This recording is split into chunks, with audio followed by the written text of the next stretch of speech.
Hey, I just want to make sure that we can be heard. I can hear you, Julia. Good morning. Oh, good morning. I can't see anyone or anything, so I wasn't sure what was going on. Okay, great.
Good morning, Neva.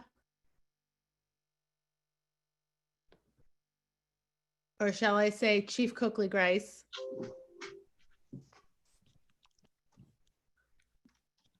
Morning, Sunny. Morning.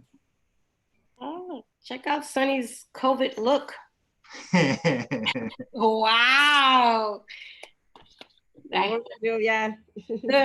Good morning. I have a weird view. I can only see. Hey, Neva, how are you? Neva, how are you? Neva, I'm like lacking. I'm always like emphasizing the wrong situation. That's okay. The Spanish way. I'm good. I don't know. There's a different view option here, so I can't see everyone. I know I can't either.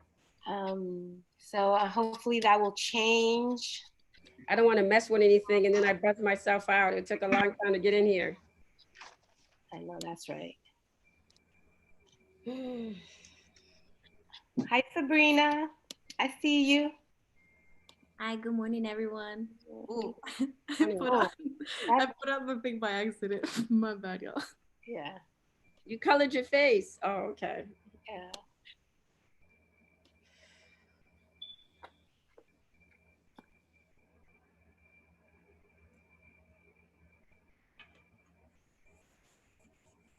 Chief Coakley Grice, will Miss Jean-Pierre be joining you this morning? I do not think so. Jean-Pierre. No, she's a parent. She's a parent? Yeah, so she'll be replacing if she's able to join. Okay, I have her listed as something else. I'm sorry. Yeah. We have Kim Pelletreau. She'll be coming in. And we have Arthur Collins.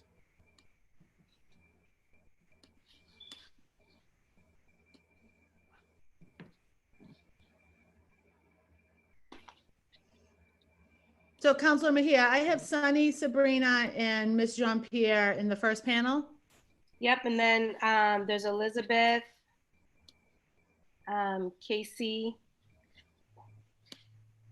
Laura, and Ashley for the third panel. Yeah, and then we also have Nesage. What panel? They're going to do testimony for expanded testimony first. Okay. And do you have Ashley Solomon as well? Yep, yep. So Laura, Elizabeth, and Ashley on the third panel. Okay. Morning, Sabrina. Can you guys just quickly repeat, good morning, ladies, who's on the panels? I got the updated list, but I think my list is still not correct. Yeah, can you guys send that to us too, so that I have it too, the latest? So that, okay, so the panels from you though, Counselor Mejia, so it's, what we have is Sunny for panel 1, Sunny, Mhm. Ms. Jean Pierre, and Miss Sabrina Barroso. Yep. For panel 1. For panel 2, we have Chief Coakley Grice, and she'll be accompanied by some others for support, I think, not on the panel formally. I think Jean Pierre is gonna go with Chief Grice on panel 2 from BPS. No, Jean, so the just so you understand where the confusion may lie in regard Okay. to Jean, is that Officer Wilson will not be speaking, but I put Jean Pierre in his place because she's a parent voice. So Jean Pierre is a school police officer and a parent, so she's on panel. No, No. we were misinformed. She is not a school police officer. Thank you very much. Okay, my list was wrong. Thank you, guys. Go ahead, sorry to cut you guys off. Thanks for the clarification. There'll be Kim Pelletreau also. She's on the panel as well. She had an invitation. So Kim will be with you, Chief Yes, Coakley Grice, yes, ma'am. And Arthur Collins. and Arthur Collins will be with you. from So then BP. we also have Neosej, Nesage Ware. Mhm. I'm not aware of that person. Nesage is a young person. Okay. The okay, youth great. liaison for the mayor's council. Okay. And she works in our office as well, She also works for you. Okay.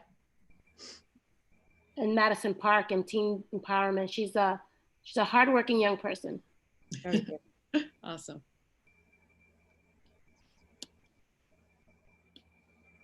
Okay.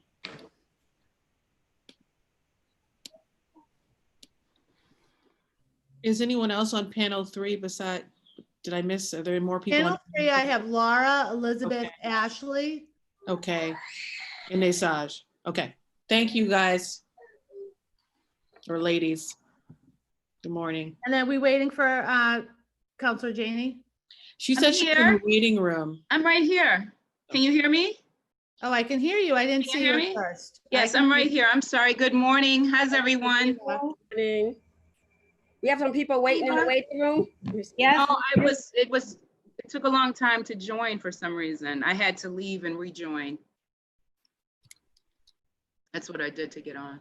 Now there's a Zoom traffic. I don't know what's going on everywhere. Zoom has been, We're popular. We're popular. yeah. I didn't post, but I think some other people did. Madam Chair, we're ready to go when you are. I was just hoping to get a list of the order so I can let folks in accordingly. So I would like at this point to have Miss Jean Pierre, because she's on the first panel. If she could raise her hand, we'd be able to get her in quicker. Yeah, I don't But see her. I do not see her on the list. I don't either. So I would recommend this because she was a last minute addition. Let's just I would recommend Chair Asabi George, with your permission, is if we could move with those who are here. So we have Sunny and Sabrina. Okay. And Yeah, perfect. can we do that just for the sake of time and just. And then Miss, if you can communicate with Miss Jean Pierre that we'll Yeah, just we move her are. to the panel 4. Yeah, Okay, we great. have someone on our team already giving her a call. Beautiful. Thank you so much. So Carrie, when you are ready, I'll get started. Ready when you are. All right, here we go. Good morning, everyone. My name is Anissa Asabi George, and I'm chair of the Boston City Council's Committee on Education. I'm joined today by a number of colleagues, including the lead sponsors of today's hearing. And I will not do this at this moment in order of appearance, but rather in the order as I can see them, and then we'll get to order of appearance a little bit later. We are joined this morning by Councilor Julia Mejia, at large, Councilor Ed Flynn, District 2, Council President Kim Janey, District 7, and Councilor Kenzie Bach, District 8. And I think that's all that let me just- Counselor Campbell's on. I'm sorry, Councilor Campbell, District 4. And that looks like that's everybody. Okay. I'd like to remind you that this is a public hearing. It is being recorded and will be rebroadcast on Comcast 8, RCN 82, Verizon 1964 at a later date. It is currently being streamed at boston.gov/city-council-TV. We will also take public testimony at the end of the hearing. If you are interested in testifying, please email ron.cobb, ron.cobb@boston.gov for the link and follow along in the live stream to know when it's your turn to speak. Please state when you do speak during testimony, please state your name, affiliation, or residence, and limit your comments to just a few minutes to ensure that all comments and concerns can be heard. Today's hearing is on docket 0765, an order hearing identifying restorative justice practices and the role of our police in our schools. We have a number of invited speakers today, and for the interest of time, I'd like to give the lead sponsors a moment to introduce themselves, and then we'll get to our first panel. I'll start because of order of arrival with Councilor Mejia. Councilor Mejia.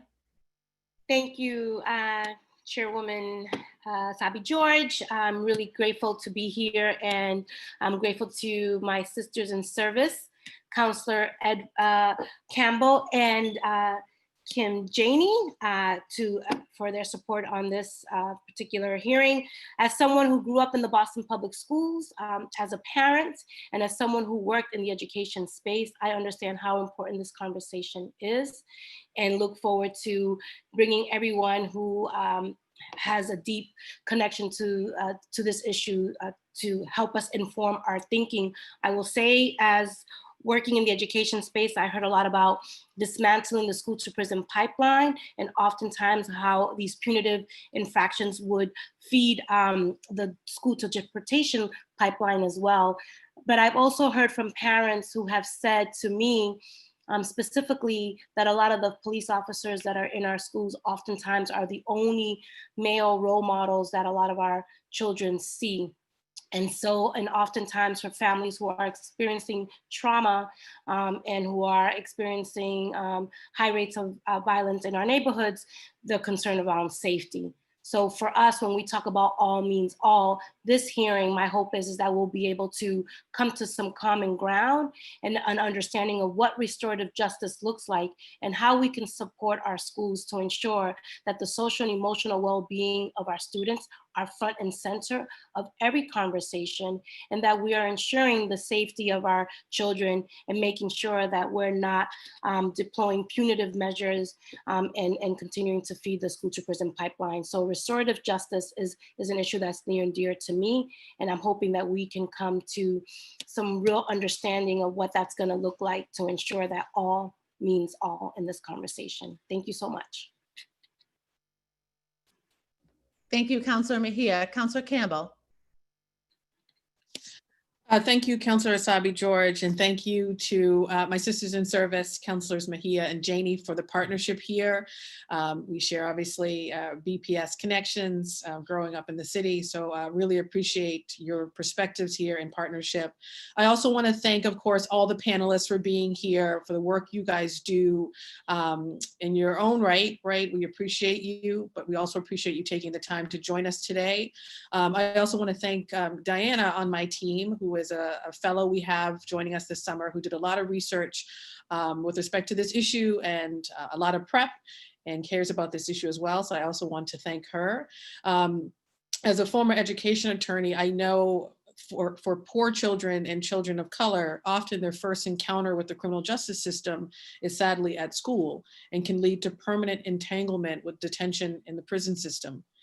As an education attorney, I handled a lot of school discipline cases as well as special needs cases that often led to discipline cases at times. And I knew that the vast majority of kids entangled in the criminal justice system or in our school discipline cases tended to be Black and brown. I'm looking forward, of course, to the conversation today and learning more about the roles of our school resource officers and police officers within the school police within the police department. I come into this hearing knowing that despite some of the mentoring and positive roles, and we had a long discussion with Chief Grice, who's new to her role, and welcome, right? We had a long discussion on the positive roles that school police can play and that have in our young people's lives. The consistent presence of officers in schools, I think, contributes to higher arrest rates and over-policing of students of color and this cradle to prison pipeline. And so I do think this is a time for us as a collective to think about possible reforms and changes to the model. Instead of deputizing maybe this human capital that tends to serve as mentors and counselors as school police, what does it mean to actually deputize them as mentors, guidance counselors, and other support staff? I also am really excited about the conversation being framed with respect to restorative justice, because we do need to prioritize and institutionalize restorative justice over law enforcement and over a policing approach when it comes to school safety. Lastly, I'll say this, because it's obviously a topic of discussion where there are some folks already in the city of Boston, residents pushing back and saying we absolutely need our school police officers because of incidents of violence, school shootings across the country.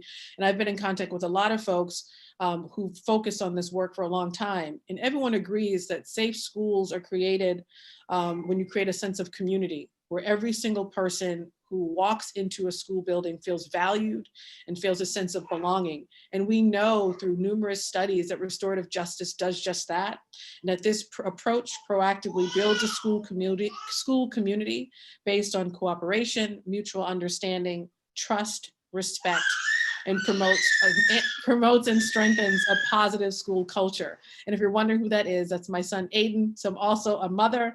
And so this is also an important issue. He also says, good morning. Thank you, Councilor Asabi-George. And thank you again to my sisters in service for the partnership and to the panelists. Thank you, Councilor Campbell. Councilor Janey, welcome. Thank you, Madam Chair. And I want to say greetings and thank you to my sisters in service for their partnership, Councilor Campbell and Councilor Mejia, to this amazing panel. I see Chief Grice, so good to see you and have you in this role. Sunny Pie, amazing work, big fan, and you've been a pioneer in this space. So thank you for being on this panel, and to all the other panelists and my colleagues. I'm really grateful that we are having this conversation. As someone who's been in the education space and a child advocate, it's a really important conversation. Councilor Campbell referenced, longstanding work before counselors even before the three of us became counselors, all did work in the education space, including our chair. And this issue was a very important issue. It's one that is deeply rooted around racism, the criminalization of Black children. And so, what we did at MAC is we filed legislation at the state.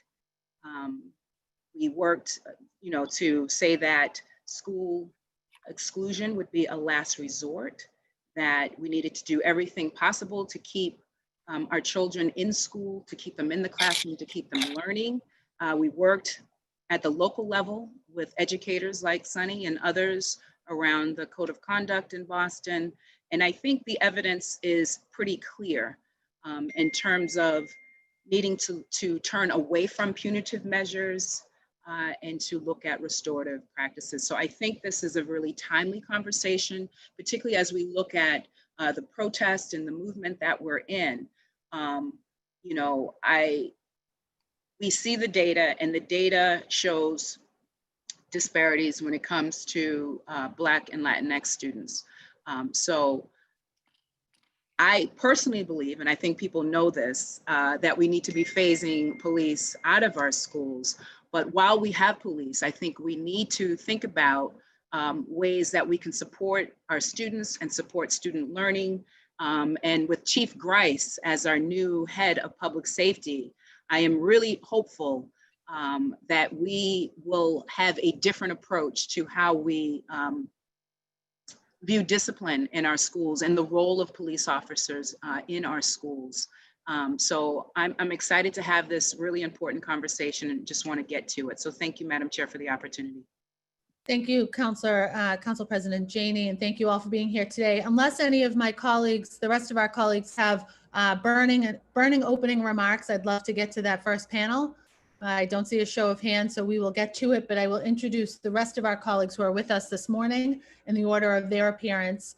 We do have Councilor Kenzie Bach, Councilor Ed Flynn, Councilor Matt O'Malley, Councilor Liz Braden, and Councilor Michael Flaherty. And as others arrive, I will introduce them. But I'd love to get to the panel so that we can keep this morning moving. We do have three pretty substantial panels plus extended public testimony this morning. So without further ado, I'd love to get to Mr. Sunny Pai, one of our Boston Public Schools teachers, as well as Ms. Sabrina Barroso, who's a lead organizer for the student immigration movement. If we could maybe spend about 10 minutes with each of you, that would be wonderful. Mr. Pai, I'll send it over to you.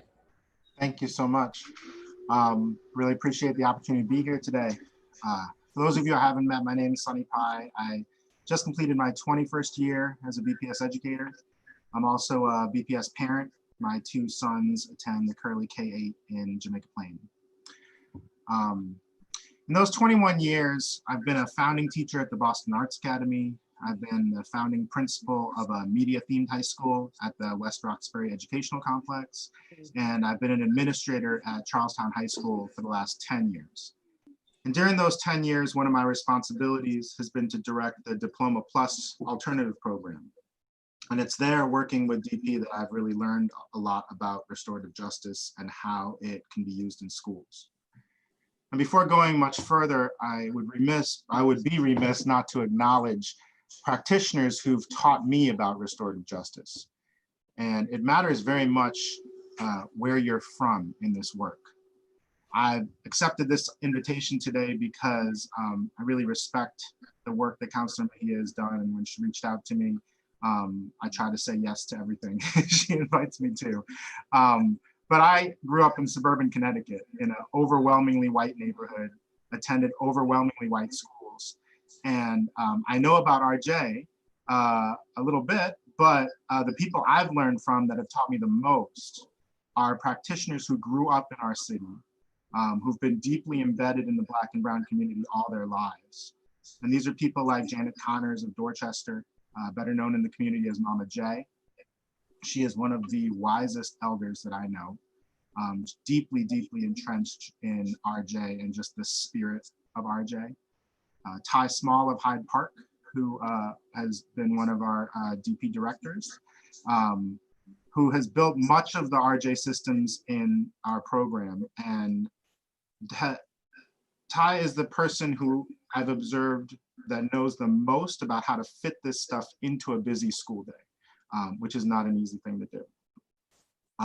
Chandra Banks, who's the director of RJ for the Cambridge Public Schools and has implemented RJ for years with both students and staff across the river.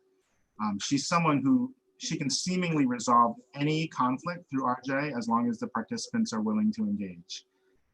These are local experts. I see Art Collins here on this Zoom too, and they're not always consulted for their expertise or given decision-making power, especially to expand and build these systems across the district properly. Now, RJ, it's a beautiful and transformative process, and I have dozens of stories I could tell you about literal miracles that I've witnessed.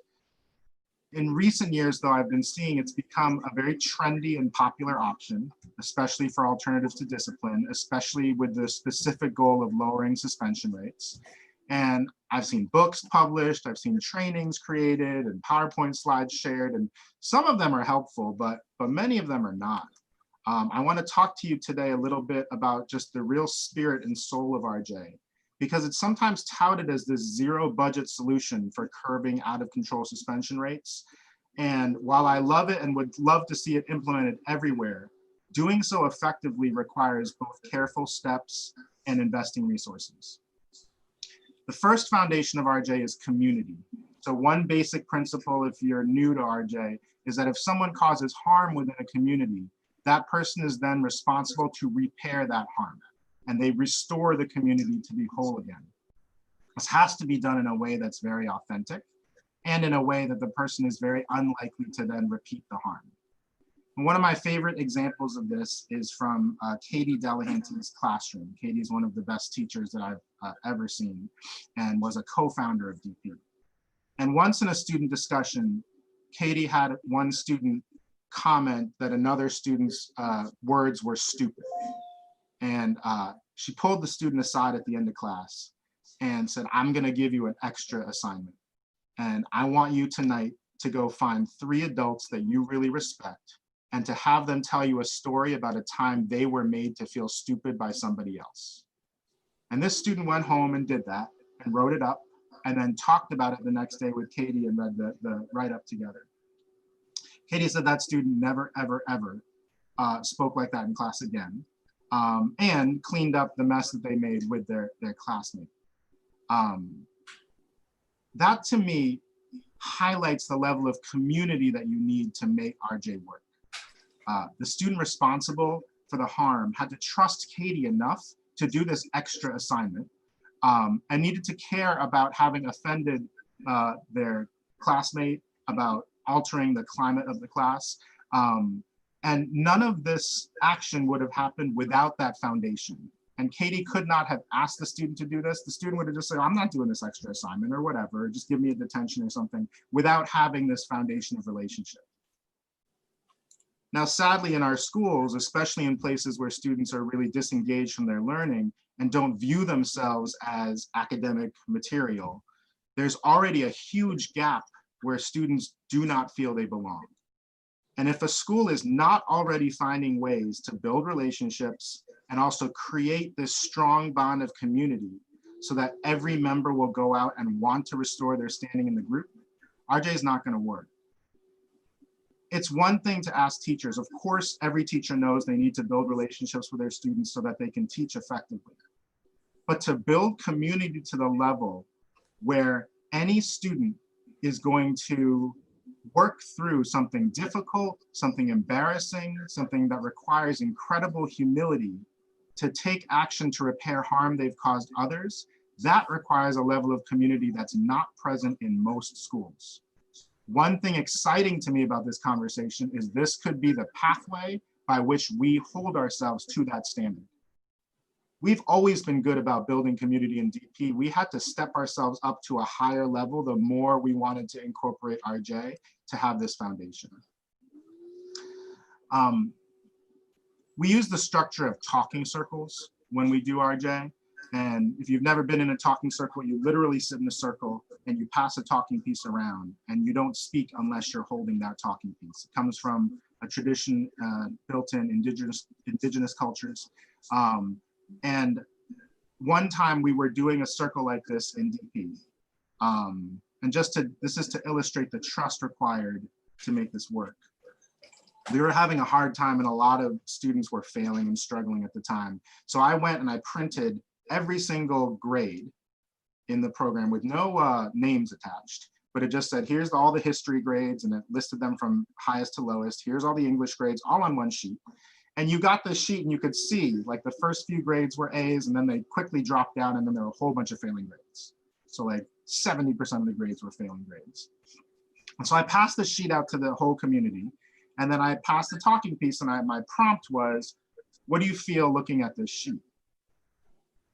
And so a lot of students, they were passing the talking piece without saying anything, and it got about 1/8 of the way around our circle. You can picture this room, it's got we had probably 40 students in the circle at the time. And it got about 1/8 of the way around, and it got to this girl, and she said, man, this is why I hate you all, and I hate this program, and this makes me feel depressed and even less motivated, and why would you give me this thing, and this is the stupidest thing you ever did, all this stuff, right? It just goes off about it. I cleaned it up a little bit for this. And so the entire atmosphere of the room just deflated. You could feel all the energy get sapped out. And then she passes the talking piece, it keeps going around, and it gets to a young man about 1/4 of the way around the circle. And he takes it and he says, oh, the other thing she said was, I try so hard in class and these teachers won't help me, they just ignore me, and I ask questions and all this stuff. So he takes the talking piece when it comes to him, and he turns to her and he said, they were friends. That's not true. He said, I sat next to you in class yesterday and you did not take the help that was being offered and all this stuff, right? And then he shifted to himself. He said, I can see my numbers on this page. I see which ones are mine and they're not where I want them to be. And these are the things that I could be doing better. And he listed a few things. The entire energy of that room shifted. And then from that point on, as we went around the circle, other students started to say, okay, I could do this, I could do that. And the entire circle ended in a different place than it had started.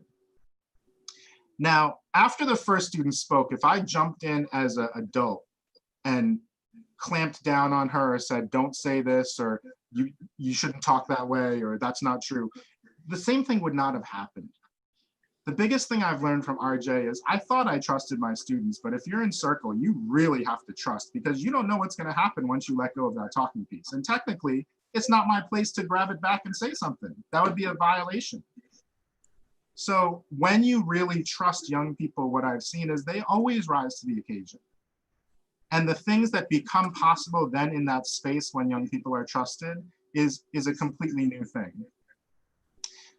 Now, implementing RJ, like I said, can be a door towards creating this kind of trusting community. And I've seen it happen effectively in multiple places, but it's not something to skip over or take for granted. The purpose here is not to blame or punish, but rather to give every single community member a chance to be what we call their best self. At the start of an RJ process, if you're going through some harm that was caused, one common step that you may start with is that everybody present says something positive about the responsible party, about the person who caused the harm. So you can view this as a step on a page, like the first step to do on an agenda, or you can look at it the way Mama J once explained it to me. And she explained that this comes from in an indigenous culture, that if someone caused harm, the entire community will start by speaking this person's strengths, every single positive thing they ever did. And the reason why they're doing that is not just to start the thing off on a nice note, like we sometimes start meetings with pleasant comments. It's to literally call the spirit of that person back into existence and to pull that person to be present, not the person who caused the harm. If you can think of a situation where you might have caused harm or you might have been in trouble with an authority figure, you might have been embarrassed, you might have been ashamed, you might have had a lot of different, you might have been defensive or ready to attack.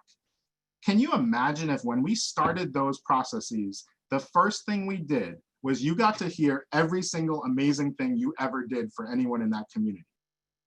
You would approach that conversation in such a different space. That's the kind of thing that RJ can provide. That kind of grace and love for people. It's amazing to be treated that way.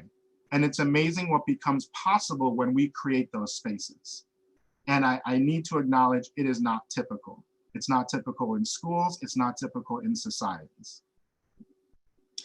So this is a pervasive way of being that you need for implementing RJ, not a set of steps, not something to be pulled out just because there's an incident, but it's a philosophy that requires everyone to be treated as a human being. And even further than just as a human being who has this best self that's continually being called into being.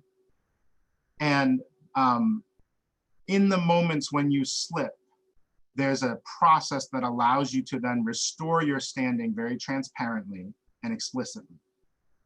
That's the vision for RJ in schools. And while DP is certainly not a finished product, we've had glimpses over the years of that level of community. And striving for this RJ model has pushed us to have the strongest foundations of community and sort of root out any weak spots that we can.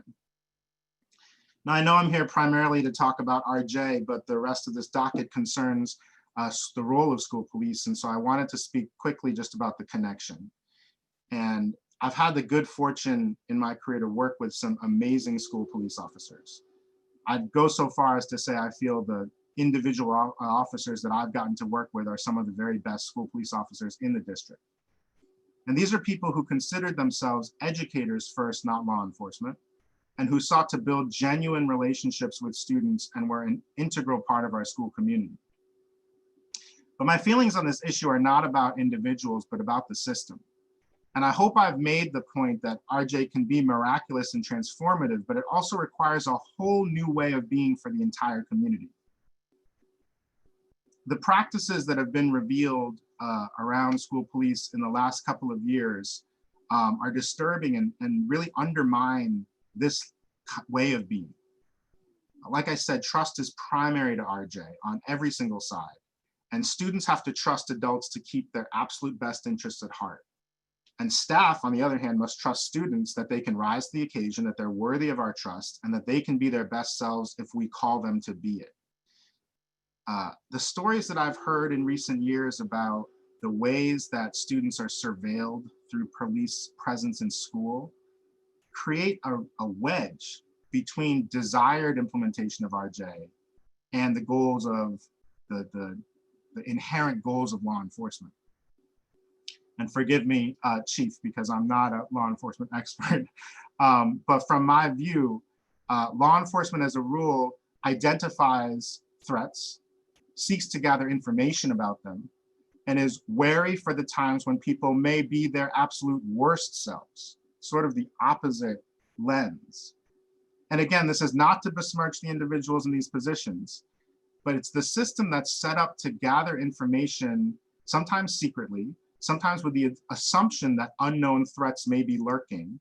And there's a baseline emotion of suspicion, not a baseline of trust. Now, it's been revealed over the past few years that this largely invisible system operates without the knowledge of school administrators like me. I've heard of reports and other things that you may have heard of that are not visible to the school, that the school doesn't even know are happening, ways that students are identified as potentially being gang affiliated. And it's very hard to implement RJ effectively in a context that includes that.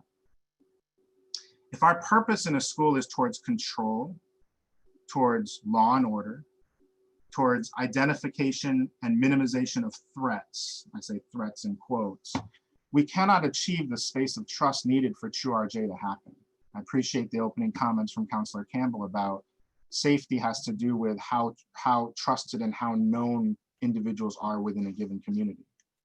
So it's crucial to consider not just for the technical solutions for implementing an RJ model across BPS, but to ferociously interrogate what aspects of our current space are aligned with RJ and what are not.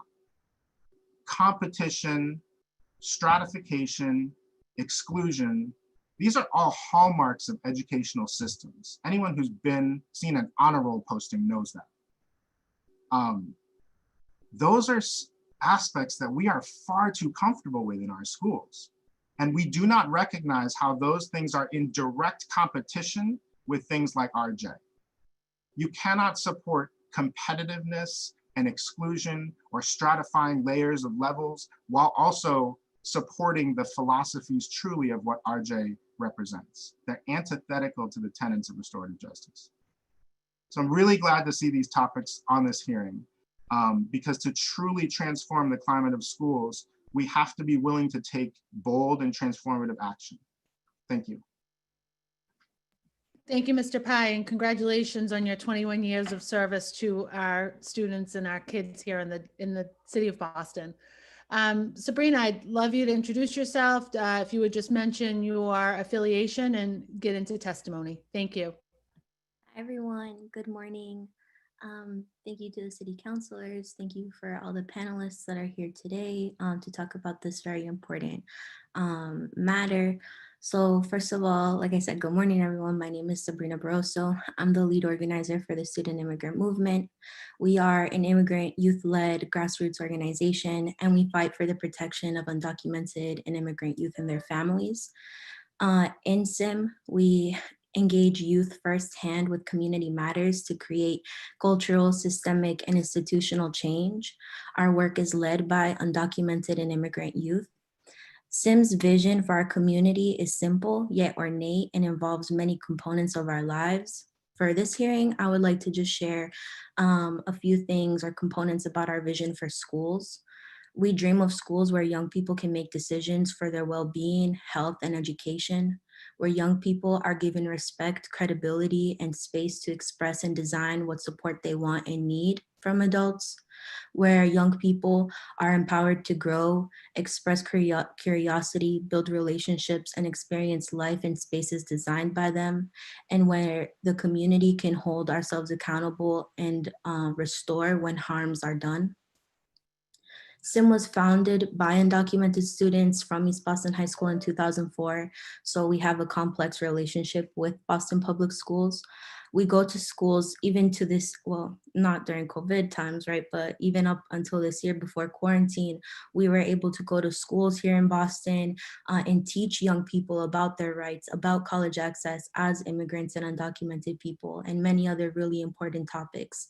But the most important part of our relationships with young people is that when they come to SIM, they feel a sense of belonging and community, something that Sunny was talking about, the importance of also building this culture in our schools. And when they begin to feel empowered and take ownership of their truth while participating in collective action, something like restorative justice, they begin to create change they want to see in the world. And so our work in Boston is truly sustained by amazing young people of the city. In 2017 is when we learned about Boston Public Schools reports ending up in the hands of ICE, immigration, in other words, and were used against a student from East Boston High School, and he was deported because of this. Lawyers have been filing public records requests for years about the practices, protocols, structures, and relationship between Boston School Police and the Boston Police Department. From the first lawsuit, this is where we learned and the media was able to learn about the hundreds of reports that were passed between the school, between the BPD, the Boston Police Department, and the Boston Regional Intelligence Center, known as BRIC.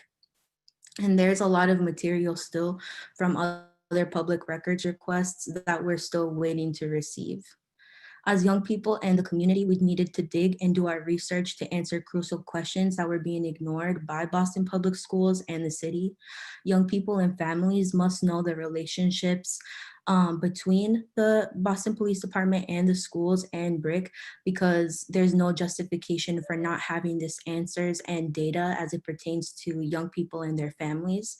And in addition, right, this intertwined relationship between Boston School Police and the Boston Police Department, we see that there are strong relationships between the Boston Police Department and federal agencies like immigration and the BRIC, right? This collaboration tears families apart, it tears communities apart, and it makes young people mistrustful of schools, our families mistrustful of schools, a place where students and families should feel safe. In Boston, some reports written by school police are immediately in the hands of the Boston Police Department upon creation. Others are shared through the Boston Public Schools Central Office. Regardless of the path, the reports authored by school police can be shared with the Boston Police Department, even when they travel through the central office. And in turn, these reports can be shared with the Boston Regional Intelligence Center. And the Boston Regional Intelligence Center, like we're saying, manages the gang database, has collaboration with ICE and the FBI. And this presents severe concerns for young people, as we've been able to see from the consequences that has led up to deportations of young people. We continue to hear how Boston Public Schools and administration officials deflect and say that BPS does not share information about immigration status of students, but that's not the issue. The problem is that Boston School Police are sharing information about students with the BPD, with BRIC, who then share that information with immigration. And that has led to young people being deported. The fact that administration continues to address this problem this way by deflecting and making irrelevant statements about whether or not they share immigration status is frustrating because it ignores the actual problem. What I've highlighted here is similar to what Sunny is saying, that this is a systemic problem that we have caught through the lens of protecting immigrant youth. This is not about individual relationships. This is a problem that is not just a concern for immigrant youth, rather a concern for all people who are involved in schools. What we have found is a lack of transparency, clarity, and communication between BPS, youth, and families. One of the ways that SIM has been fighting for more transparency and power as youth and families is that we've been trying to implement the Learn Without Fear policy, which is currently under the Surveillance Oversight Ordinance that we've been pushing for. SIM believes that young people and families can build power through establishing agency in their communities with wins like these. Information sharing, I want to be specific here. This component of information sharing is just one way that we know the presence of school police is harmful to young people and their education. And we know that there is a lot of work to do still.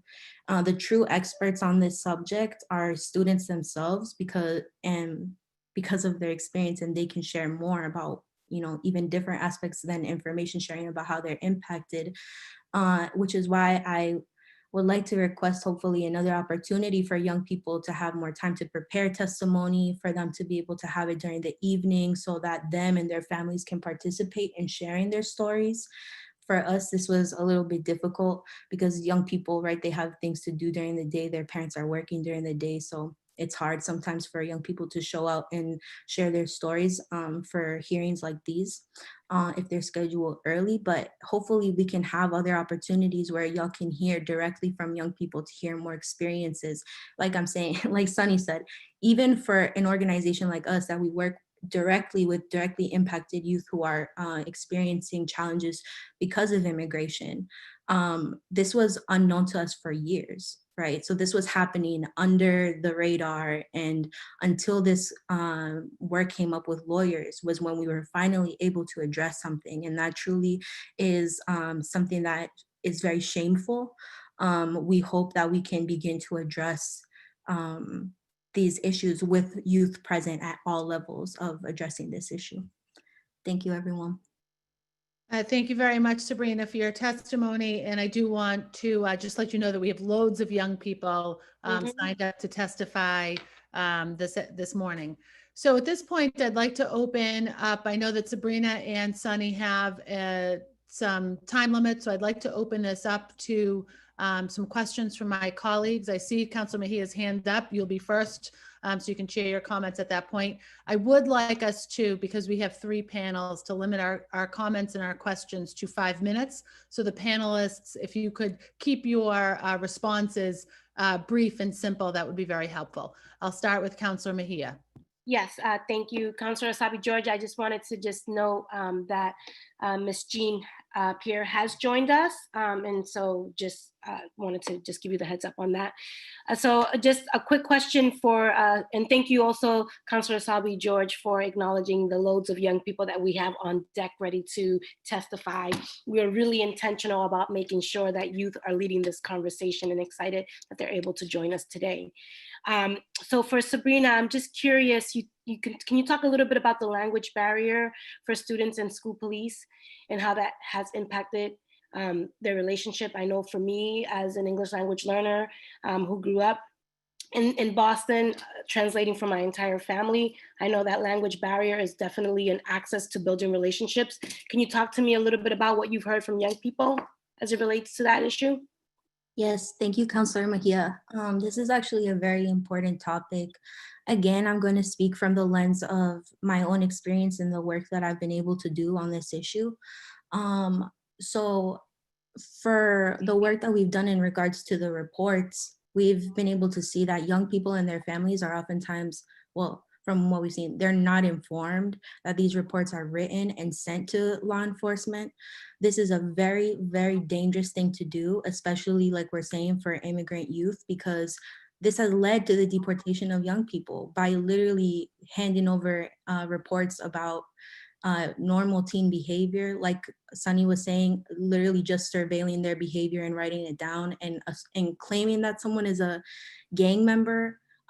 That's enough to get people deported, young people deported. And this is the consequence of no communication, no transparency, right? And so I'm not saying that by just letting people know when reports are made about them, everything will be okay. No, I'm not saying that at all. Rather, it's like you're saying, there's a need for communication. And I don't think that, by having a, hey, how are you conversation is enough to actually establish the grounds of what the protocols are, how the dynamic is managed between Boston School Police and the police department. Those are the conversations that we're saying are needed to be able to establish, like, where are we right now in this conversation? Yeah. And I was talking specifically around the language barrier, like in terms of interpretation and translation. I'm just curious about that in particular. And then I also just wanted to, because I do want to be really mindful of your time, but I also would like to hear a little bit about the role that parents play in SIM activism. Like what level of engagement does that look like? Okay. And so I thank you so much for highlighting this issue of the translation. Like you're saying, a lot of times if young people or their families get a call from schools, like you're saying, a lot of times young people are put in the position to either be interpreters for that conversation.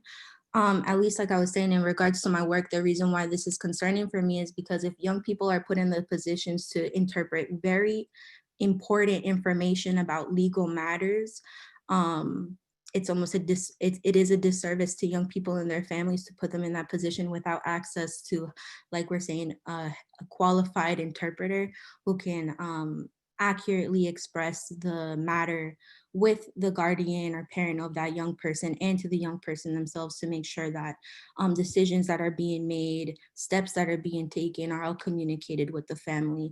But like, as y'all know, right, that's oftentimes not the situation for BPS. It's oftentimes difficult for interpreters to be sourced out to families that may need them. But this is a very important thing to consider in regards to the way that we are communicating and sharing with families and young people.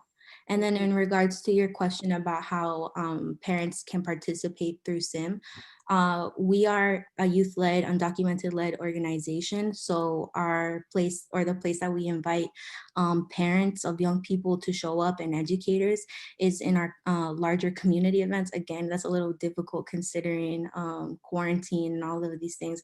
But we've had teach-ins in the past where we encourage everyone to come and everyone to take a place in learning and sharing and contributing on their experiences. For parents in particular, we have like community events that we always love to have parents be a part of, because like Sunny said, and everyone on this call, building culture that is intergenerational, building culture that is based on conversation that happens amongst ourselves is really what holds our community together. So those are the venues, but at least for direct action organizing and for building power, we focus on young people. And then like we love to share different resources and spaces for parents to organize, like Cosecha and other really important organizations in Boston. Thank you. Thank you for that. Councilor Asabi George, do you want me to continue with Sunny Pie, or do you want me to come back? No, we're that's that first 5 minutes there. So I'd like to go through colleagues. Oh, I only had 5 minutes per. I thought it was 5 minutes for each per. Oh, sorry, Sunny. So I'd love, so Councilor Campbell is next, and I'd like to just recognize that we've been joined by Councilor Arroyo as well. Councilor Campbell. Thank you, and I'll try to go quickly because I know we have a lot of panelists left, and I will follow up. I think we'll all follow up with you, Sunny, and you, Sabrina, separately with additional questions, right? Because I have so many.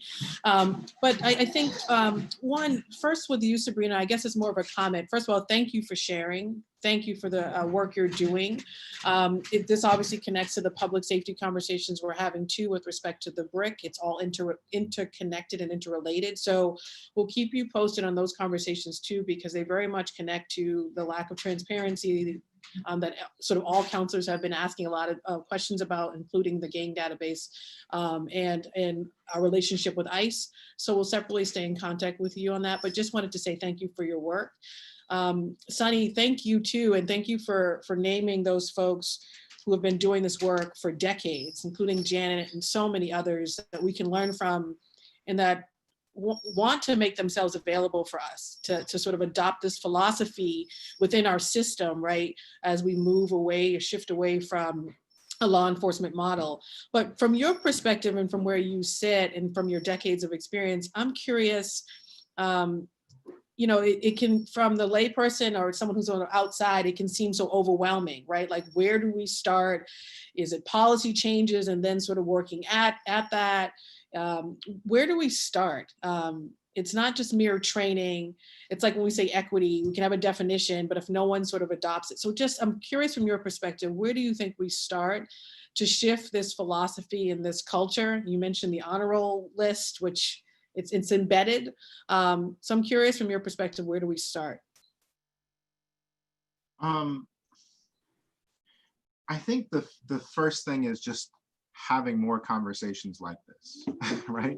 And I think, as difficult as it may be at times, complicating what the issues are. Because when we try to find a simple solution, I have a colleague who uses the word seductive. There's like seductive solutions in education.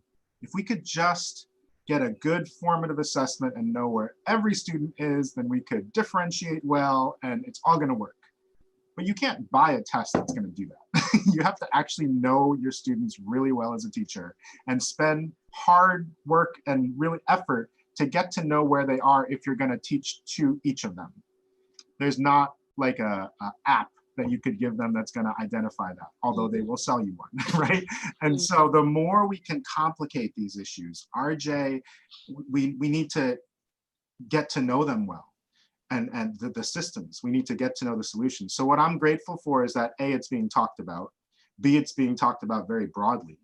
And then C, I think we need to ask ourselves, what do we need to do to be ready for this? Not what do we need to do to put this in place tomorrow, but where are we prepared, where are we not prepared? And to me, community building is one, policies that include rather than exclude is one. And just the general, I don't want to use terms that are too controversial, but we are in a capitalist society and we treat education with a capitalist mentality. Competition, who's on top, who's on the bottom, who's standing themselves out, as opposed to a socialist mentality. I mean, we have Black and Brown and Asian cultures. These indigenous cultures, they're not about competition. They're about how do we make sure the entire community is succeeding. It is not, it is far from a capitalist mindset. And so how do we keep shifting schools towards that? I'm grateful that RJ is in the conversation because it really can shift it. But if we don't pay attention, you can do RJ capitalistically too, and you're not gonna get there. So the more that we talk about decolonizing our minds, the more that we are having that shared vision of togetherness, of taking care of each other, of making sure each and every person, all means all, right? That each and every person is taken care of and successful. That's gonna get us towards that. And we can implement that in every policy across the board, not just RJ. And the more we're having that conversation, the more we'll find ourselves heading in the right direction. No, that's really helpful, and I appreciate that. And I'll wrap up here, Councilor Sabi-George, because there's a lot of folks to get to. I am really happy that Chief Grice is here too, and you know she's new in her role, but and all the other panelists too that will come, because I do think we often have these conversations in silos. And if we're going to be moving in the same direction or getting on the same page, because we're not now, right? I think what you said about the conversation piece is critical. I'm always like, action, action, let's get this done. But this, you're so right. Are we prepared? And so I'm really looking forward to the later panel discussions to get to a place where we see the value and understand the value of what you guys are talking about. So thank you, and we'll follow up for sure. Thank you, Councilor Sabi-George. Thank you, Councilor Campbell. Councilor Janey. Thank you so much, Madam Chair. Let me follow up, I guess, along the same line of thinking. But before I do, just a quick question, Sunny. You mentioned 70%, I think, were failing when you first did that exercise. What are your results now? Where are you now? Just for folks who like data. It's always a struggle. The population that comes to DP, I don't know if it's incredibly fair to say, but you could make the argument that they were all headed to failing and dropping out from school when they came to us, that was sort of the reason that they came. The standard that we try to hold ourselves to is 2/3. In looking at other alternative programs, that's the most successful ones, unless they're cooking their data. That's what it, or not truly serving students who are in the greatest need. That's usually the benchmark that I see. And that being said, So we've been anywhere from the 50% promotion mark to somewhere between 50 and 75, and we hover in that range. So, but a drastic change from where you were, it sounds like you've made improvement. Yeah, I mean, it's a struggle. But beyond grades, you know, because the other thing I think we often try to measure a person's worth, particularly our young people, our students, by tests and not kind of looking at the full person as an individual. And, you know, my thinking is many of the alternative programs do much more of that, which is why I've been a big fan of yours. You know, I don't know if you recall, but the first time we met, it was not a good day. It was a day, one of the many budget hearings of BPS where parents and students and educators and advocates are begging and begging and pleading to protect. And in this case, it was your program. And so fortunately, we were successful then, and you are still here with us. But I just wanted to affirm in my final remarks, the comments from Councillor Campbell and your comments in response to her question, and the importance of conversation, because we are so far from where we were, even just that budget vote many years ago. Prior to that, you know, the conversations that we were having around the code of conduct and trying to get the state law passed, you know, the context for all of that was, we need to get rid of bad kids, get them out of the classroom. They're a distraction. I mean, it was just very, the wrong language, you know, labeling children as bad, you know, trying to throw them away and toss them aside. And so now I think we are just so far beyond that. Now, that being said, we haven't solved it. We know that Black children, Latinx children are still largely criminalized, that too often. And it's great that for the children who are, so my question really is, how do we take what works like Diploma Plus and how do we get that? Because it's not just the kids that you see, it's kids throughout our district who could benefit from this. And so I'd like to think about how we can grow, but I understand that it is a very complex thing and we have to bring people along as we go. And that we have to really put forward our young people as folks who should be leading us in this conversation. And one of the things that I really love is the agency and how young people are holding themselves accountable and setting goals for themselves and thinking about their own actions and how they interact with other people. And so I think it's amazing work that you're doing. And I'd be interested in how we can really expand that model as we, you know, think about the role of, I'm so sorry. I'm going to end right there, Madam Chair. Thank you, Councilor Janey. I'm not sure if Sabrina or Sunny had a response to sort of the end of Councilor Janey's questions and comments. Sabrina, is there anything you want to say? I just wanted to say, oh, sorry, go ahead, Sabrina. No, I was just replying no, sorry. I just wanted to briefly say that it is complex and everything's related. I think that the composition of our staff, not just racially, but also based on their life experiences, we try to pay attention to having it mirror our student body. And while we're not all the way there, we are miles further towards that than many other spots. And so it's just every single factor. And then also empowering the people closest to the decision to make the decision, whether that's empowering students, whether that's empowering classroom teachers, but really having a spirit of empowering those closest to the action to be empowered to make their decisions. Great, thank you both. Thank you, Councilor Janey. Next we have Councilor Bach, then we'll have Councilor Flynn. Councilor Bach.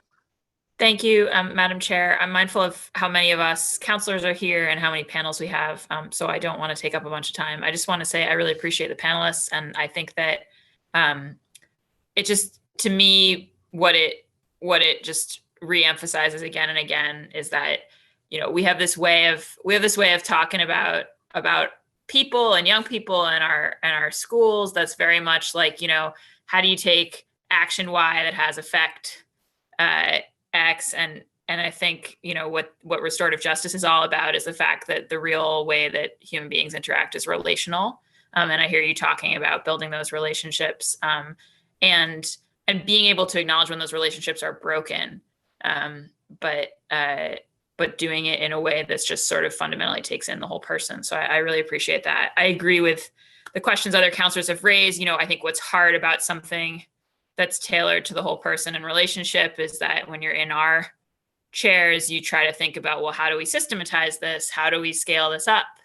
And I think that's the challenge that we're all struggling with on the government side.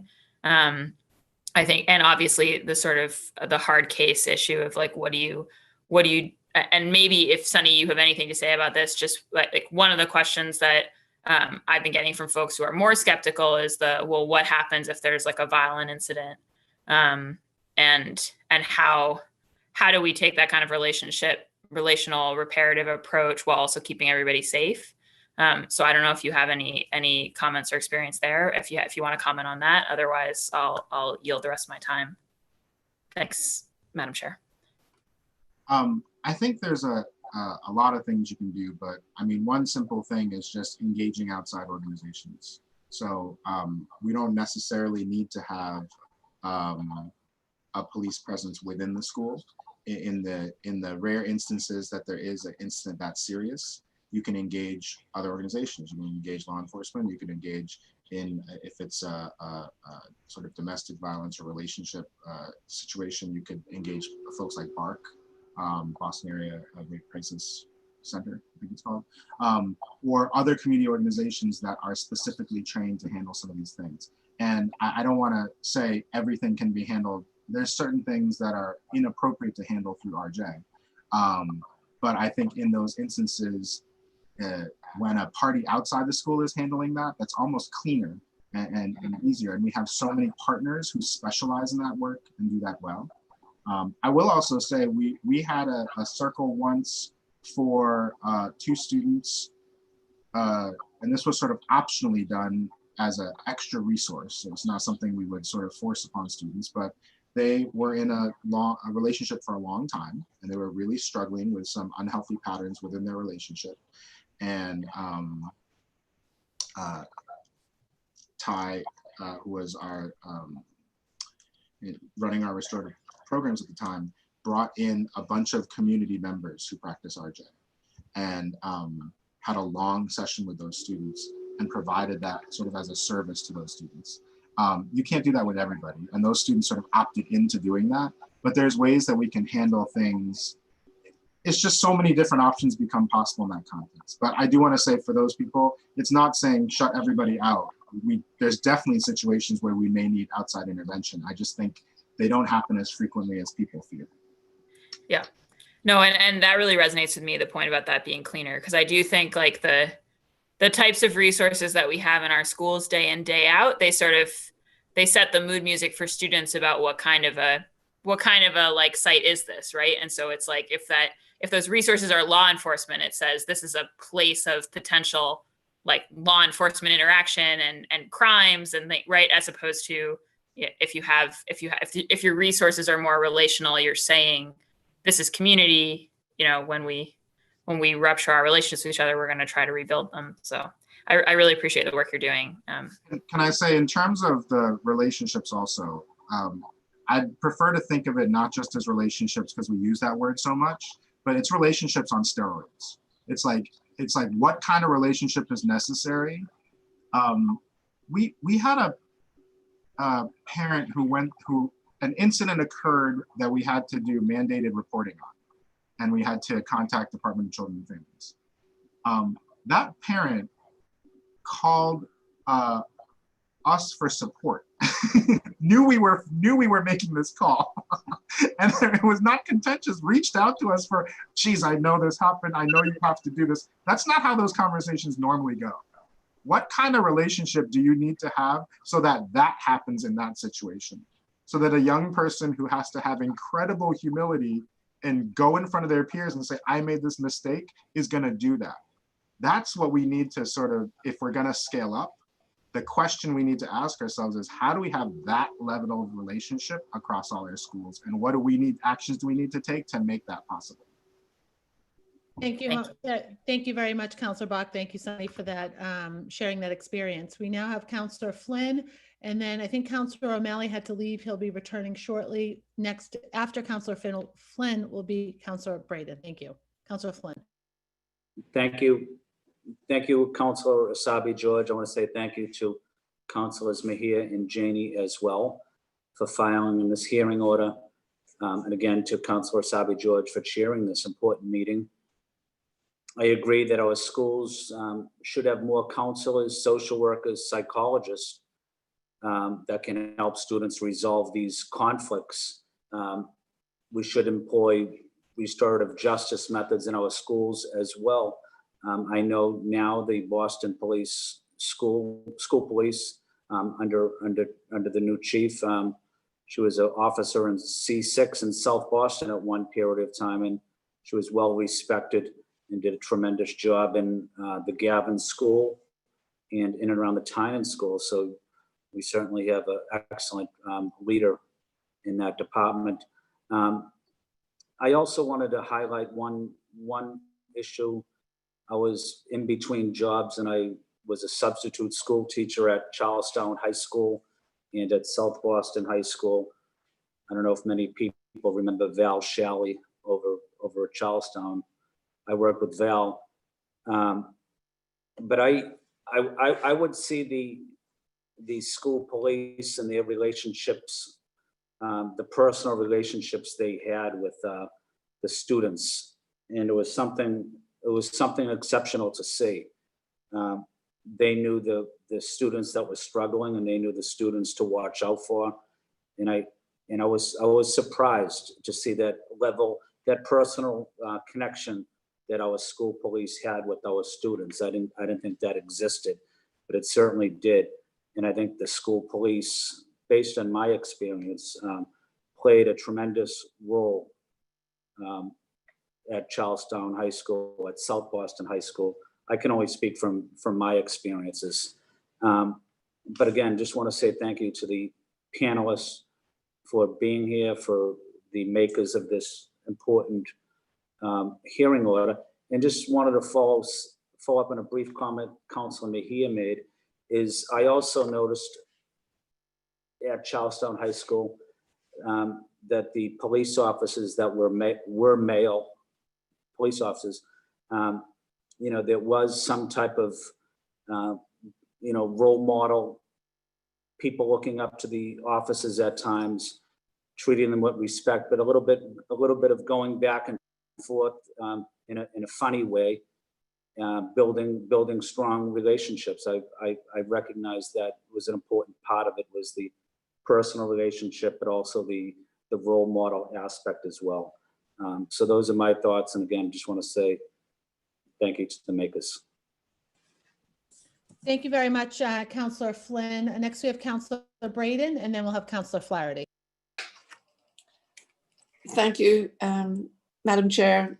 I'm really interested in this conversation, and I'm learning a lot. I know very little about restorative justice, but I really do feel it's a very useful tool in the context of a school setting. I have a young nephew. He's not a young nephew anymore. He's almost 30, but when he was a teenager, a young Black kid in school, and he was having trouble. He said, kids live up to your expectations. So if you have negative expectations and you expect them bad behavior, then that's what you're going to get. So he said he's turned out to be a really admirable young man, and with a lot of support and helping to work through his difficulties, he's managed to keep himself on track. But I just really feel that this RJ model has so much potential, and I look forward to learning more. And hope. Just the one question I have is how widely is it practiced in our schools in the city, and what grade level do schools that use it? What grade level do they start using RJ?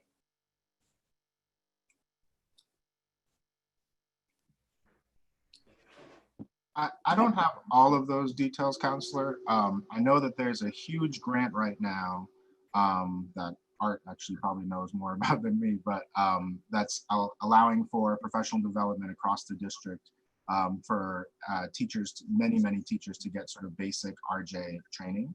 And then there's some support for schools to set up their own RJ systems. There's been an incredible amount of sort of funding and grant writing to make this work more widely possible. At the elementary level, my kids are 6 and 8. They don't necessarily practice restorative justice in name, but they have an open circle curriculum where they're learning to sort of speak with each other and care for each other. So there's many more efforts in recent years, especially with this recent grant, than there have been in the past. I think in addition to that, the question we need to say is, are our schools in a place that this stuff is going to take root quickly? And I think that's where we really need to be looking at what are the obstacles to relationship building. Councillor Flynn made a good observation just in terms of the individuals and the mentoring and the role modeling and all of that happens. I think the BTU has some proposals and some ideas about how if school police were no longer in schools, how jobs could be available for those individuals to apply for, where they can still do that kind of relationship building and that kind of mentoring and that kind of role modeling, but just in a different role. I think, again, the tone and the setting, if we're going to have these relationships on steroids and we're really going to have stuff happen, the stuff that Sabrina's organization at SIM has uncovered through great efforts. I only learned the full extent of it in preparing for today. It's chilling, it's scary. It's stuff that is well intended, I would want to think, but it can just go so wrong. And I'm sure you may hear about that on the other panels. It is frightening to me, and can have drastic impact on students who do not deserve it in the least. And I'm not even talking about a student who maybe made a mistake and is now getting a heavier than usual consequence for it. I'm talking about students who didn't even make a mistake, who are sort of miscategorized or misnamed, and then a whole series of actions ends up happening. And just like you said, what we expect then happens. So I just want to put that work of SIM in context, because there's so much that SIM has worked hard to uncover, has pushed for a policy with BPS around how we disentangle this relationship with the brick. That is important to consider in this whole picture. Yeah, thank you.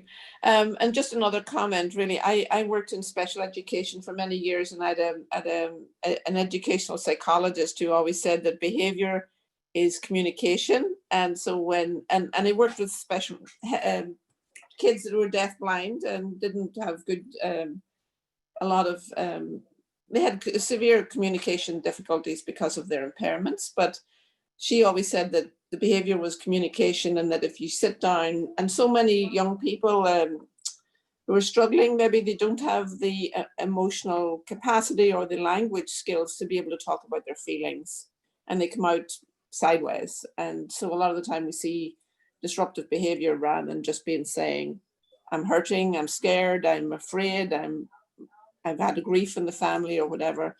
And the behavior is, so I think that the sharing circle is such a beautiful model for sitting down and opening a space for students to talk about what's going on in their lives and how they're handling things. So thank you so much for your work. I'm very inspired. Thank you. Thank you, Councillor Braden. It looks like Councillor Flaherty has dropped off. I don't see him. So next we have Councillor Arroyo, and then Councillor Wu has joined us. Thank you so much, Madam Chair. And thank you to both Sunny and Sabrina for your testimony today. My question, because I feel like you've been asked a bunch of questions, one of the things about me is that I went to BPS from first grade on. So I went to the Sarah Greenwood, I went to the Timilton, and then I went to the O'Brien. Before that, I actually got to go to the Thatcher Montessori in Milton. And one of the things that I realized really quickly in my life was the difference in environments. And specifically, as I grew older in BPS, I realized how much we were set up to run similar to prisons, in terms of how we were moved from one place to another, how we were indicated when a class was over, all of the different things in which, control was kind of put on. And this is not, I learned this over time. This was almost by design. And you'll see, like there's certain famous educational movies like Stand By Me, where they make this big deal about the cages in the cafeteria and how you treat children has this impact. And so it's well known, even I would say to the general masses, that the way that you treat and create environments impacts and affects behavior. And so I already have many concerns with sort of the environmental designs of our schools and how they're conducted. As we head into a foreseeable reopening, where they're talking about putting things like markers on the ground. The last time I've seen, arrows and paths to fall on the ground, I was a public defender in the Middleton prison. It's the last time I've actually seen that. And so my question for both of you, especially you, Sunny, is in what ways do you think we can increase or change the way our environments are put together in BPS to remove some of that environmental oppression that these settings can create?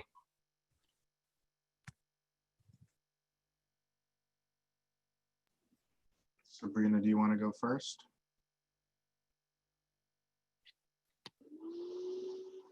I do know Sabrina had some time restraints, so she may have already left us. Thank you, Sunny, if you'd go. Thanks, Councilor Arroyo. It's a good question. I don't know. I don't have the job of having to scale up by district, so I just look at it one program or one school. I think you tackle it one policy at a time, and I think you work on having your entire school community on board with all that you just described. Because like I said, there's things in education that are seductive, and you start to think that having these systems of order are a good idea and are really gonna work. And to some extent they do work. It's just that they have some real unintended consequences as well.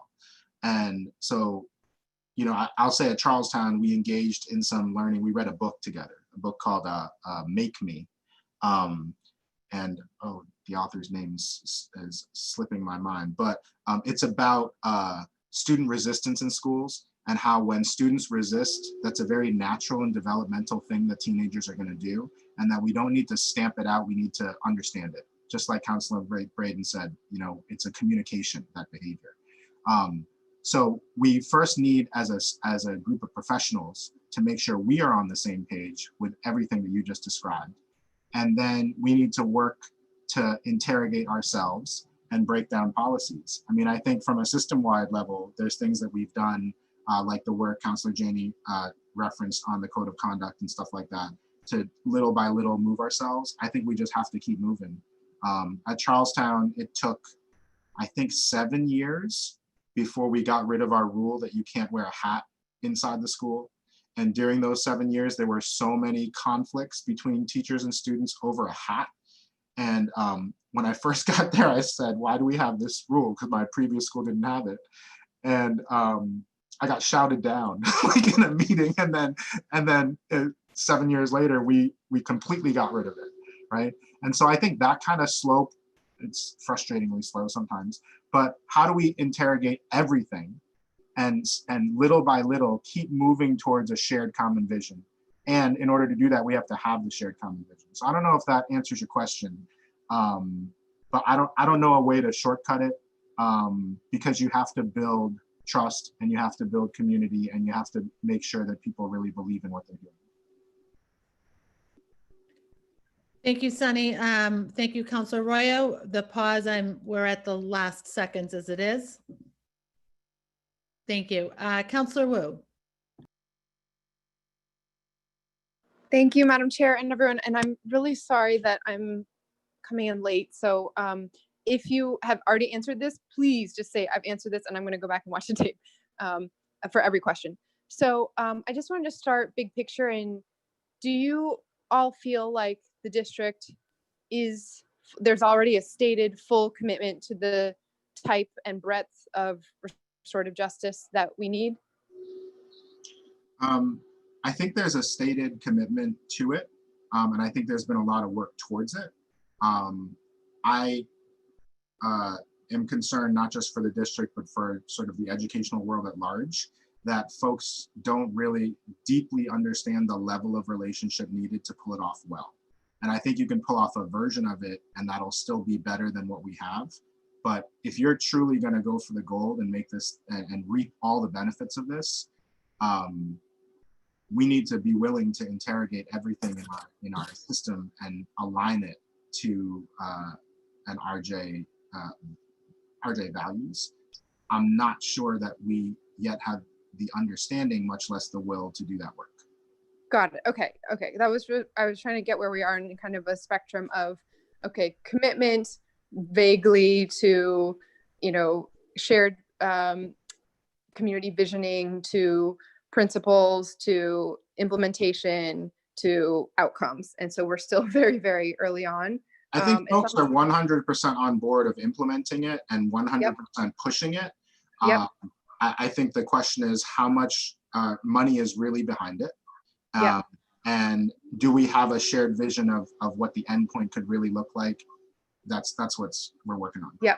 Okay. And then money in terms of professional development and training and staffing, money also in terms of facilities. I remember in all the Build BPS conversations, sometimes RJ would kind of, poke up as we're going to need more either conference rooms or separate spaces where groups or individuals can go. Do you feel like that is enough of the conversation now in terms of the funding needs, or how fleshed out are the sort of resource requirements? Yeah, I mean, facilities would be amazing, and there's schools in Oakland that sort of were built around RJ models that it makes such a difference in. I'm thinking more just about how we give staff the time to build relationships with each other and build relationships with students. The amount of professional development that's sort of standard in a typical BPS school is not enough. When I was at the Arts Academy and then also in DP teachers meet for an hour and a half outside the school day 3 times a week, I think. Might be 2 hours on some days. That's an enormous amount of time per week. That's like, what is it? 3, 4, 4 to 6, 4.5 to 6 hours a week is what we meet. The contract allows for 24 hours, right? And I don't believe in teachers sort of being asked to meet additionally without compensating them fully. So I think we need to acknowledge that these professionals need time to build with each other and then to be able to build with students. There's other things. There's a school in Houston that has a psychologist on staff who is for the staff. So that if you're in a restorative justice hearing with a student and it comes to light, you have this epiphany that you were hard on this student because of this thing that happened in your past with your own parent or something like this. The psychologist can then process that with the teacher so that they're not stuck now having opened this can of worms. There's so many things like that that I feel like we're not considering because oftentimes it's like, oh, this is this great thing because it's zero budget. We just have to switch our policies and then this whole thing's gonna work, right? And these people are very well intended and I'm so glad they're on board, but it can very quickly fall apart then. And then the people who are concerned that, hey, we're replacing a system that at least keeps people safe with something totally ad hoc, that's where those criticisms can be fair because we're not putting in enough supports to make sure this thing can thrive in the way that it should. Got it. Okay, my last question is, I think similarly broad in some ways, but in terms of where the motivation to actually get this right and find the resources and how it looks, can you talk a little bit, Sunny, about what the idea, in your view, what the ideal kind of interplay between top down and schools up would look like, right? Like how much of this is set by like with consistent standards around funding or resources and, you know, some of the contractual stuff versus allowing and empowering schools to determine what it looks like in each building or community. And if you could just be brief with that response, because we're at the time, and I think one of our panelists in the next group can answer some of them as well. Sure. I think it's about asking the right questions. So when the folks on top ask the right questions to steer you in the right direction, then folks at the school level can have individual conversations. You can't just have conversations with no guardrails because you're going to end up in all these different places. But one of the questions I asked earlier that I want to end on is, you know, are we prepared to harness this thing to its full extent? You know, are we prepared to really build relationships? What's in the way for us to build relationships? If that's the kind of question that's coming from the top, and schools are being asked to build the strongest relationship model possible in whatever way that they want to do that, and that's the dialogue happening from top to the school, that's what I would like to see, and that's where I think we'd have the biggest growth. Thank you. Thank you so much. Thank you, Councilor Rowan. Thank you, Sunny, for that. Sunny and Sabrina, I think Sabrina has left. Sunny, you're welcome to continue to stay here, but we are going to move to our next panel and hear some more. Councilor Braden has asked me to share. The name of the book is Make Me, Understanding and Engaging Student Resistance in School by Eric Tashalis.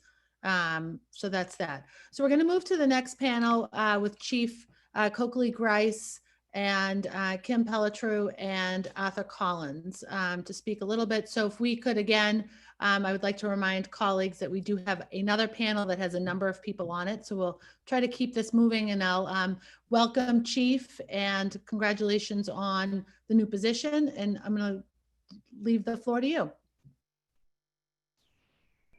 Well, good morning. And first, with great appreciation to Superintendent Casilius. My name again is Neva Coakley Grice, and I am the newly appointed Chief of Safety Services for Boston Public Schools School Police. Thank you, Councilors George, Camo, Mejia, Janie, and Flynn. Thank you for the good words. Thank you for having myself and my colleagues here today to discuss the very important role of the Boston Public Schools School Police. I spent my formative years as a Boston Public School student. Upon graduation, I left Boston to attend Hampton University in Virginia. Once completed, I returned home to Boston to join my family and raise my son as I began my 27-year career with BPD in the city and neighborhoods I love and still live in today. As you begin hearing testimonies and have heard testimonies and discussions on restorative justice practice, I'd like to share with you my vision for the Boston School Police moving forward.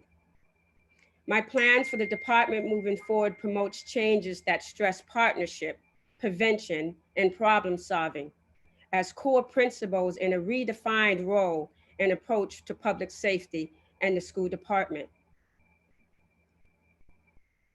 These benchmarks principles will serve as the foundation for reform-minded changing to administrative practices, training, and operational strategies. I plan on innovative approaches that stress community and student engagement through an intervention and supportive lens, restorative justice models, youth enrichment, and flexible training for staff. This will further support the development of safety service as a partner in the education of our children in the 21st century.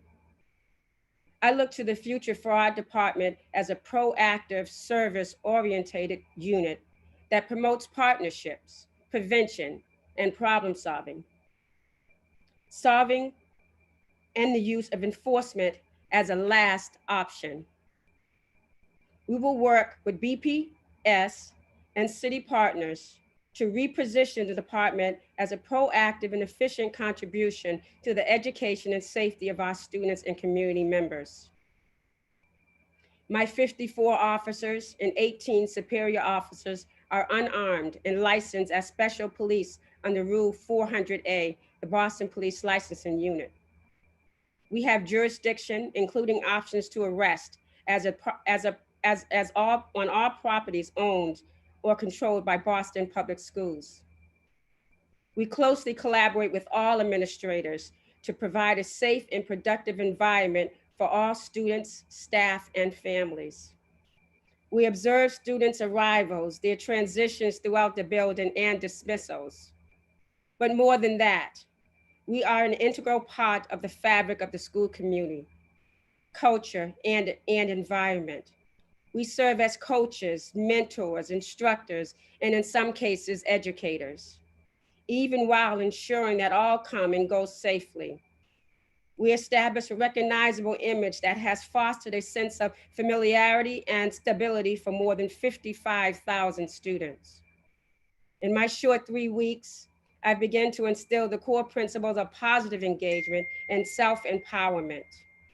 We embrace a new philosophy that centers on relationships, prevention, and community. This shift in the narrative will provide the department as a partner in the shared responsibility of educating and protecting our children and community members. I look forward to working collaboratively, as it is my belief that we all have the same goals: a safe, stable, supportive environment for every student, administrator, and partner in our schools. Thank you. Now, if you don't mind, I'd have Arthur Collins. He is here to talk about our restorative justice models within BPS. Thank you, Chief. Welcome, Arthur. Good morning, everyone. Thank you for having me. I am the restorative justice practices coach for the district, the one. And I say that because I think we need to, and I've been in the Boston public school systems. This is going into my 15th year. I graduated and matriculated through Boston Public Schools, and I'm a resident of District 7. So I just wanted to put that out there first. But I say that the one because I think if we're really going to think about how we implement restorative practices, we really need to think about the resources. We alluded to talking about Oakland earlier, and I think that's a great model because they're a very comparable district to us here, a very comparable city. And I want us to think about what they've invested in where we are in our investment. They had a department of 40 people dedicated to this work around restorative practices, and they had a budget of $2.3 million. So I just want us to put that out there, and you can kind of let that marinate a little bit because we're in a very different place if we're trying to figure out where we end up with this. There are very small pockets of many people doing restorative practices, but I think one of the things that we need in order to get to where we want to be is to figure out how to bring those folks together and build consensus around that. The very same concepts that we think about when it comes to implementing restorative practice amongst students needs to happen within our district also, not only with our students, but with the adults in our city also. So it's a mindset. People often want me to come in and think about how can you do your program here? Well, it's not a program. It's a paradigm shift on how we think. And we need to think about all the proactive pieces that come into it first, because that's the large part about it, the consensus building, the community building, the relationship building, emphasis on that. And then when we talk about dealing with harm, that's a smaller portion of it when everything else is done correctly. So I just wanted to kind of put that out there. And I think we're in a good place. We're primed right now to really take it in a direction where I think it should go. But I love the fact that we're having these conversations now, is what Sunny had alluded to earlier. So I'll leave it there.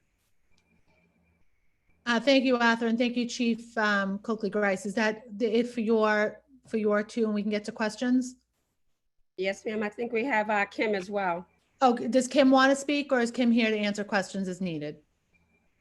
I can certainly move along to questions, Counselor, and chime Beautiful. in. That's fine. Thank you. I appreciate that. And I will just say, in my, as a BPS grad myself, and as a former teacher in my time teaching and sort of adding these additional 4.5, 5 years on, I've seen a real shift in the way that we talk about discipline in our schools, and we talk about a need to shift to restorative justice. And over the last 20 years, that's changed significantly.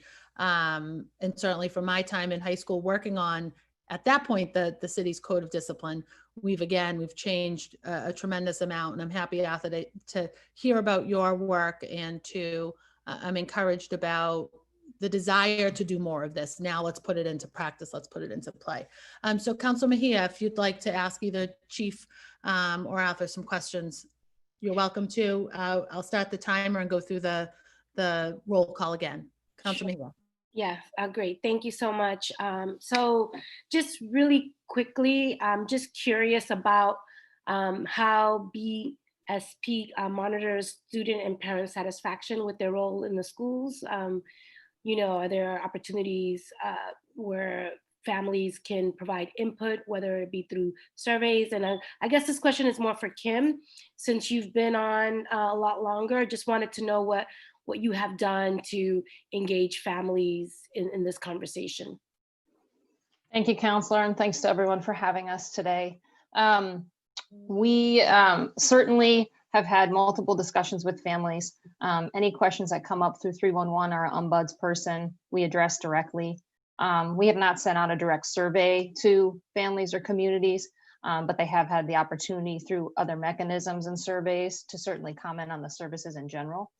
I think moving forward, which the chief touched upon a bit, this has been the philosophy in moving forward in the last 2 to 3 years, right? This prevention, intervention oriented engagement model for Boston School Police.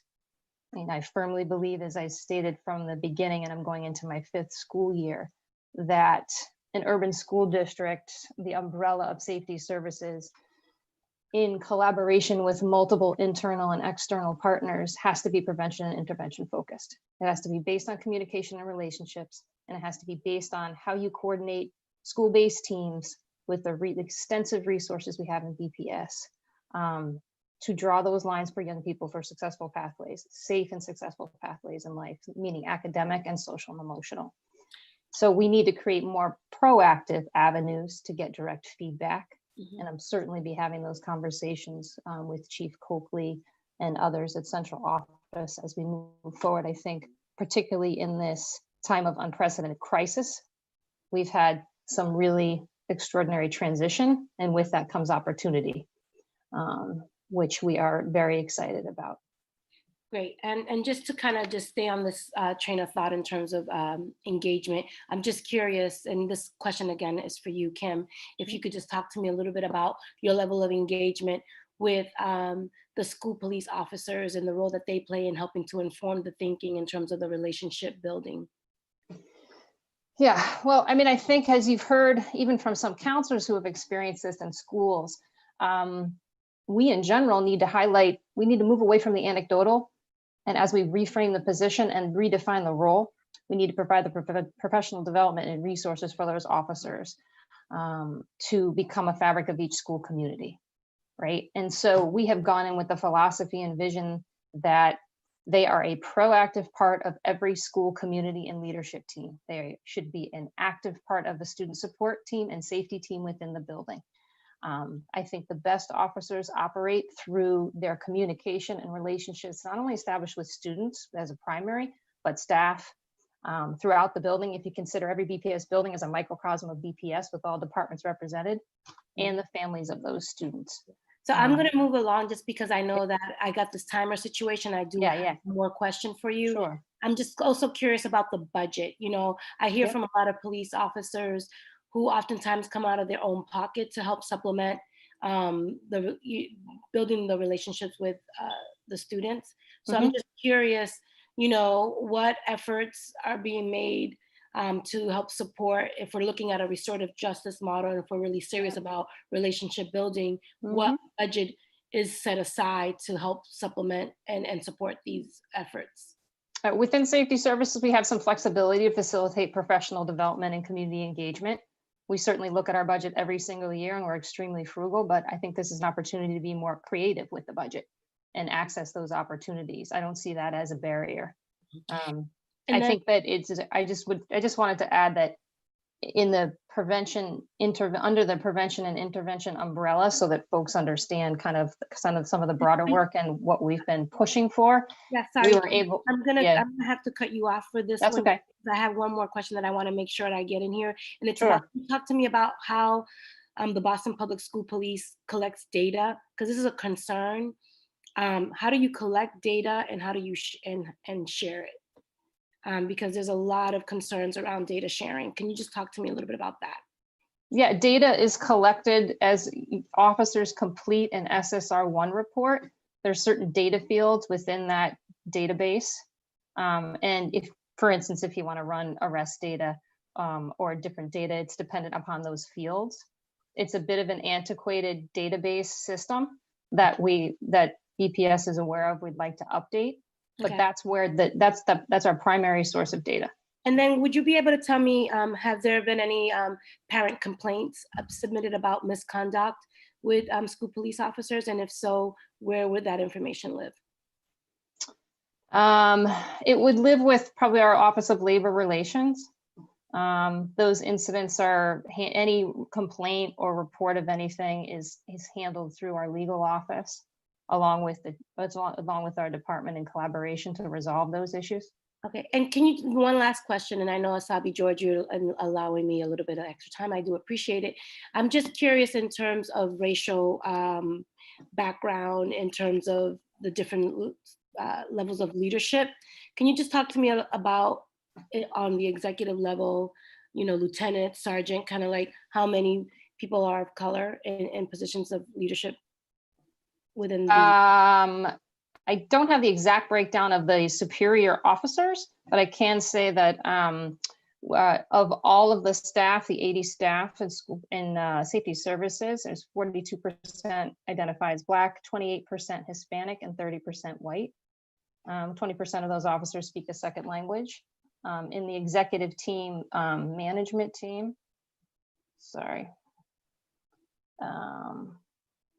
we have 3 women, 2 identify as Black, and we have a Deputy Chief Johnson who's white. And how is your role now? How I mean, because I'm trying to understand the role that you're the executive director. That's and correct. Then Chief Coakley. So what? Help me understand the relationship and how the dynamics work between these two roles. Sure. So Chief Grice's primary responsibility is Boston School Police and the 75 officers that fall under her. There's a lot that is entailed within that: deployment, professional development, all of the personnel issues that go along with it. I am there to support her on that framework, and there are multiple other aspects that we overlap. I do a lot of policy and procedure work complemented by her and my other staff, prevention and intervention initiatives, communication and liaisoning with central office and external partners around communication of incidents. That's in general description. There's a lot of other work that goes into it. And when we hit the ground, as many of you well know, when students, it looks like students will, in some way, shape or form, enter school in September, incidents, the handling of those incidents and the proactive prevention intervention piece of mitigating those become one of our primary objectives. All right. Thank you. Thank you both. Thank you, Councilor Mejia. Councilor Campbell. Thank you. And, you know, Kim, Chief Grice and Arthur, thank you so much for the work you guys have done across your entire careers. Really appreciate it.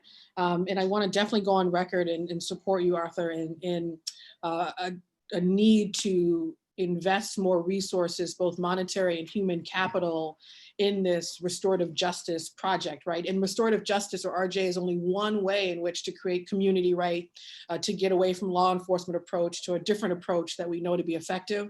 So definitely want to go on record in saying we need to increase investment there. We need more human capital to do this work across all our schools. It should be available to every student, every teacher, every administrator.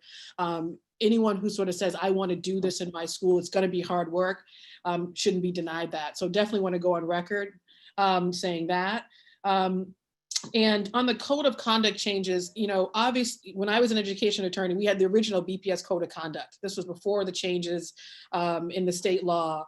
And obviously, there were transitions. There was a lot of advocacy over years to make changes there, but we did it, right? And then schools across the Commonwealth had to adopt to those changes. So clearly, we can shift from a model that's more law enforcement or as we talked about, Chief Grice, right? Like this, school police were created back in the 70s with busing and real safety concerns. And then this model sort of perpetuated based on various things. But we've done it before where we've transitioned systems. We did it with the code of conduct. And so I'm really curious to hear from you in your new role, and from Arthur as well, is how do we transition away from a school police presence, even naming school police, into whether it is a restorative justice person, right? Or a mentor, a counselor, some other even, not just the label is important, how you show up is important in building trust. How do we shift from that model to a model that includes RJ and other ways in which to build community and sense of belonging that Sunny was really talking about as well? Well, I think, thank you again, for having me in this conversation. I think this kind of helps with that shift, these dialogues and these discussions, and having everyone involved and everyone's piece being involved in those discussions. Also, what's moving forward to thinking about, law enforcement different in the schools, school police officers in the schools different. Like I said, I'm really looking at different models as far as prevention, problem solving. I come from good stock. I must admit, coming from BPD and the Bureau of Community Engagement, my last assignment with Superintendent Nora Bastion, and some of the things that we did was always out of the box and out of the box thinking and thinking about engagement and being progressive with our community policing model.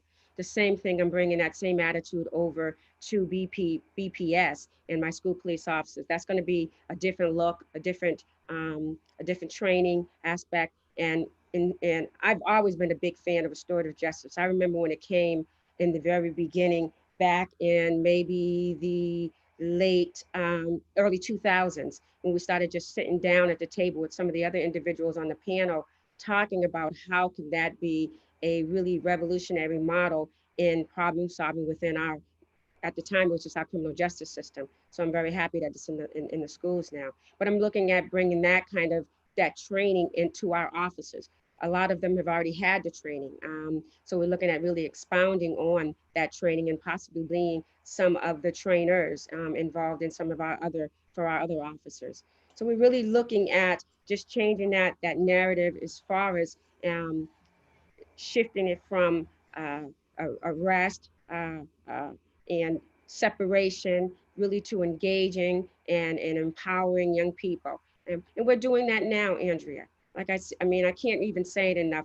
I kind of have a little difficulty separating us because we are the community. We are part of our learning environment. And I think that's the way the officers feel. I spent the first couple of weeks really getting out and talking to the officers and seeing how they feel, listening to their stories. And I feel the anecdotes are very important. A lot of them during our discussions accidentally, referred to the young people as their students, as their children, because that's the way they feel. And that's the kind of model that I want to foster moving forward, coupled with training and training in the restorative justice models, also and presentation.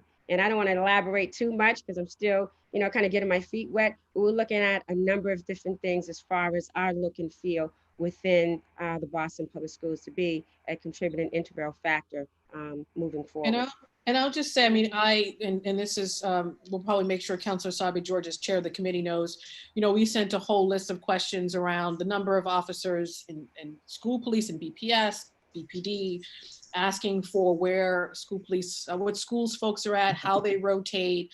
A lot of questions on policy training, information sharing with BRIC, and data specifically, right? The number of incidents you see every year, disaggregated by different race, English language learner status, et cetera, by school, a lot of metrics to sort of get at what we're talking about here. So I know we got an email last night.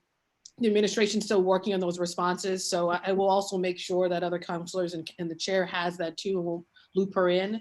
So I guess because of time's sake, I have I guess two more questions. One is, we have been talking about, the pushback to shifting and saying, do away with school police within our schools, right? We have the BPD unit external, something goes down, we'll figure this out. Obviously there are protocols in place, but in school, really talking about what does it mean to really support a young person through mentorship, guidance, understanding our students come with a lot and need a lot of supports. So really that data was to really, the request for data in terms of the number of incidents you see was to really get at being able to define the problem, because some folks have been pushing back and saying you cannot get rid of school police in our schools. You know, there are assaults going on, there are things, violent things going on. But then the flip side is, well, what does it mean to create that sense of community where RJ can come alive, for example? That's harder work, right? That creates a, it's more long-term, I think, than immediate, you know, let's arrest you, let's get you out of this school. And so the data requests were really important. Even if such data isn't robust, it still would be helpful. So I just wanted to put that on the record. I guess that's a comment, not a question. And then my last question is, what is the current specific, and maybe this is for you, Arthur, like the policies, the practices with respect to RJ, de-escalation, alternatives, right, to say arrest, to discipline, school discipline, to a hearing. What's the policy that's currently in place for these types of practices? And how do we get a culture in which everyone in the system, the adults, like you said, as well as the students, buy into that? That's a great question. And I think it has a few little levels to it. But one that I will say is that it varies in every school. And this is what I talked about with small pockets of people doing the work. So what I've seen is that you have really good people from principals, administrators, leadership in schools, but depending on where they are, what school building they're in, who's actually working for them, their mindset, it varies. And then there's a lot of turnover from year to year. So people change, and then that change goes with them sometimes. So I think one of the things that I'm really happy about is that this particular year, we did revise the code of conduct. And there's a lot, and I think many administrators, for instance, many principals, they often go directly to that code of conduct to figure out how to handle disciplinary actions or items. So, but the code is so different now. And I hope that it is embraced in the way that we've embraced the last version of the code of conduct. I think that's going to make a huge difference. And restorative practices is not just going to be a buzzword, but it's going to be something that I think people, we need to move in that direction. And I think hopefully they will embrace it because it's in the code of conduct also. You know, so those are some of the policies, but I think we're getting more savvy with it. I think we feel like we have all this knowledge and it's perfected, but it's not. So it's an ever evolving, changing kind of thing. But at least now we're moving in a direction of where I think we should be going. And I'll just add, this is very helpful. I'll end with the data was not only to create a sense of the problem, but also to see if the school police presence makes a difference, right, in making schools safer, students safer as well. Thank you. And Councilor Sabi-George, we'll be sure to share you on that because I'm not sure if we Yeah, I would appreciate that because I don't you. have that information, and we Awesome. can include that in Thank the you committee very report much. as Thank well. you, guys. Councilor Janey. Thank you. Can you hear me? Yes. Thank you. So I have several questions. So I will be brief with asking and ask that you be brief in your response. First, wanted to just thank you, Arthur, and acknowledge your comment earlier that this isn't a program that we're talking about, but really just a shift. I'm interested in really understanding, number one, how many schools have police, which ones, and how many have the restorative justice? Who's implementing that? Is there a comparison that someone on this panel can give us? And if not, hopefully we can follow up through the chair to get that information. So I'm interested in how many schools, we've got what, 120, 125 schools. How many of them have school police officers? So if I could modify that request, Councilor Janey, Yeah, go ahead. for that list from whether it's Chief Coakley-Grice or Kim or Arthur, on the number of police officers, where they're assigned, what their role is, and then the restorative justice piece. That'd be really good information for us to have. Thank you. So I'd like to understand that. I am also, as I said in the opening, wanting us to think about how we repurpose, phase out, We're having those discussions with our Boston police officers. Well, not maybe with them just yet, but we're having that amongst ourselves as a council. There will be hearings and the public will be invited to share in that conversation about how we respond to crisis. And so for me, the same question exists in our schools. You know, are there ways to think about how we really beef up the social and emotional wellness piece and bring in, maybe there are existing school police officers that would be retrained and certified somewhere else. Just thinking of how we got school police around the crisis of busing in our city. I'm a young person that survived that. I was 11 years old when I had to integrate Boston Public Schools. So do you have any thoughts about that? How to repurpose or rethink? Well, not per se repurpose. I think that training is going to be a very important aspect as far as our school police officers. I think really, particularly in the restorative justice model, I think we're looking at, you know, expanding that in more schools. From what I understand, it just started a couple of years ago, Arthur, and in a couple of schools. So we're looking at really, did you want to say something, Arthur? Oh, no, go ahead. I was trying to hear you. That we're going to look at expanding that model in more schools with more officers. Well, I would be very interested. You know, I think the more we can rethink, I've got an ordinance with colleagues, Councilor Roya and Councilor Wu, that looks at the role of school police and reporting and the observation. And so I think there's a lot of conversation that we have to continue to have. I'm interested in— Councilor Janey, could I add? I'm sorry. Yep, I'm interested in arrest data, so I do want to keep moving. Yeah. I'm interested in what the arrest data is, how many, who's been arrested by race, which schools, and then whether or not that information is being reported. The state law says that information has to be reported. The school district must report to the state. And my understanding is that isn't happening. And so I'd like an update on when the last time that did happen, in addition to the data. So how many young people have been arrested by race, which schools, types of incidents, and then whether that information is shared with the state. Do we have that here? Can we get that later? We can get that later. We certainly we can follow up on the report out to the state, but we certainly have most, if not all of that data can be extracted from the database. And I think part of it is already in the data request, Council. Can you talk about some of the, I know we've been talking about training, de-escalation, so can you say how many officers are already trained in that? What is the constant way you keep officers up to date on restorative justice practices, on de-escalation and other things? Can you just speak more? And I know there was some, I think Council Mejia may have been asking about this earlier. Mm-hmm. Can I just tell you what the little bit that I do know? Last year, so like I said, there were small pockets of practitioners, and we have what's called the NIJ grant, the National Institute for Justice grant, with a partnership of BPS and Suffolk University.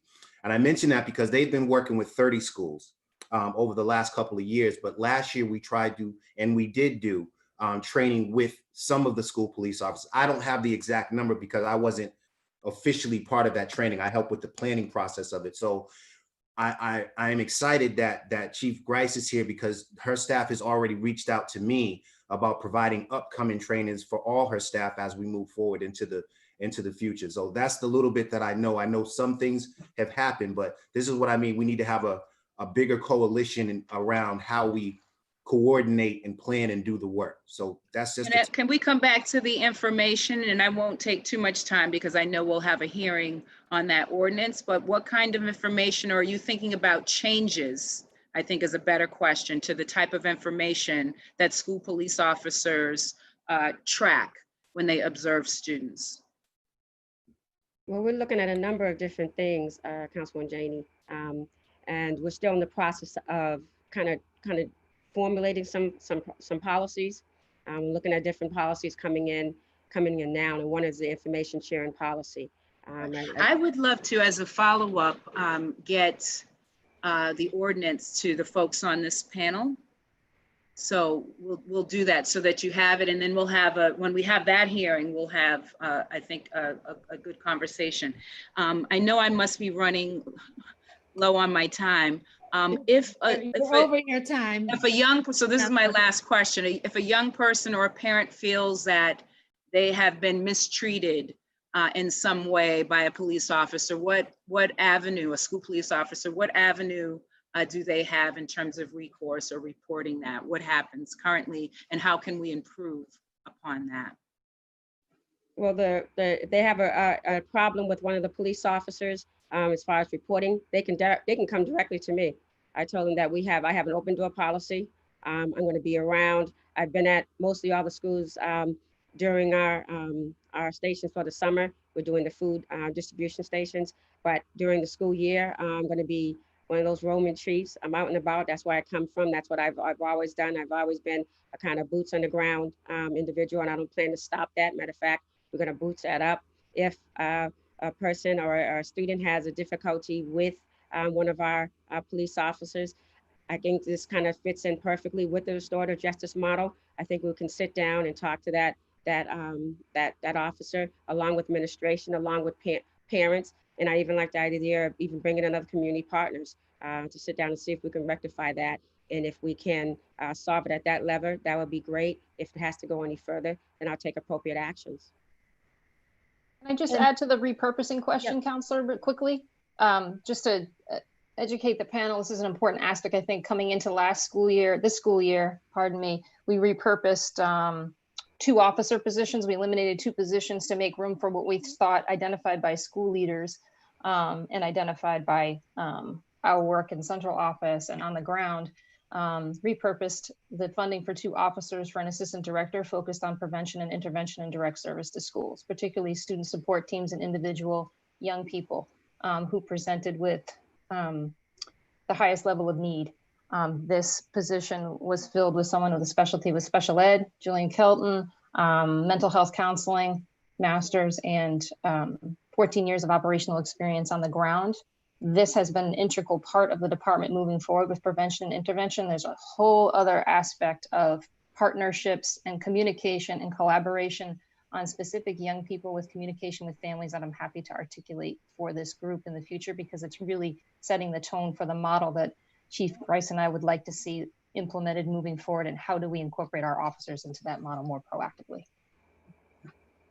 I also just want to add, Kim, you had mentioned earlier about complaints going through the legal office. I think it'd probably be helpful, just where this question's come up again, if we could have sort of the details on the official policy and what the procedure is if there's a complaint. Thank you. Anything else, Councilor Janey, before we move to Councilor Braden? I know we're running low on time, and I know a lot of people want to testify, so we'll have several opportunities. So thank you. I want to thank this panel. Councilor Braden, and then we'll be, it looks like, with Councilor Arroyo after Councilor Braden. Very good. We'll go to Councilor Arroyo. Thank you, Madam Chair, and thank you to the panel. So I'm just going to jump right into questions to make the most of the time. State law, specifically the Criminal Justice Reform Act of 2018, required all cities to update their memorandum of understanding in 2018. Among other things, the law requires that our memorandum of understanding state clearly that we cannot use police powers to respond to school discipline matters, specifically Section 37P, where I'm reading from the statute, says the memorandum of understanding shall state that school resource officers shall not serve as school disciplinarians, as enforcers of school regulations, or in place of licensed school psychologists, psychiatrists, or counselors, and that school resource officers shall not use police powers to address traditional school discipline issues, including nonviolent disruptive behavior. And my understanding is that the last time we did this was in 1996 in terms of creating a memorandum of understanding, and that we did not follow state law and create one in 2018. Do we know where we are on that new memorandum of understanding? I can speak to that, Counselor. Yeah, the new memorandum of understandings in process, along with a couple of other critical policies around information sharing with BPD. I would also, just as a point of clarification, school-based teams, administrators, and student support teams are the primary for handling discipline issues in schools. We do not consider, the Boston School Police do not consider themselves disciplinarians. So I just want to make that clarifying point. Certainly de-escalation and initial interactions with young people to the best of our abilities completed by trained school teams. And so when you say they don't consider themselves disciplinarians and they make arrests and have arresting powers and detaining powers, what is that just considered law enforcement? What do we consider that? Well, I would say that discipline in the wide umbrella of discipline is much different as it applies to the code of conduct than a situation that would culminate in arrest as a last resort. And those decisions have to be made within schools, sometimes with a lot of feedback, sometimes not, depending on the circumstances, meaning for the safety of an individual or the safety of that school community, it has to happen very quickly. That might be a different conversation, but I just wanted to clarify the inherently critical role that school-based teams play in the primary discipline handlings in every single school. Okay, and then when we talk about BPS having protocols in place for its school police and BPD having protocols in place for their school police unit, is there anywhere where we can access that publicly, what those protocols are? If I were, say, a parent or wanted to see what BPS is school police protocols were, would I be able to access that publicly online in any way or publicly in any way? You would be able to request it for sure. The other, So I'd have to request it. I wouldn't be able to just say, I want to know what BPS school police's protocols are, pop that in a Google search bar and find it. Well, there's some pieces of it around how we handle certain issues in policy and superintendent circulars as public record on the website, but specifically those protocols are being updated by the department now, and anything around BPD in the school unit, obviously that request would have to go through them. Okay, and so I guess can we consider this my official request for both of those? Is it possible for me to get those back? Yeah, we can certainly have that conversation and follow up with you. Perfect, appreciate that, thank you. Very quickly with the communication with BPD, I'm aware that this has been under some kind of reconstruction probably over the last 2 years, ever since the incident in East Boston. What protocols and procedures exist to dictate what information is shared formally and informally, including texting, emails, or phone calls between the Boston School Police and the Boston Police Department itself? So we have a memo that was initiated in May of 2018 that we're happy to share around communication, and it filters through the deputy chief or chief of safety services when it needs to be shared with the liaison for Boston Police Department. We also have a tracker, and we are, as you well know, under the guise of FERPA, there are several restraints on information that we can share. When we do share under the safety and emergency clause in FERPA, we have to justify that sharing, and that also goes through the chief or deputy chief and with consultation with OLA and the superintendent's office. And, so, for example, a missing child or a medical emergency, et cetera. Okay. And in terms of keeping track of how many times the Boston School Police communicate with BPD, do we have a number for how many times they've actually been in contact or communicated around any matter? Bit of a broad question, but we can certainly talk about when we've shared information. I'm happy to follow up and talk a little bit more about that with you if you'd like. Okay, that'd be great. Let's do that follow-up. And just back on the first thing I asked about the memorandum of understanding, you said it's currently in process. Do we have a timeline for completion? I'll follow up with OLA on that. The information sharing policies that are going to go before the school committee, I believe they're slated to go in August. We're trying to coincide those things so that all of that work is updated, approved. I know the superintendent spent an extraordinary amount of time consulting with the community and advocates, has as our Office of Legal Advisor, and working with BPD to work out the details. So hopefully as soon as possible. Thank you. Let me just run through my list really quick and see what other questions I have here. And, how am I doing on time? Councilor Arroyo, you are over time. I'll allow you another question while you're searching through your notes. I do want to note that as we prepare for the next panel, If the following people could raise their blue hand so we could prepare to add you to the Zoom. Neosaj, Laura, and Elizabeth, who are slated on this next panel. I see those hands raised. We'll do that magic on our end. Thank you. Go ahead, Councilor Arroyo, for your last question. In terms of getting involved, because it's not considered discipline, according to you, what are the circumstances in which a Boston school police officer would get involved rather than a school administrator or counselor? Are these delineated? Is there a this probably would be in protocols, I would assume, but is there a delineation of when a Boston school police officer would get involved as opposed to any other school resource? Chief, you wanna? Yeah, for the most part, we would get it. For the most part, we would get involved if at the request of administrators or teachers. We would also get involved if it elevates to the level of a criminal act in school. But in most cases, we try to really mediate it at the level of the administration and with the teachers. Thank you. And I might need a second round if that's possible for this panel. I have more questions for this panel than any other, but if it's not possible, I understand, and I'll just send them in. So if you'd please send them in, Councilor Arroyo, we do have a number of follow-ups to receive from them, and we are moving to the third panel prior to extensive public testimony. Will do. Thank you, Madam Chair. Thank you, Councilor Arroyo, and thank you to this panel for joining us this morning into this afternoon as we prepare to move to the third panel. Chief and your team, you're welcome, and Arthur and Kim, you're welcome to stay. And I think the preference would be to have you continue to watch offline or off of the screen. Thank you for that. And we'll move to the third panel. I also want to see if we've been joined by Miss Jean Pierre. Is Miss Pierre with us?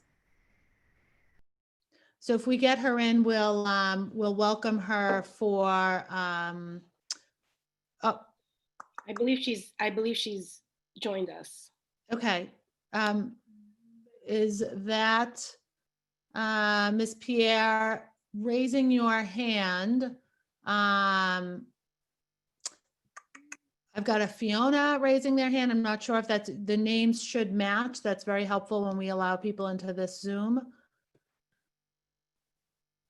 Councilor Mejia, do you know if that's Fiona?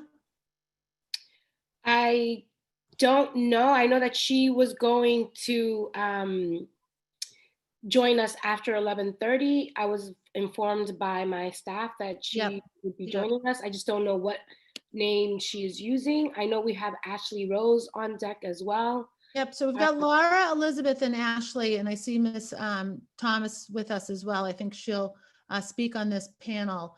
But Fiona, I see Fiona's been added to the Zoom. Fiona? Are you here for public testimony? Or are you here for this panel? And perhaps we have you. Wait, hold on. I'm here for testimony. All right, Fiona, we're going to put you back into the waiting room. I appreciate that. We'll get going with Laura, Elizabeth, Ashley, and Miss Thomas. So I guess with this panel, we'll start with Laura as I have her listed first. Laura, welcome. If you'd introduce yourself for the group. Great, thank you so much. Good afternoon now, and thank you, Madam Chair. My name is Laura Rotolo. I am with the American Civil Liberties Union of Massachusetts. Thank you for the invitation and for this really important conversation that we're having today. And I just want to start with saying that while this conversation is framed as restorative justice and the role of police, I want to challenge us to really think about phasing out the presence of police in school without waiting first on a full rollout of restorative justice models. We've heard today that restorative justice is about much more than addressing harmful acts, that it's about building trust and growing community, and that it's something that takes funding and a lot of time. But I believe that there is an urgency in the harm that police cause in our schools today. And I want to focus just on three short points. One is about the disproportionate impact on students of color. The second is about collaboration with ICE that we've heard about today. And the third is about transparency. So firstly, I just want to talk about the disproportionate impact on students of colors. We know from years of studies that students of color are more likely than white students to be disciplined, suspended, and expelled. And in Boston, they are also more likely to be arrested. In 2012, the ACLU and Citizens for Juvenile Justice published a report called Arrested Futures based on school arrest data, the data that we've been talking about today. And this goes back from 2008 to 2012. That data included Boston. And in Boston, what we found was that students who were classified as African American accounted for 63% of all arrests, even though they accounted for slightly more than 1/3 of the student body. So again, they were 1/3 of the student body, 63% of all arrests. And that tracks with studies that we know, through essentially decades of work on this issue of policing in schools, that it's the students of color who are most likely to be arrested and affected by this. Secondly, collaboration with ICE. I just want to highlight some of the points that have already been talked about today. That it's not just the information about status that is not shared with ICE. What we know is that police in schools write up reports about observations they make, and those reports are shared with the BRIC, the Boston Regional Intelligence Center. And they're also shared within the Boston Gang Database, where students quickly rack up points that make them considered a gang member. And those points can be something as simple as being in the cafeteria with somebody else who has a point, wearing the wrong color shirt that is considered a gang color, or a hat that is considered a gang hat. You may have heard about the East Boston case where a student was deported to El Salvador based on an incident report from an East Boston school police officer. That report was about what was called an unsuccessful, quote unquote, unsuccessful attempt at a fight in a cafeteria. So while nothing actually happened at the end of that fight, the report made its way into the BRIC, and that report made its way to ICE. And those facts were enough to get this child deported. And he wasn't the only one. We also know of another young person who was put into deportation proceedings because he was labeled a gang member based on incidents that happened in the school.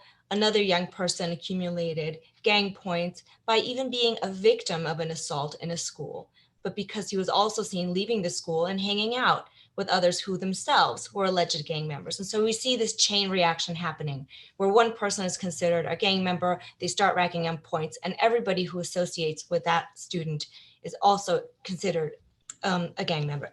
And that is enough for ICE to deport the students that we are serving, constitutionally required to serve in our schools. So lastly, I want to talk a little bit about transparency. We've been talking a lot today already about the data about school arrests. The details of the work of police in schools is a matter of public record and should be reported regularly to the public on a regular basis, especially the families of the students who are in the Boston Public Schools. And yet this doesn't happen. Families are currently in the dark about the scope and impact of having police in schools. As Councilors Campbell and Janey told us a little while ago, we don't have the current arrest data. Our report from 2012 took years of work just to obtain those records. And this hasn't changed. I know of several requests for public information that are outstanding. One is from the Center for Juvenile Justice and Mental Health Legal Advisors Committee. Another is by the Lawyers Committee for Civil Rights, Center for Law and Education, and the Multicultural Educational Training and Advocacy Center. And they recently filed a lawsuit because even though they properly filed a public records request, and the supervisor of public records from the state Secretary of State's office told the Boston Police Department that they needed to turn over the information, they didn't. And so these groups were forced to file a lawsuit like other advocates have been forced to do. This shouldn't be the case. This information should be transparent to the public. It is a public record.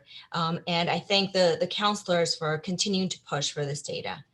And so lastly, I just want to sort of wrap up by uplifting all that has been said today, which is that school police are literally the link between the school to prison pipeline. And they're also the link in the school to deportation pipelines. The permanent on-site presence of police officers at public schools results in the criminalization of disruptive behavior that would have been handled by school staff were it not for the presence of school police there. So thank you for this opportunity. I really look forward to working with you on this these exciting changes that are coming to the Boston Police and the Boston schools. Thank you. Thank you very much, Laura. And we have found Ms. Jean-Pierre. That's Leticia. If you would introduce yourself for the record, I know that you're on a time constraint, and then we'll go to Ashley Rose and Sarita Thomas.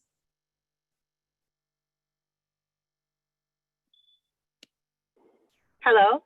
Yes, we can hear you now. Hi. Okay, sorry about that. My name is Leticia Jean-Pierre, and I am a parent of he was in Boston Public Schools.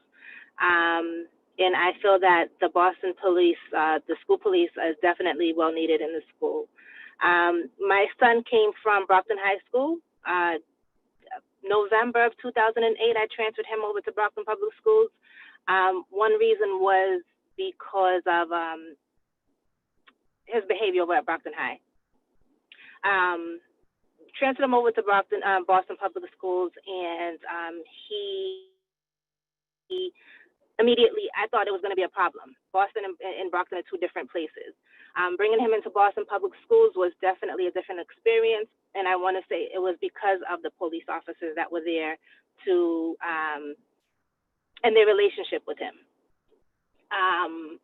One of the police officers that he actually made a good connection with was Officer Wilson, and there's two other officers, I'm not sure their name, and one was a young female and the other one was an older gentleman. But he immediately made a connection with these officers, and they kind of watched him over the last couple of months. You know, it was his senior year. They were there for him. They made sure he attended classes, specifically Officer Wilson, made sure that he attended classes, you know, that his grades were on point. He also played basketball, those officers that were there in the gym. So I feel like the relationship that they build with these kids, some of these officers come from where these kids came from, so they understand these kids. They're able to relate to them. They're able to pull them out of something. They're able to pull them away from getting themselves into further trouble. What else? I just feel that they're needed as far as having them on campus or on grounds because of, you know, a situation might happen, they're there instead of having to call police from elsewhere. You know, the teachers build a relationship with these officers. Again, the students. I think the main thing is that these officers building a relationship with these students and being able to keep them out of trouble is basically the biggest thing. I'm sorry, I'm choking all over my words. I wasn't prepared for this. So, but yeah, I feel that they're definitely needed. They're definitely needed. Listening to everybody else's testimony about, you know, like the officers reporting, you know, students or whatever the case may be. As a parent, I've never witnessed that with these officers. I know that I was always there to pick up my son after school, and if there was a problem, the officers were right there to, you know, to stop the problem from escalating. So basically, that's my take. I definitely think they are needed in the public schools. Thank you so much, Ms. Jean-Pierre, for joining us, and I apologize for the confusion in getting you into our Zoom. Ms. No Ashley, thank you so much. Ashley, if you would welcome and introduce yourself for the group, and then we'll go to Sarita next. Thank you. Thank you, Counselor. My name is Ashley Rose. I am a restorative specialist at Suffolk University. I am actually one of 4 coaches that work under the NIJ grant, where we're helping to implement restorative justice at 30 schools with 15 schools intensively, including the Trotter School, which is why Ms. Sarita Thomas is here as the principal. We've been working together for 2 years. I want to first start by stating that restorative justice can't be another initiative. This needs to be a permanent paradigm shift that exists as a budget line item. We can't keep responding with these initiatives that come in and out. I've seen such a change in the schools that I've worked with, but in order for them to carry this out, as this grant comes to an end, Suffolk University, we're done in December. But as this grant comes to an end, in order for the work to be continued, these relationships to be built, there needs to be funding for restorative coordinators, and sometimes more than one at each school, along with social workers and training for teachers to be able to hold these circles themselves. Places where I've seen success at this, I've been at the Umana, the Trotta, along with South Boston. I know Julia was able to join us in a circle at the Umana prior to being a counselor. President Janey was able to join us at the Trotter actually this spring to see these circles in action. And I want to be able to share some of the successes. One of them being, there was a group at the Trotter where when we think about calling the police on children, this is a school that's in one of the most traumatized areas of Boston in regards to impact, and police officers were never called. Not one time have I been at this school, they've been called due to student behavior. Instead, these students are always granted a circle, a restorative dialogue, or even a conference, which is really impactful because we know that restorative justice works, but it's often denied to children who are Black and brown. They are often sent into suspensions. We had one group where I was called into because they were disturbing the class in the circle. So I grabbed these 6 boys who were supposedly being a disruption based on Miss Thomas and Miss Colleen Curran's advice. And we created a circle, and they said they would only do it if it was a Fortnite circle. So I myself decided to become part of the Fortnite clan, which I knew nothing about, but we held a circle looking at sports using gaming. And I asked them the question, what's your high achievement and how long have you been gaming and why do you still game? The first gentleman who's in the 7th grade answers me saying, I've been gaming since I'm 3. And I continue gaming because it's the last thing I did with my father before he died. At that point, the next student passes the talking piece and he's like, he barely wants to speak. He says, I've been gaming also because my father died. The next gentleman goes and said that his mother just died of cancer 2 years ago. And this is the only thing that takes his mind off of things. And the next student answers and says that he doesn't want to talk about his dad being in prison. Very quickly, I realized this was not a circle. This was our disruptive students. This was a group of students who created a grief group where they supported each other. From there, we decided I want to shout out Lena Park and Realist Pugh. He's a social worker and a professional gamer who happened to come in and become the restorative keeper and allow these students to go from feeling left abandoned because they didn't have dads. He stepped in as a pseudo dad and helped them create their first Father's Day circle celebration to allow them at the charter school. And they were jealous at first because they said everyone was celebrating people's fathers and we don't have one. And they created this Father's Day circle that celebrated the dads, but then also they somehow got pseudo dads to step in. There were coaches and the fathers who attended this circle cried saying that this was the first time they've ever been celebrated. That oftentimes fathers don't get flowers in person. They get flowers at funerals. So Sarita Thomas, I thank her because it was us in this grief aspect that set us up for 2020, which was unfortunate. The school lost, the 2nd grade class might have lost 3 parents in 1 year, but because we already had experienced the year before with dealing with grief, we were able to not only support the parents who lost their students, but we were also able to support these teachers who Sarita really allowed her teachers to be trained in tier 1, 2, and 3 for restorative justice. When the death hit them, they knew how to circle each other up to allow that 2nd grade teacher to keep going. But more importantly, how do we heal after harm? I hear a lot of talking about responding to harm, but in many ways, I've seen circle be preventative. In places like South Boston, which is now Excel High School, they attacked busing as a subject matter, which was a class concept that turned into circles where teachers got to explain their experience as children dealing with race. So I feel Circle allowed us to have the conversations that we're having in Boston now about racism earlier and in a safer manner. So I encourage you to also do it there. And last but not least, in regards to policing in schools, I have my personal beliefs about that. But I would go on to say that there were officers like Sergeant Allen who wondered how I got certain students that he had to chase all around the building in the high school to show up to a circle with seashells. And he would often come and join our circle and wonder how this worked and wanted to literally sit in it. But the big caveat became, this isn't part of his training. He wanted to be trained, but didn't know how to really get that done. So I do encourage, as we start to look at policing in schools, not to throw the baby out with the bathwater, maybe to have some circles with students, the security officers and the teachers and parents in order to get this done. But I believe that in order to really talk about restorative justice, I think you can hear from Sarita Thomas herself about her experience working with Suffolk University. And again, my big issue and my big ask is that as we exit, that the Boston Public School System pour their own money, whether it's into the RJOC or other groups to carry this information. So if it's okay, I would like to pass the mic to Sarita Thomas. Thank you, Ashley. And I love the idea of passing the mic to Sarita Thomas. How are you doing, Madam Chair? Good to see you again. Thank you all for giving me this opportunity to be here, and a shout out to Ashley for including me. I'm absolutely an advocate and a fan of restorative justice. I myself am a graduate of Boston Public Schools. Shout out to the O'Brien, formerly Boston Tech, back in the day, Boston Tech. And I've been in Boston Public Schools. I want to say this is my 26th year. I've been a middle school math teacher. I spent over 20 something years of my time here in middle school. And while in middle school, I had the opportunity to be a dean of students for a while.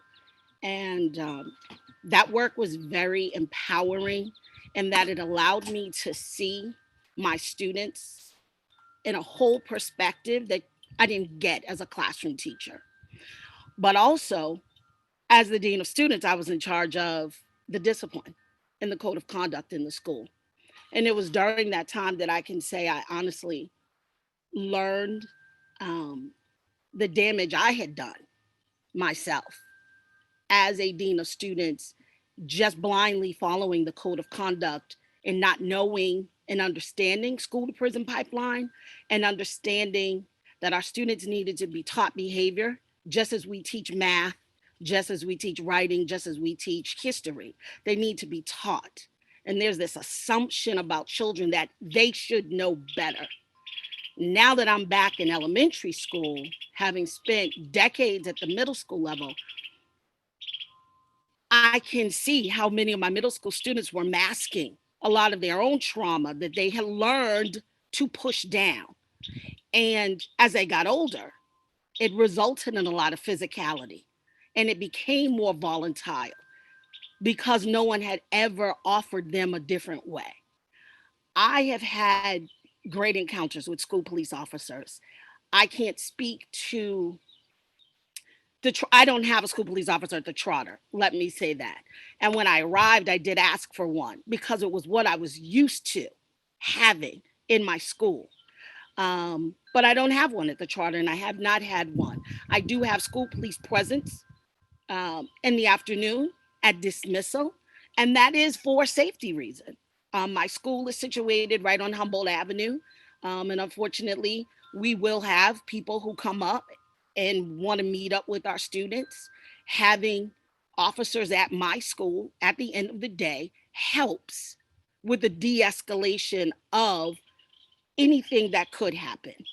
Anytime I've had to call school police to my school, it has never been, as Ashley Rose said, for students. It has been more for dealing with community and family engagement concerns. And they were very manageable ones, but the school police officers present was very helpful in managing the situations. They never overstepped, they never got involved. They always respected me as the school leader, and I'm appreciative of that. So I cannot say that I agree that we should dismantle school police officers throughout Boston Public Schools. That parent that spoke to Steve Wilson, I had the pleasure of working with Steve Wilson when I was a teacher at the Thompson Middle School. And he was phenomenal with children because he understood children. He understood children and he understood the role he was playing. The officer I had at the Irving when I was a dean of students, again, was phenomenal. He understood his role and that he was dealing with children. So I can't speak to a negative interaction or experience. But as far as RJ, I was introduced to restorative justice many years ago when I was at the Irving. And it was actually Arthur Collins who introduced me to it. And he had given me some pamphlets and material. And he was like, you really should try this out as the dean of students. And the one thing that stood out to me were harm circles. And in middle school, we know relationships are key, especially with young teenagers who think they know it all and are doing a lot of pushback. And I can remember my very first harm circle with a veteran teacher and a young boy who was homeless, who was being brought into school every day via red taxi. So everybody knew he and his brother were homeless because they know what those symbols mean. And he and she were bumping heads constantly. And I asked her, would she be willing to do a harm circle? And in a harm circle for us, with teachers and students. It means the teacher and the student get elevated to the same level. There's no hierarchy of authority. You have to listen to this student has to listen to you. And the students have to be given an opportunity to express how they're being made to feel, what the actions someone's taking or saying against them, and where else are they going to learn to do that in a manner where it's not seen as disrespectful to authority, if not school. So you have to give these opportunities. But it also meant I had to have a teacher who was willing to relinquish this invisible authority that we feel we have in classrooms, because unfortunately, sometimes the training for teachers is controlling students, managing students. They're not animals. These are young people. And we've got to get away from managing and disciplining and overseeing. It literally is like an overseer thought process. And this teacher was very willing, because she knew she kept bumping heads. And they sat down and he said to her, "You talk to me like my mother talks to me, and I don't like it, because my mother drinks, and I don't like when she gets like that, and I don't like your yelling." And that took her aback, because that was never her intention. And she cried, because that was not her purpose. But that was the mindset of, I'm controlling my classroom. So Harm Circle started me in restorative justice, because it was about helping my teachers build better rapport and relationships and beginning to better understand their students. Now, moving from middle school to elementary was quite the culture shock for me. While I was trained in elementary school, I'd spent 20 years in the middle. And so this tantruming that happens in elementary school was very new to me. So when Boston Public, Jody Elgie, who's the head of our well, she's not the head of Selwell. She oversees what used to be the CIC Center for Boston Public Schools. The new name is escaping me. But she reached out and said they were doing this grant with Suffolk University in restorative justice. I jumped on that opportunity to go to this meeting. And it was that important to me. My grandmother was on her deathbed, but I had to be at that meeting because I wanted to be a part of this grant so badly. And we wound up, but it was an investment. Absolutely. I had to provide substitutes for my staff. I committed to every single teacher being trained, because you can't roll out restorative justice in a hodgepodge. You can't do it. It's not fair to the staff. It's not fair to the students. So it meant every single teacher going to training, every single teacher, whether they were returning to the trotter or not the next year. So yes, that meant a lot of subs, and it meant teachers out of school week after week after week in order to commit to the training. We've now wrapped up 2 years, and thankfully, Suffolk ran a series of virtual RJ trainings. So my new staff coming into the school and any old staff I had that had joined late were able to get trainings for this upcoming year, because coming back into school now is going to be pivotal for our teachers to understand the need to run our circles. And part of our expectation, my expectation as the administration, was teachers ran circles 3 days a week, every Monday, every Wednesday, every Friday. And those meetings were run at the top of the day, because it's also a way to catch young people. It's a good way to get where their head is at and if they're ready for learning for the day. Now, we all know, the Trotter was in a transition of bringing on an ABA, an autism strand, into our building. So we wound up losing positions, unfortunately. And one of our positions that we lost was our restorative justice coach, because we want to make way in room, because we need an autism program in our community too for our children to come to. And it was a toss up. But in lieu of that, we were also giving 1.5 social workers. So I'm grateful for that. And I made sure that our social workers were trained. But I would love and need a full-time restorative justice coordinator because a social worker's job is distinctly different from an RJ coordinator's job. And that is why I need to get that position back into my school somehow, some way. But I will say this, Ashley alluded to it, that we had in the past 3 years, every year, I've had children that have lost parents every single year. And it has been tumultuous on staff. It's been tumultuous on the children in the room. And I don't know what we would have done if we hadn't had that RJ training and knew how to circle up. If I did not have the connection to Ashley, where even though she was not supposed to be in my school anymore because of the way the grant was structured, I could call her. And I was like, Ashley, we've really got something going on emotionally here. And I need you to come in. I need you to support this for us. Because while we're in our second year, it is a shift. And I heard Arthur speak to this earlier.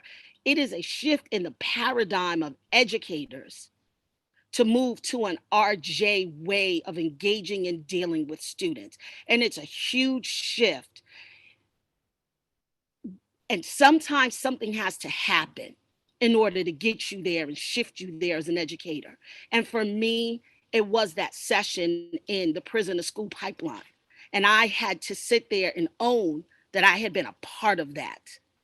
And I'm all about my people. So there was no way you were going to tell me that I was contributing to the school and prison pipeline until I sat through that training. And it was gut-wrenching and it was hard to accept. And I knew we needed to do something different. But it's going to take serious training to shift mindsets. I'm a 20 plus year teacher, and to come into a new school as a school leader and say, we're not doing discipline the way discipline was done before. There's no more punitive discipline, because guess what? It don't work. Aren't you having the same problems you had 2, 3, 4, 5, 10 years ago? That's because your punitive systems don't work. Your little merit and demerit systems don't work. Stop it. Stop this token economy. You've got to deal with children as human beings. But it's a shift. And I had to learn that I had to wait and help my teachers shift. And they are on board. And they do provide these services to my students. And they will, if something happens in class, shut down and circle up, because they know the students need it right there in that moment. And we have parents that are part. We brought on parents, we brought on lunch mothers, we brought on anyone who touched the children had to go through restorative justice training for us, because there were going to be no excuses to going back to what you used to do and what you used to know. So I can't advocate enough. We are still a work in progress. I am by no means claiming that the charter school is an exemplar. We are a work in progress. But what I have is a committed group of staff that's committed to it. I'm committed to it, and everyone's been trained to do it. So there's an accountability level now that can be held for all of us. And part of the BPS Code of Conduct does require you to document all of the alternatives that you tried before you get to a suspension. That wasn't the case years ago. It was not. And I wish it had been. But because that accountability has been put in place, it holds us more accountable. But someone like Ashley, like I'm already reaching out saying, well, how can we keep you? You know, we're coming back after COVID. We're still in the midst of COVID, but we've been out of school for all these months. How can we still stay in contact and connect and get services provided to us? Because we know our students are going to need it now more than ever.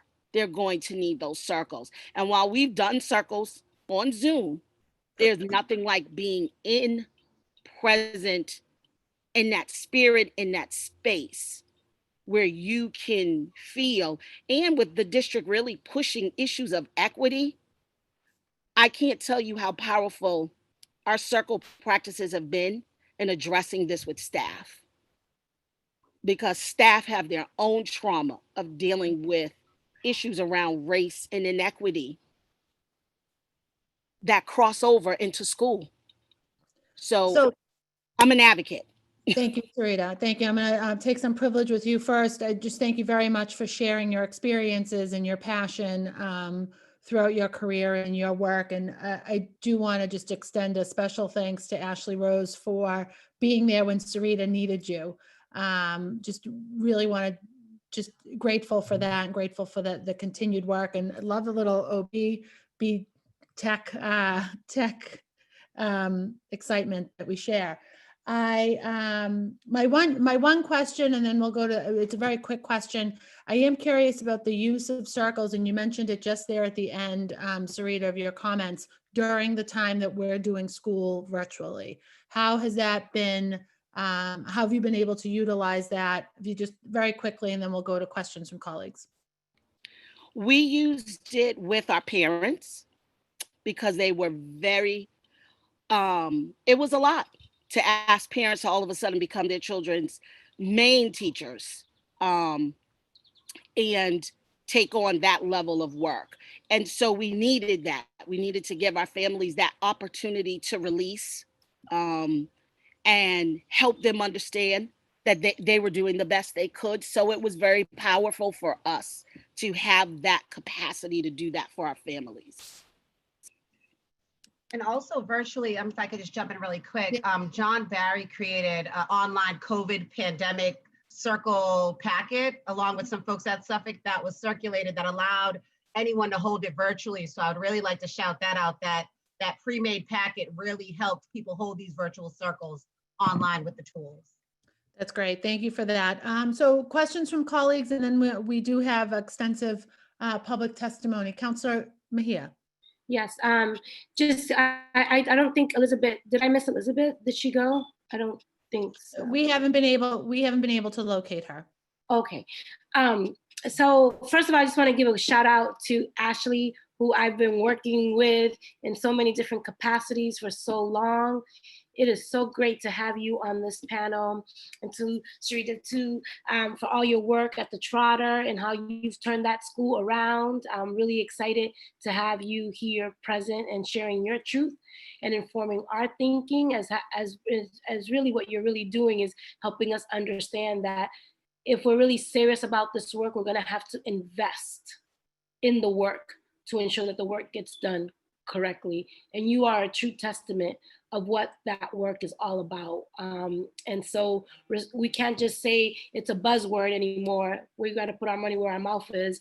And this is the type of programming that we need to be investing in. So thank you for your leadership and your dedication to our people. And just really quick, I do have some questions about having participated in some of the circles that you have invited me to, really well familiar with it.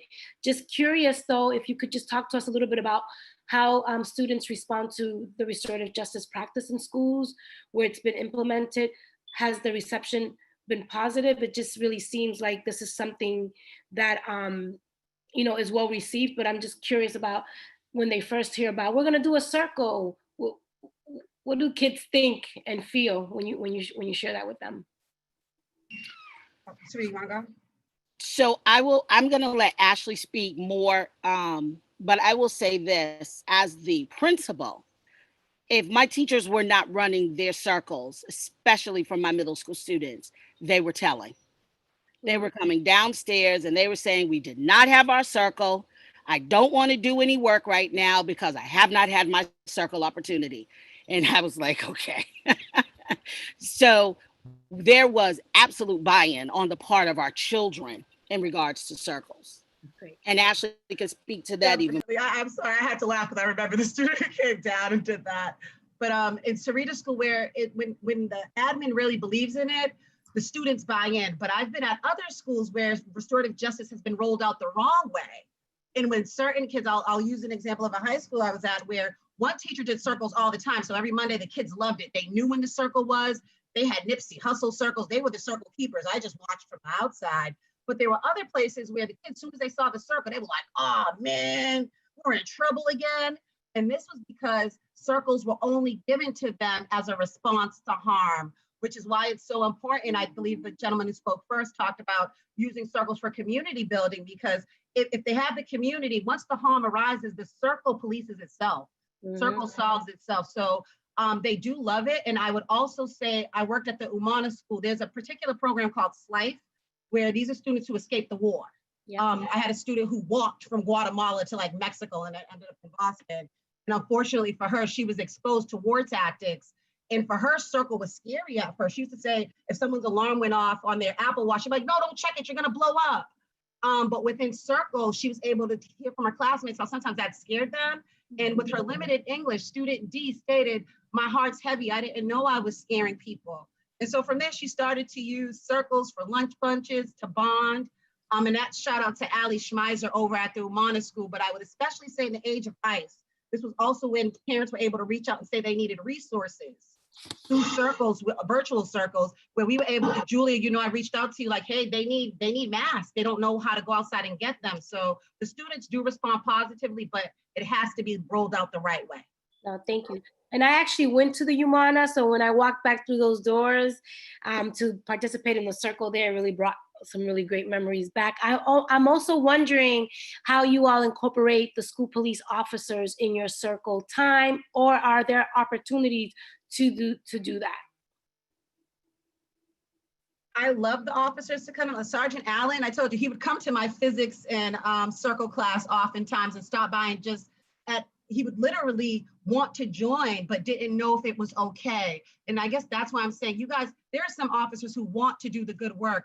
They weren't included in the grant. And even when I told him he could come, he was like, I got to check with my upper people to make sure this is okay. So there are officers. Sergeant Allen did sit in the circle. I would say it was a concentric circle because he never sat in the seat, but he would sit at the doorway and admire these young men who were often chased around the building, sitting down. And for that one period, they were learning and leading. So I think the officers would be down. I think there are some who need to be retrained, but we should explore this using circle practice. And is the timer about to go off, Anissa? I saw your neck pop up, so I wasn't sure if I had any more time left. 10 seconds, a quick question, please. So yeah, I'm just curious, hearing this, I'd love for Laura to just talk a little bit about just, your reactions to utilizing restorative justice and the role that school police officers may play moving forward if they're utilizing this as a tool. Thank you for that question. And it's just been so enlightening to me. This is not my area of expertise. It's been so enlightening to hear from practitioners who are doing this on the ground. I'm also a mom of a public school kid, so I can see how this would really benefit my kids as well. I don't have a quick answer for you. I do see these as two separate issues that, the police in and of itself are doing their work. And, at the ACLU, we really do focus on the harm and the disproportionate harm that work has. It's not that we don't envision a positive role for police ever, but I do see those as two separate things. And I think what we would focus on is really diminishing that harm. And the first part of that really is getting a hold of the information that we need to define what the problem is. And currently we just do not have that information. We don't have the arrest records. We don't have the full scope of how the police are acting within our schools and how they're having an impact on our students. So I would think the first thing to do is really to get as much information as we can and to get all of those records so that we can have a full picture before continuing the rollout.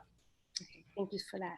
And thank you to the panelists who have spoken so far. I'm really grateful to have you here. Thank you. Thank you, Councilor Mejia. Councilor Campbell? Councilor Campbell?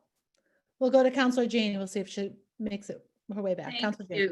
Thank you so much. I really want to thank this panel. Thank you, Ashley. It's good to see you. I'm glad that we had the panel grounded in that data. So Laura, thank you for that. You want me to just keep going? Yeah, okay, sorry. Yeah, my computer froze. Go right ahead, Yeah, Jamie. I'm so sorry, thank you. No problem. And then, we heard from a parent as well, so I want to acknowledge that. And then just a huge shout out to Sarita Thomas at the charter school, which is in District 7. So I will, that's for you, Councilor Mejia. I've known you, Sarita, for got to be at least 30. I knew you before you were a teacher, so it's got to be 30 plus years. And I just remember the conversations, again, grounding us in the work that I was doing, that Andrea was doing around these issues before we got on the council. You were one of the teachers that I would always engage with and have these conversations with.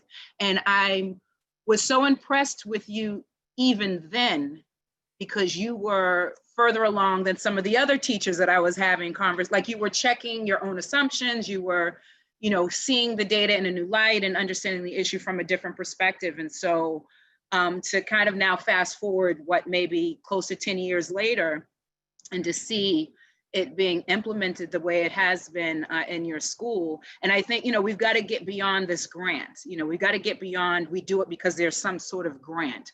That is, you know, I am really deeply disappointed about that. We've got to build this in. You know, we heard on the last panel, this is not about programs. This is about how we educate our kids. And no one should have to choose between RJ and autism. Like, that is insane. That's just insane.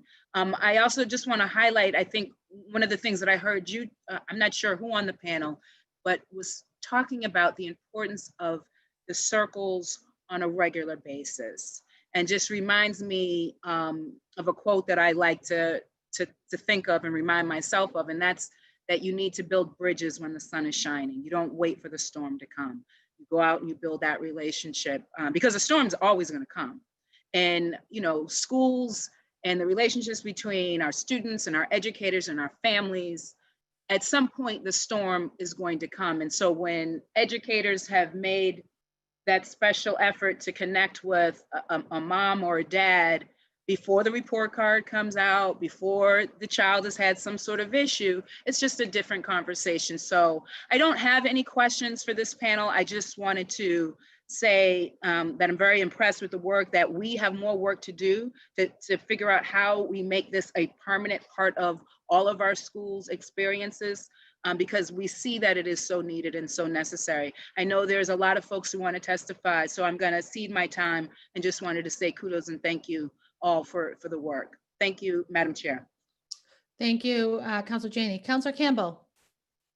Thank you. And I echo what everyone else said. Ashley, first of all, it is so good to see you. When I saw you on this panel, I was like, girl, so just so good to see you. Sarita, I mean, always good to see you, right? I just appreciate the work you ladies are doing, sharing this perspective. Sorry it took so long to get to you guys, but it's so valuable. And I think Laura spoke to it too, to have folks understand what's possible on the ground, how you can implement different models, how you can do these paradigm shifts, right? It's not just about pouring money into a new initiative, but shifting culture. And Sarita, one thing I really appreciate about what you said is your former role, right? I interacted when I did education cases with a lot of DINA students, DINA discipline, whatever the terminology was then. But for you to sort of look up in the mirror and really talk about the role you played, I think all of us have played some role, right? Whether we're in community, in a school, whatever it is, if we're in a community, we play a role, right? We're complicit in anything that's happening in our society, right? So really excited about how we shift from the law enforcement model. The school police chief Grice in her new role joined us in this public safety conversation around this topic, less so RJ, more about just school police generally, and talked about the founding of that unit, busing, all of that, and how we haven't necessarily shifted the policies and the practices and the culture within the unit. So I'm really excited that she's there and that she gets the value of RJ as one way in which to shift this culture and paradigm. But so it was just a lot of kudos to you guys. Laura, I really appreciated you talking about the importance of painting the picture and the problem. We have a lot of questions into Chief Grice, BPD, BPS. They will respond on that data, even if it doesn't exist, to let us know that, right? So we really have a sense of what the interaction is, particularly around really troubling concerns with the BRIC, with ICE, deportation, school to prison pipeline. We need to know that so that we can be informed when pushing for shifts in these paradigms. Because one narrative that is out there is if we get rid of our school police, well, good luck, every student's going to be in danger, right? It's really inflating something. And I'm like, wait a minute, what are you basing this on, right? Is it a single incident or is it something else? So we're pushing for some of these responses. I know the chair will as well. If I had any question, I guess, you know what? I'm not going to ask any questions. It's getting late. I know we have 1 million people waiting for public testimony. I'll just say thank you guys so much, really, for the paradigm shift, the additional resources to specifically support the RJ work. And really great to see you ladies. And thank you for the work you're doing. And thank you, Councilor Asabi-George. This has been a long hearing, so thank you. Thank you, Councilor. Stay safe and healthy. Bye, you guys. Thank you. Councilor Arroyo. Thank you so much to the panelists. That was incredibly enlightening, and I appreciated those insights from all of you.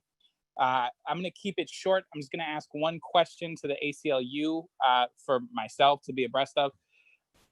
I know there's a number of different lawsuits currently for information between different organizations and BPS. Can you just give us an update on what data or information is currently being litigated right now between whether it's the ACLU or any other civil rights organization that you're aware of that's currently pursuing them? Yes, thank you, Council, for that question. The two that I can talk to are the one that was very recently filed, led by the Lawyers Committee and a coalition of student rights groups. And that was about sharing information between BPS, both the school police and ICE. And that's a brand new lawsuit, so I'll expect good things to come from that. But it is new. So there haven't been any production of documents that I'm aware of. The other lawsuit is the one that the ACLU filed with other groups as well. That was filed in 2018, and that was against the Boston police, but it was about the related issue of the gang database, right? So we know that the school police feed these points that are gathered from incident arrests from incident reports in the school to the gang database, and it winds up that our kids are labeled as gang members for maybe innocuous activity. And so our lawsuit, it's 2 years plus, and we are receiving documents at this point. It took a long time to start to get those documents, but we have started to receive them, and we currently have a production schedule for those documents in place. But it's taken 2 years of litigation just to get to those documents, and we're nowhere near finished. So and just if very briefly, if it's possible to do this briefly, otherwise you can just reach out to me online. Are there any other things like the memorandum of understanding, which we're 2 years behind? Are there any other state laws or city laws or things that we believe BPS is currently violating that we should be looking towards getting taken care of? Thank you. And I think we can certainly have a further discussion online, so I make sure that I have all my facts correct. But we do want to be looking at the reporting requirements under the criminal justice reform laws, right? We want to be looking at the public records law as well, that we hear that requests go out and are not answered even when the Secretary of State gets involved. So those seem to be violations of the public records law as well. So I will see if my colleagues at the ACLU or other organizations have further items and respond to you offline. Yes, please do bring those to my attention. Thank you so much. Thanks, Councilor. Thank you so much, everybody. Thank you, Madam Chair. Thank you, Councilor Arroyo. Let me shut my timer off before I get in trouble with that. Thank you. Appreciate everyone on this panel. You're welcome to stay or disconnect and watch public testimony virtually. We are starting this afternoon's public testimony with some students for a few minutes of expanded testimony. We weren't able to locate Nesaj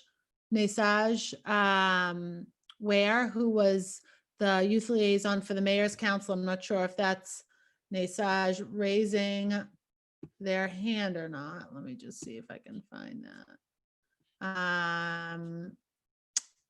Yep, so I don't see that. So we'll get into, so I have a number of- Sorry, I'm here.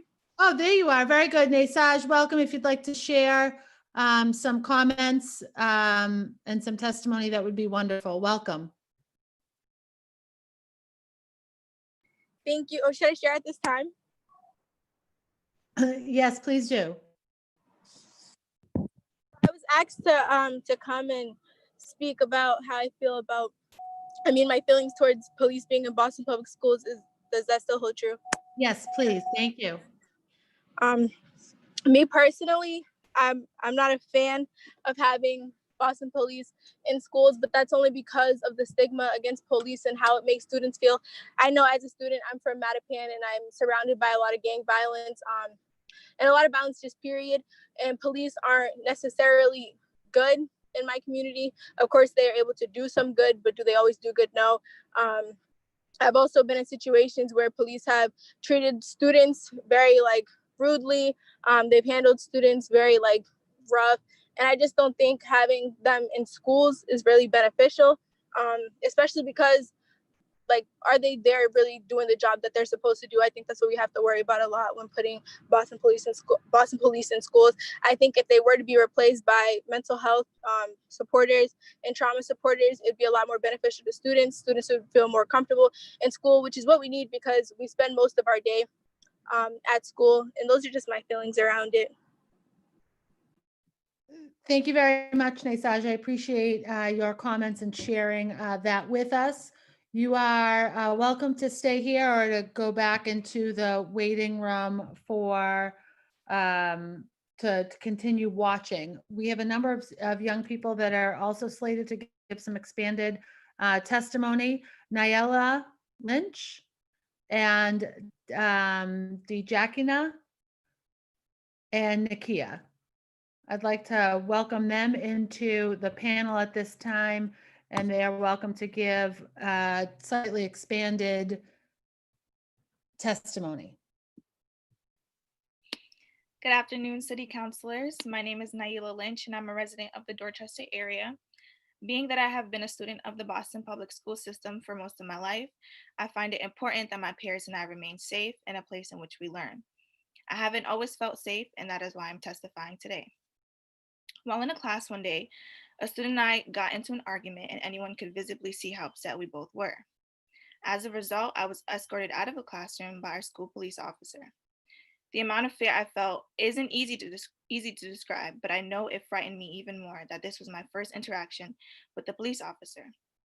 It now makes me wonder if many of my peers also had their first negative interaction with an officer through school. What this interaction needed was a counselor, someone I could talk to in order to vent about how overwhelmed I was that day and how just like any other young person can get emotional. There was no reason for an officer to show up.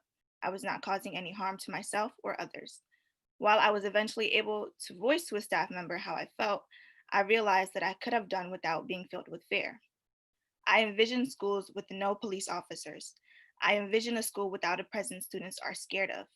We as students do not need policing. Having that police presence demeans and criminalizes us. It is already known that Boston police, school police share information with the Boston Police Department, making reports that are not shared with the public and especially not shared with the parents of these students. What needs to be made a priority is mental health.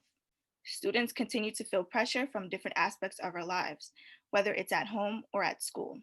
We should not be punished for having emotions and for simply being teenagers. Black and brown youth are constantly being depicted as adults, and having Boston School Police in a place many of us consider our homes and places of comfort will only perpetuate this toxic idea. Although some may believe that police officers in our learning environment are keeping us safe, their role in our schools is in fact saying that we are a danger to each other. We deserve to just be students. We deserve the funds to support the mental health of our students. So counselors, I demand that the Boston School Police be removed from our schools, and if you don't, you will only be supporting the idea that minority students are your criminals. Again, my name is Nayela Lynch, and thank you counselors for allowing me to testify today. Nayela, thank you very much for being with us this afternoon. I think next we have Nakia and Djakina.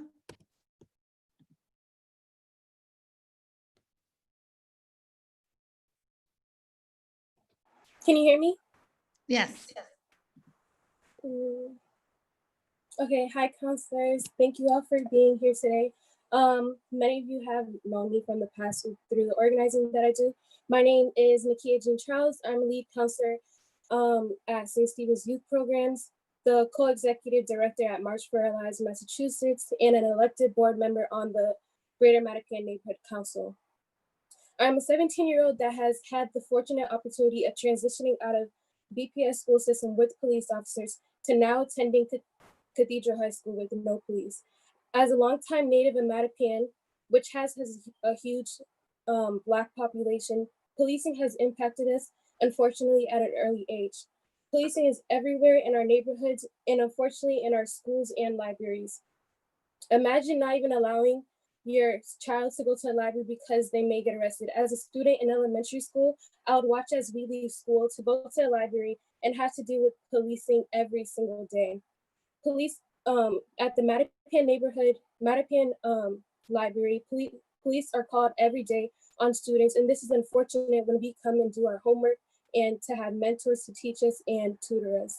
Now at 17, when I go to the library, I still see students who are literally middle schoolers getting the police called on them every single day.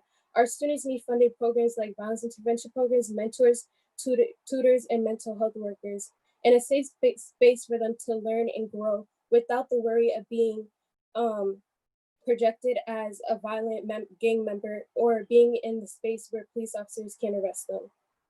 In the 6th grade, I attended Boston Green Academy, and on one of the lovely educated days at schools, I was doing my work as my teacher had my teacher had to open the door to one of the counselors coming into, not a counselor, one of the teachers coming into her room and asking her and all the students to get into safety mode because there was a lockdown. At that moment, we had all heard a bunch of screams coming from the hallway.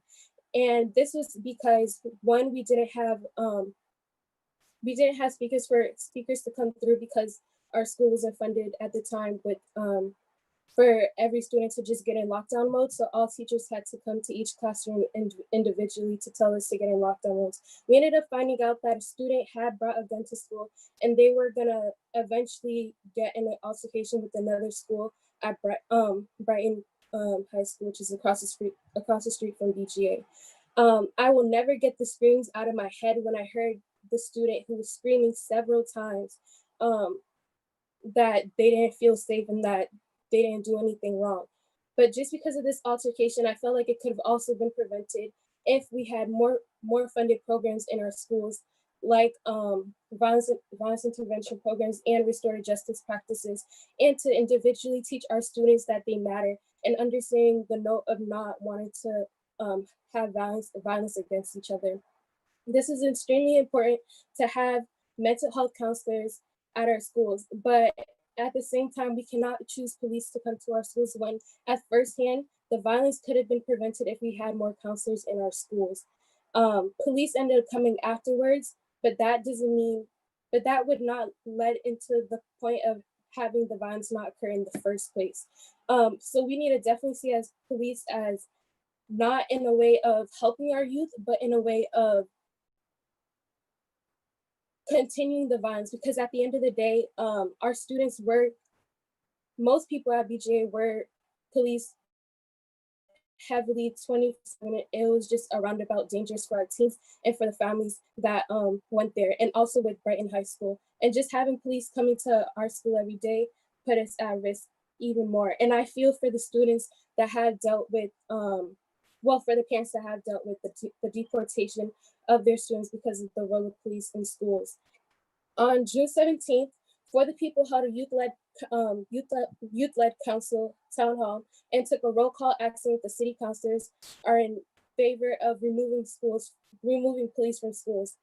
Counselors like Anissa Sabi-George, who said no to getting police out of school, are saying yes to white supremacy and generational trauma of Black and Brown students and the long-term effect of limited opportunities to students and families. We need to end all forms of white supremacy, and we cannot fail our students. The role of police in schools has caused and continue white supremacy for a long time, and we need to disband that immediately. Lastly, I would also like to include, yesterday I had many conversations with students about police in schools, and not one student mentioned anything good about any goodness having police in their schools, and it was over 30 of us. One student said, most of us already believe we don't do well, and having them around just adds to the feeling. It adds a lack of choice It adds a lack of choice and takes away our ability to trust. Another student said having police around actually makes it feel like school isn't safe. It also takes away from the school budget and we could use elsewhere. Another student, Cheyenne, said, I think that the money used to fund police in public schools should be used to bring more programs for students to get outside experience. Some examples that I would like to see in programs is that teach students how to get loans, do their taxes, get jobs. Having police in schools make African American students feel more like a target and as if they have to be watched over. I would lastly like to include that if our parents don't feel safe with police around them or when they're in the back of their cars driving, we obviously, when police are behind them while they're driving, we obviously shouldn't have police in school. I was extremely disappointed and saddened on June 17th when Councilor Mejia had just shared that when she's driving around and that there's a police car behind her, that she gets nervous and she feels that sense of trauma. Afterwards, I was disappointed when after Councilor Mejia was brave enough to even tell us that and allow herself to even share that with us. Councilor Sabi George has said that she agrees with having police in school, and that just it saddens me that even as adults they deal with this trauma, but you want that same trauma to be around us in schools. And so I feel like we should nonetheless include restorative justice practices, and I agree with what the two panelists that started at the beginning, and I conclude. Thank you. Thank you very much, Nakia. Do we have Dejekna on yet? Could you raise your blue hand because you are part of the expanded time for youth? Very good. We're going to move to general public testimony at this point, and we'll allow 2 minutes of testimony, starting with Jubilee. Jubilee, you're with us. You can unmute yourself. Welcome. Hi. My name is Jubilee. I'm 14 years old, and I used to go to Timothy Middle School. I am a resident of Roxbury, and I work at St. Stephen's Youth Programs currently. I believe that police should not be in schools, and I believe that schools should be a safe place. And with what we're seeing now, police are not safe. At Timothy, there were multiple incidents where police came to our school, usually if there was drama going on or if someone did something wrong. It was very scary. When you're in 6th grade and you see police outside your school, you're like, what do you do? And it also gives out the wrong message. Even though it's scary, we still instigated it and we love the drama. A lot of times my classmates were yelling and doing crazy things. And as a 6th grader, you're saying to yourself, this is cool, but it's not. The police system in general is not something that should be instigated. It's not fun. Having to live in that environment when police coming to your school is normalized is not okay. It's not okay for a child to grow up in that type of environment. The environment at Timothy and at my other school, Roxbury Prep, was really toxic for my mental health. It was terrible. The entire system was terrible. We were treated like robots. The students were all Black and Latino, but 90% of our teachers were white. We didn't have that connection with our teachers as we should have. And that's why I left and I decided to homeschool in 8th grade. I knew that I could do better. My vision for a safe, healthy, and happy school environment is more diversity in the teacher board, especially in Black and brown communities. We need to be represented in all aspects of our life. I would want to see the $4 million spent on police instead spent on more emotional support and more and better trained guidance counselors. I've had guidance counselors who did not care about their job. They didn't really value the time that they spent with us. And so we need to spend more money on better trained guidance counselors who actually care for our students. Also to put more funding into art and music and make those essential classes, because a lot of students don't have that ability to express themselves the way that they want to. And school should be that area where they're able to express themselves through their passion, which can be art or music or even dance. And finally, to revamp public school buildings. In my prior school, we didn't have a cafeteria, we didn't have a gym.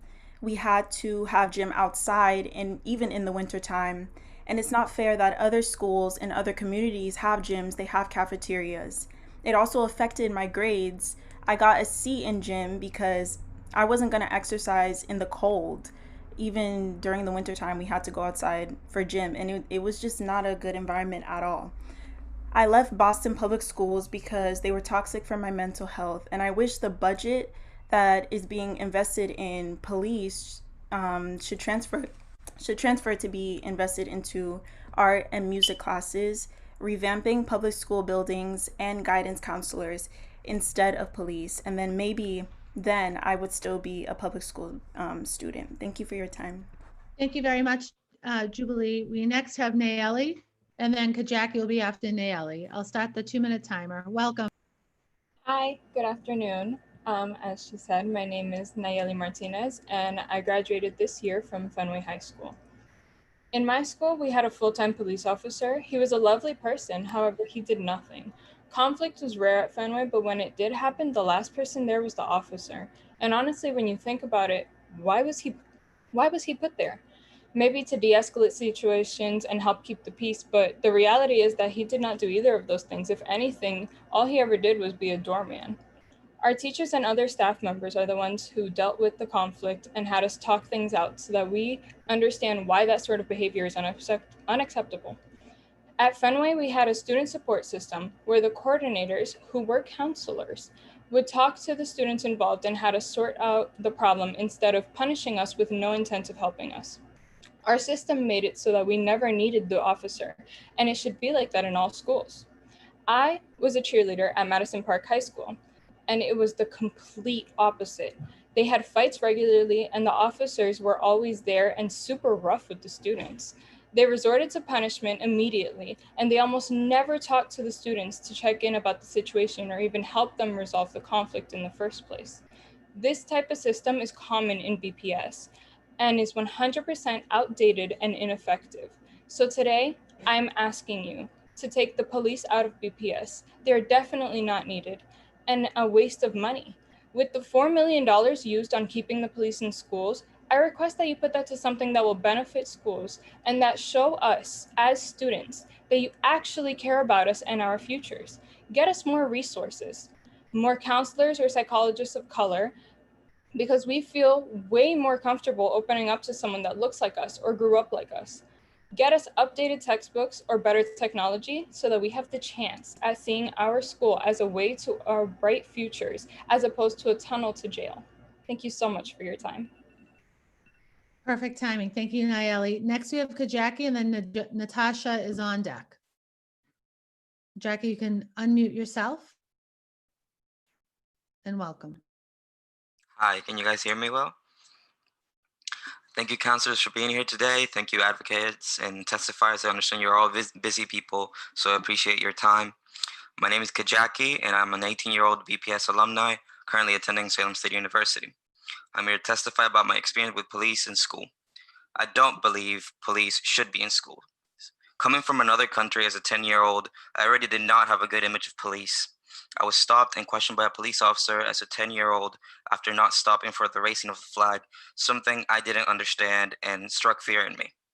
With that in mind, seeing my friend be patted down for drugs he didn't have was a terrifying thing to me. What would happen to him? What if they deport him? What if they deport me just for being an immigrant? These terrifying thoughts were not helped by the gigantic problem of police brutality at the time, which still exists today. I wasn't listened to when I was a BPS student, so I ask you today, listen to the students. Please listen to the current students you have who are being impacted by police presence the most. Why should a 12-year-old be patted down for drugs? Why are drugs a more investigated issue than sexual assault? If you think students would really have the nerve to sell drugs, ask yourself why. What would put students in a position so desperate that they would default to selling drugs at a school? Is it maybe the lack of youth job opportunities? Is it maybe perpetuated generational wealth disparity? What are we doing to attack the root of these issues? Are the lawmakers and council members lobbying for more job opportunities or for more funding for public schools for Black and brown neighborhoods which have been historically neglected? Police, as it is today, is a depressing, traumatic, unnecessary presence in school today. Who's going to stop the school shooters, you ask? Well, gun control laws, proper mental health counseling, and for schools to care more about the integrity of their work and the well-being of students rather than rely on the fail-safe of police. Because police doesn't prevent crime, they respond to it. They act as a presence that strikes fear in or terrorizes the students. We don't need that. We're not a prison. We're not a juvie. We don't need to be monitored by police. The staff already police the things we can say and the things we can wear. We need to focus on creating the conditions for students to be safe, and frankly, the traumatic presence of the police is a hindrance for this. We need to have more conversations, and we need you guys to listen. We need to work together, and we need you to implement. We shouldn't have to fight you guys on this. So please listen. Listen to the students, listen to their stories, and listen to their advocates. Thank you. Thank you very much. Next, we have Natasha, and she'll be followed by Joan. Welcome, Natasha. Thank you, Madam Chair. My name is Natasha Mays. I attend Boston Latin Academy. I'm going into my junior year. I volunteer at the Trotter, and I know from working with the students about the healthy impacts of those circles and how there's talk of implementing that at my school. So thank you for that example. But I heard a testimony earlier about why we shouldn't get rid of police in our schools and of how police are consoling children within our schools.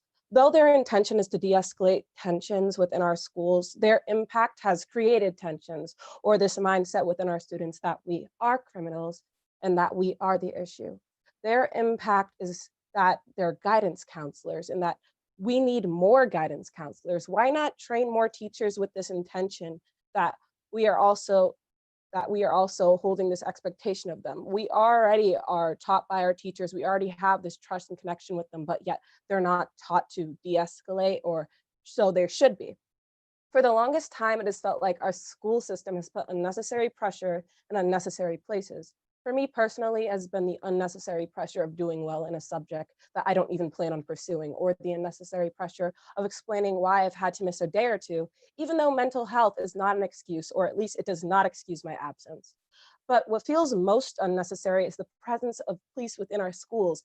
What feels unnecessary to me is someone having to pat me down for a jewel pod that I most certainly do not have in a school bathroom where I'm supposed to maintain my integrity and my privacy, and yet I'm supposed to allow this to happen. They say school police are supposed to make us feel safe, but it feels more like a fail-safe to protect the very same people who can't be held accountable when someone is touched inappropriately by a boy in D&D club. But when you go to make a report about it, it takes forever to be processed, and then you get questioned by the dean anyways, who makes you seem more like the criminal than the victim. Why is funding going towards this department instead of my Spanish books or lack thereof? But it has been lovely to hear the playbook or the plans for RJ within our school system, and thank you for allowing me to be a part of this conversation. To be clear, I do not support police in our schools, and I never have. Thank you. Thank you very much, Natasha. Next, we have Joan, and then Joan will be followed by Jimmy. Thank you, Madam Chair. My name is Joan. I'm a resident of Dorchester and alumni of BPS who's entering her sophomore year of college. First of all, this hearing has been long overdue. While I cannot remember police being present in my schools before 6th grade, I remember police having a traumatizing impact on youth in my middle school, as we came from low-income neighborhoods that were constantly being patrolled and criminalized by the police. To have them in our school buildings, a space that is focused on education, is a traumatic reminder of the police patrolling and criminalizing our own safe spaces in our neighborhoods and homes. We are the youth who were students during the Parkland school shootings in 2018. We are the youth whose education system has been drastically changed in 2001 at the creation of ICE and the implementation of more safety patrols in our schools. Yet, rather than protecting students, young people in schools, specifically low-income Black and students of color, have been targeted by appearances, behaviors, and even immigration status. Case in point, the youth in East Boston High being reported and deported. Seriously, youth are in schools to learn and receive adequate resources like counselors instead of being followed around by cops. The youth have been calling on adults and those in power to abolish the police and systemic institutions that have always targeted our communities and invest in resources that would support our growth and learning. We can do this without police in schools. While I am appreciative of this hearing happening today, I would like to extend and emphasize that youth Youth need to be included in conversations and in the process of forming restorative justice in our schools. And I firmly believe that we can do this without cops in our schools. Thank you. Thank you very much, Joan. Next, we have Jimmy, and Jimmy will be followed by Ekron. Jimmy, welcome.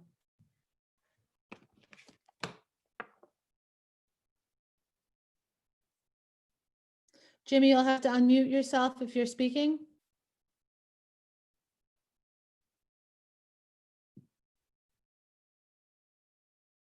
All right, Jimmy, I'm going to keep you there for a few more minutes, but we'll go to Ekron. Ekron, are you ready to testify? Yes, I am. Welcome. Hi, my name is Ekron Sharif. I'm a rising sophomore at Framingham State University. I graduated from EMK in 2019, and I have been in BPS for my whole life. And I'm here to testify for removing police from schools for multiple reasons, because I do have personal experience with schools, with police officers being in schools and police officers not being in schools. I went to a K-8 school. If anyone's familiar with Orchard Gardens, it is a turnaround school in the Boston Public School District. Attending Orchard Gardens for my kindergarten through 5th grade, it wasn't a very safe environment. We did have two Boston police officers stationed in the school at all times, because we had a problem with students bringing, substances, and we had students, just doing things that they were shown out of the ordinary. So I feel like after we had the police brought in, no, it's not even I feel like, it's I know that after we had the police brought in, there was no change shown. Students were still going about the way that they were going. But in the next couple of years after that, we had the school had a new plan, and it was a turnaround plan, and it was to implement new rules and making like better guidance counselors come in the building to have one-on-one connection with students, to make students feel more safe and secured in the building, to make students not feel like they have to do what they were doing before. And after the turnaround rules implemented by the new principal, Andrew Bott, it was actually a better and effective thing, because every student felt more safe. The school is on its highest, it was always on its highest peak afterwards. It's still going on its highest peak. And I just feel like having police officers in school doesn't do anything for the students but intimidate them and really make them feel uncomfortable in the space that they should feel comfortable. Also, it's really coming from the heart, because as a student, I felt very uncomfortable having police officers in a building where I feel like I should have just been in to strictly learn. And I feel like if you have police officers in there, instead of putting that money towards resources like guidance counselors, towards social workers, towards things that students actually needed, that it would have been more effective. And it actually has shown in Orchard Gardens that has been effective. And it's actually been proven in my high school that I recently graduated from, which is Edward M. Kennedy Academy, that you don't need a police officer in the building to feel like your students should feel safe and secured like that. Our principal was enough. Our student body was enough. We all made each other feel comfortable because we had most of the resources we needed. So I feel like the money that's going towards putting the Boston police officers in the school buildings should go towards other resources that would help us feel more comfortable. Thank you for your time. Ekron, thank you very much. Next, Jimmy, are you with us yet? We're going to go to Fiona, and then we'll go to Marlise. Fiona, unmute yourself. Welcome. Hi, can you hear me all right? Yes. Okay, hi, my name is Fiona. I'm from District 1, East Boston. I appreciate that this hearing is taking place, but it's, again, overdue. I am now 21 years old, and I'm still going through the Boston education system on a college level. I remember police being a part of my educational experience from before I was 10. I don't remember much from elementary school, but what I do remember is being a little girl. Kids under the age of 10 experiencing safety and solidarity with each other, not the police. Many of us already experiencing sexual assault, pedophilia, domestic abuse, substance abuse, most times in secondary experiences via family members, violence and death in our streets, parental loss, and fear of the immigration/carceral state. All to say that then to go to a middle school that was in the process of de-gang affiliation was super traumatic. I went to the Umana, which was mentioned multiple times here, which I'm glad things have changed. But from my experience, police were heavily surveilling us by patrolling our hallways. And in my middle school, we had glass walls so the administration and police could watch us while we learned. And I felt like we were doing something wrong, even though we weren't. And many students who were 10 or 11 at the time, who got into conflict just really needed help. Like if you knew the situation, people just needed help. And kids were getting into petty fights because they couldn't express or articulate what was bothering them. And many of the fights started from small insensitive jokes and escalated into students getting triggered by their traumas and other conflict that was going on in their lives. Police were not the ones we asked for help from. Who were we supposed to tell about family members being shot, friends overdosing, domestic abuse, friends being raped by 30-year-old men, and so many more problems? I'm gonna tell you right now, the answer was not the police. It wasn't the officers in our school. And my friends and myself used to laugh about how we'd be in jail or dead or pregnant at 16 as 11-year-olds. And that is, I literally look back at that now and I'm like, yo, that's so sad and upsetting. And the truth is like, I look back and I'm like, why were there police in our schools? They didn't add safety. They didn't support us.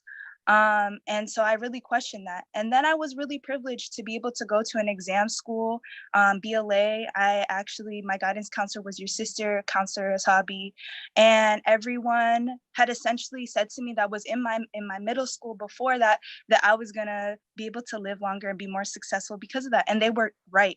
Like kids know that resources matter.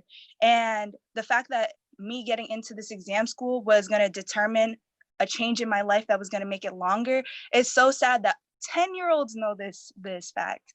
And so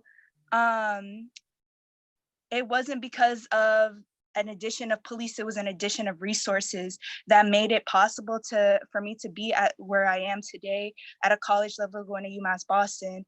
And even then,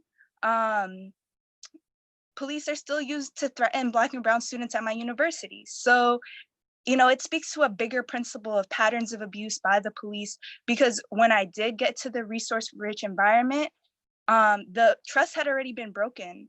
I think that people who are police officers who are interested in community safety more than the power involved in the system, I think that they're really dope people, and that we should be trying to strive for a job title change and restorative justice trainings that go with that. And all the problems that I've had in my educational experience, none of them were ever solved by the police. Thus, I urge that we remove police and the carceral state from our education system, adding additional resources for students and actually supporting youth growth and learning. Thank you very much, Fiona. Thank you for joining us. We have Marlies, and then next we'll have Lisa. Welcome, Marlies. Thank you. Good afternoon, and thank you for this opportunity. My name is Marley Spaniard. I'm the Executive Director of the Youth Advocacy Foundation. YAF's mission is to end the school-to-prison pipeline in Massachusetts by ensuring that our state's most vulnerable kids receive a quality education. YAF is a 501c3 organization housed within the Juvenile Defender Division of the Committee for Public Counsel Services, the Massachusetts Public Defender Agency. We provide indigent children and families involved in the juvenile and child welfare systems with essential services that are not funded by the state. For nearly 20 years, YAF has been working to protect and defend the education rights of these youth through its primary initiative, the EdLab Project. Massachusetts is heralded as having the best public school system in the nation. However, we rank 6th from the bottom in terms of racial and ethnic disparities in educational attainment. In 2018, 76% of Boston's Black children and 74% of Boston's Hispanic children in grades 3 to 8 were not proficient in reading. We similarly have a juvenile court system that is filled disproportionately with children of color. Again, nationally, we rank 6th from the bottom here. Across the nation, there's a growing concern about the high rate of arrest of Black youth in schools. Since police were first introduced to school buildings in Flint, Michigan in 1953, the practice of placing law enforcement in schools has spread. The presence of law enforcement officers in schools creates an environment of anxiety and distrust rather than one of nurturing and support. Predominantly Black schools are more likely to have an armed police presence, and Black students everywhere are regularly subjected to arrest and restraint. Although Black students are 9% of the student body statewide, they are 40% of the students who are mechanically restrained, handcuffed. A recent report found that Black students make up 1/3 of Boston Public Schools student body, but 2/3 of school-based arrests. They are far often treated as threats and not children. Their voice is ignored and their pain is dismissed as they are kicked out of the school building, physically restrained and arrested. Racial inequality is also pervasive in our special education system. Black students are initially under-identified for special education and as a result don't receive critical educational services needed in the early grades and therefore often fall behind their peers. When identified for services, they are disproportionately segregated from their peers. In Massachusetts, Black boys with disabilities have a suspension rate that is 17 times their white female peers. In many cases, they are moved to classrooms for students with emotional disabilities where they are warehoused rather than educated. Nationwide, 1.7 million students attend schools that have police but no school counselors in the 2015-2016 school years. 3 million students attend schools with police but no nurses. We can and we must do better for our students in Boston. Thank you. Thank you very much, Marlise. Next, we have Lisa Brown. Thanks, Marlise. And then we'll have Elizabeth Badger after Lisa. Welcome, Lisa. Thank you, Education Chair, Counselor Sabi George, and other counselors of the Boston City Council for the opportunity to provide testimony today on behalf of Massachusetts Advocates for Children, known as MAC. My name is Lisa Brown, and I am the Project Director of the Racial Equity and Access Project, known as REAP, at MAC. REAP focuses on addressing and stopping the ways in which Black and Latinx students in Boston are excluded, with excluded referring to the range of ways in which Black and Latinx students are pushed out of school and away from their education. The purpose of this testimony today is to speak briefly about the Code of Conduct Advisory Council and provide a few considerations as they relate to today's discussion. MAC has served as a member of the Code of Conduct Advisory Council, COCAC, since the council's inception in 2010. COCAC was established by the Boston Public Schools Committee. And I should mention that this testimony is not presented on behalf of COCAC, it is presented on behalf of MAC. Over the years, COCAC has worked with BPS leadership regarding professional development, specifically focused on promoting positive school climate and alternatives to school exclusion. This professional development took place in fall 2018, and COCAC has also worked with BPS over the years, as has been mentioned in other testimony, or revisions to the Code of Conduct, including more recent work to revise the code. Also, as mentioned earlier, the NIJ grant was which is a 3-year grant that will conclude in December 2020. I want to mention that MAC urges that resources continue to be invested in the NIJ schools and all the schools in the district. And lastly, the City Council, as the City Council continues to explore the role of police in schools and restorative justice practices, MAC feels that it is important to consider the following. One, the question of whether there is an over-reliance on police is a question that could be collectively considered in school communities practicing restorative justice. Two, there should be a further discussion about what messages that the presence of police in schools communicates to students, specifically students of color. School communities, including the power of student voices, should be at the table discussing the role and presence of police, as well as the impact on school environment, challenges, concerns, messaging, and related matters. And lastly, racial healing. Systemic racism continues to run deep in the world in which we live. Restorative justice may be a part of the journey toward racial healing by creating a space for exploring the many impacts of the harms and deep wounds of many forms of racism. This is a critical step toward building joint understanding, collective support for problem solving, and in taking steps to heal systemic and interpersonal harms, all very important to mindful development of students and their school communities. Thank you. Thank you very much, Lisa. Next, we have Elizabeth Badger, and then we'll have Kate Lippman. Welcome, Elizabeth. Hi, good afternoon. My name is Elizabeth Badger. I'm a senior attorney at the PAIR Project, which represents non-citizens throughout Massachusetts. I've represented immigrant students, primarily Latinx students in Greater Boston for more than 10 years. And I want to share a few of my and their experiences in BPS with school policing. I want to acknowledge that my students have, or my clients have a deep-seated fear of the consequences of exposure, including my clients who are no longer undocumented. So, and that's very much a part of why they feel fear when they go to school and see police. So I want to acknowledge that my testimony is not as powerful as theirs would be, but I feel the need to convey their experiences since they don't feel safe doing so. I know that I testified before the council last week on some overlapping issues, so I'm just going to try to summarize some of those issues briefly here for the record, then go to the behavioral and safety concerns where I feel like this conversation usually lands. Laura from the ACLU did a good job at summarizing the intersection of school policing with the BRIC. As I've described to the council before, that practice of accepting and retaining such reports from the school in the BRIC, particularly many that allege no criminal behavior, as well as the assignment of points for interactions that allege no suspicion of criminal activity, are unlawful under the federal regulations that govern those databases. And it's important for the city to remember this. Sometimes I hear from school officials that, you know, we can only control our own school employees, which is to say, or which I hear to say, once information is shared by BPS to BPD, they can't take responsibility for what happens to that information and with whom it is shared. But in fact, school officials play a role and have responsibility in that unlawful information gathering if they continue to share information, knowing that BRIC and BPD is then unlawfully retaining and sharing that information. And from the reports I've seen, it's clear that there's a culture of information sharing between BPS and BPD. So the responsibility of BPS goes to all those communications, regardless of like what we're naming them, what the report type is. And I just want to touch briefly on kind of more basic observations of student behavior, concerns about gangs, and talk about the role of school police in that behavior. We've talked about students criminalized in schools for actions that did not amount to any criminal activity.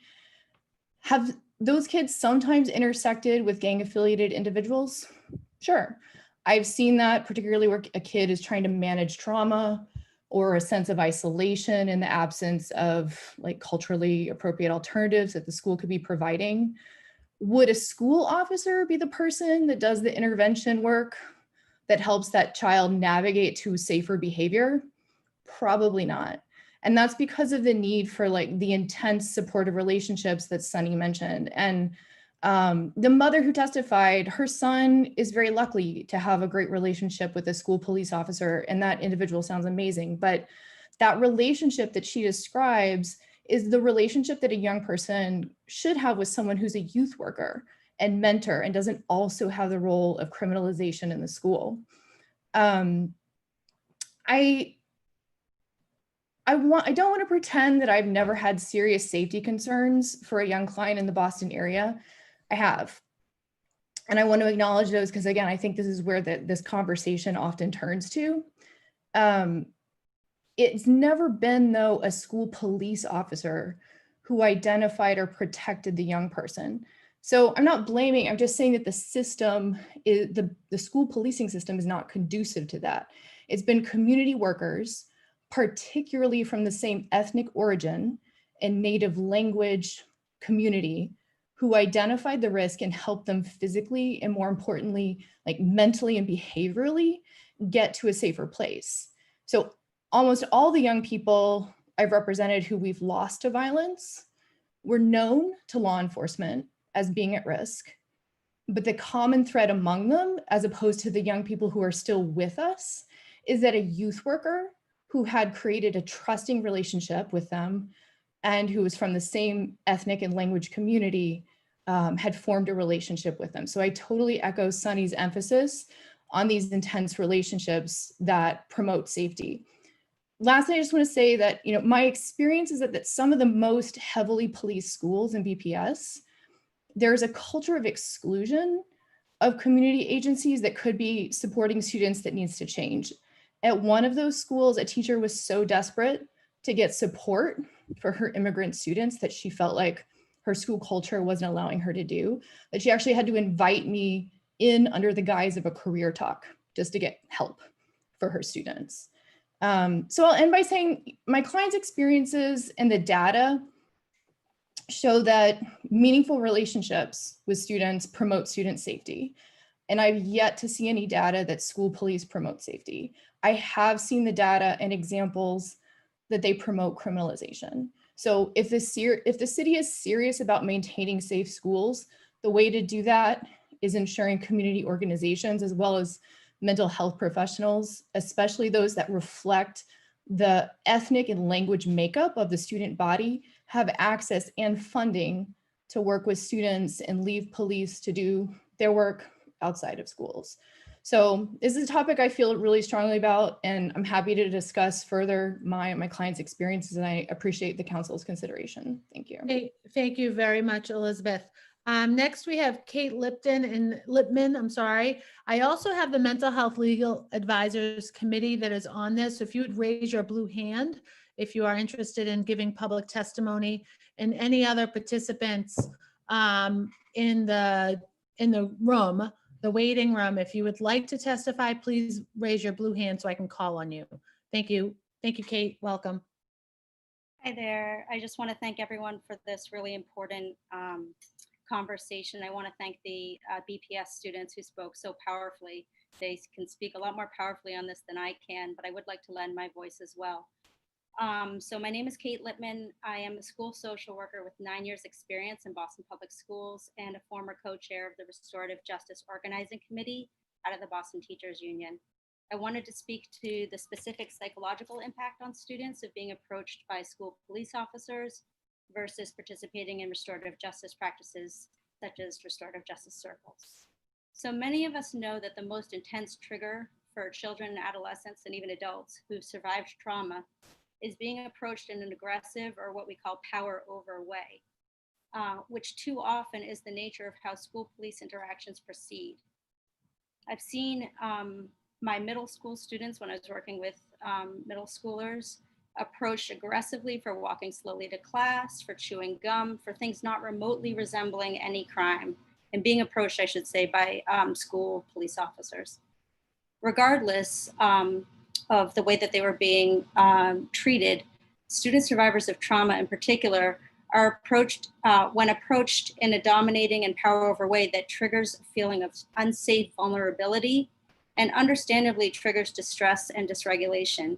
And then that dysregulation in turn, when witnessed by police officers in a role with a stark power imbalance and not deeply trained in trauma reactivity, that dysregulation often is perceived as a challenge for a power battle, and it creates a similar dysregulation in the officer, and it quickly escalates. And in just one instance of many, I've seen one of my middle school students of color with an intense trauma history publicly pushed up against a wall and handcuffed, treated like a criminal, brought to the school building's holding cell, and it was all over a power battle over spitting out gum and getting to class.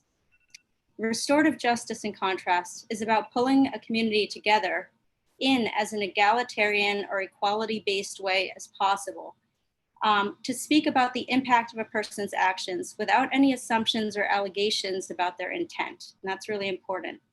It allows the chance for a person showing a behavior to share what was going on for them that prompted them to act in that way. And the palpable magic of being in a restorative justice circle is that showing care, acknowledging the good in folks and our shared humanity while addressing harms takes the threat out of the room.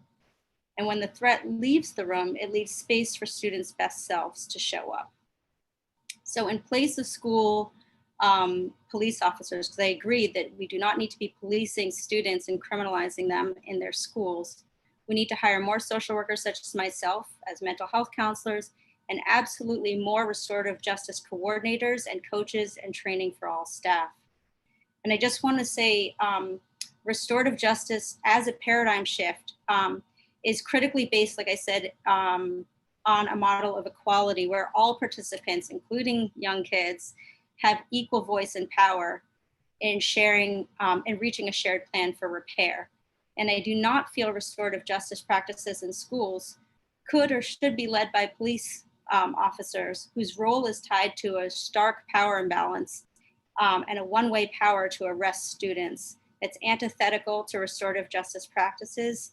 And And that's how I feel on the matter. Thank you very much, Kate. And next we'll have the Mental Health Legal Advisors Committee, and Nora will follow. I do ask that you do follow the 2-minute time commitment, as we have a number of others who are still looking to testify. Please introduce yourself, because I'm not sure who the person is behind the Mental Health Legal Advisors. Welcome. Sure. This is Matt Krager from the Mental Health Legal Advisors Committee. I can't tell if you can see me. It looks like it's just my organization's logo. It's just your logo, but welcome. Okay. All right, thank you. So thank you for the opportunity to testify, and first for prioritizing student voice. Those are the first voices we need to be listening to. My name is Matt Krager. I'm a staff attorney with the Mental Health Legal Advisors Committee, a Dorchester resident, a Boston Public Schools parent. I led the Dismantling the School to Prison Pipeline Initiative at the NAACP Legal Defense Fund. And like Elizabeth Badger, I'm one of the attorneys who filed the public records lawsuit against Boston Public Schools for its information sharing practices with ICE. I'm going to focus my remarks today on Boston's compliance, or lack thereof, with our state laws on school policing. At the Mental Health Legal Advisors Committee, a state agency, it's part of our role to monitor the implementation of the Criminal Justice Reform Act, particularly the provisions that relate to schools. I need to be very clear that Boston is decades behind in its compliance with state law on school policing. Our Criminal Justice Reform Act required all districts to revise their memoranda of understanding between police and schools in 2018 to make clear, as Councilor Arroyo said, that police cannot use police powers to address school discipline. Boston has not updated its MOU since 1996. The same law required standard operating procedures for all police who are interacting with students. We requested those in 2018 of Boston and received none in return. And finally, that same law required Boston's police and schools to collaborate in making sure that they reported school-based arrests and referrals to law enforcement to the State Department of Education. In the 2018-2019 school year, Boston, the largest school district in our state, reported only 6. The same year, the Boston Globe said there were 114 school-based arrests in our schools. Right?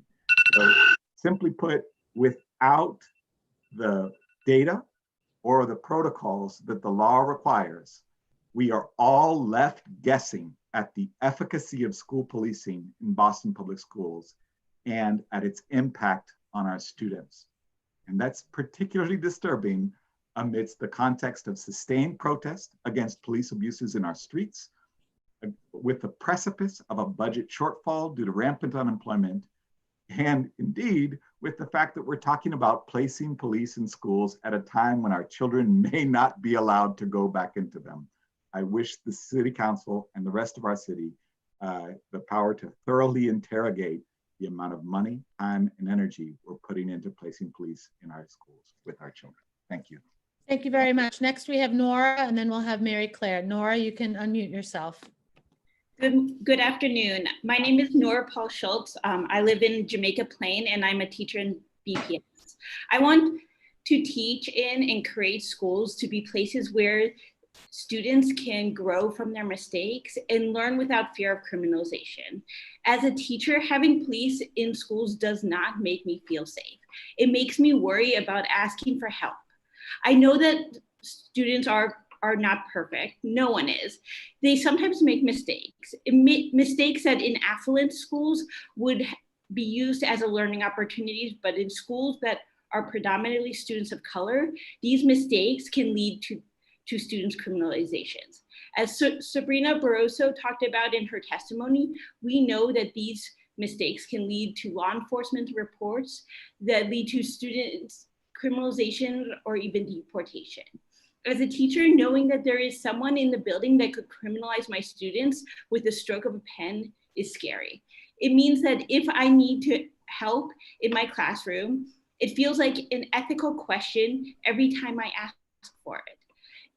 If there is a disruption in my class and I need support, another adult to support a student who needs to cool off, or even someone to watch the 30 other students in my classroom so I can have a conversation with a student or two, I have to ask myself if I want to call for help, because I do not know if the school police officer will be the person that responds to my call for support.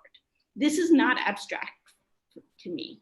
A number of years ago, during my first year teaching, I had a tough class, my AP physics class.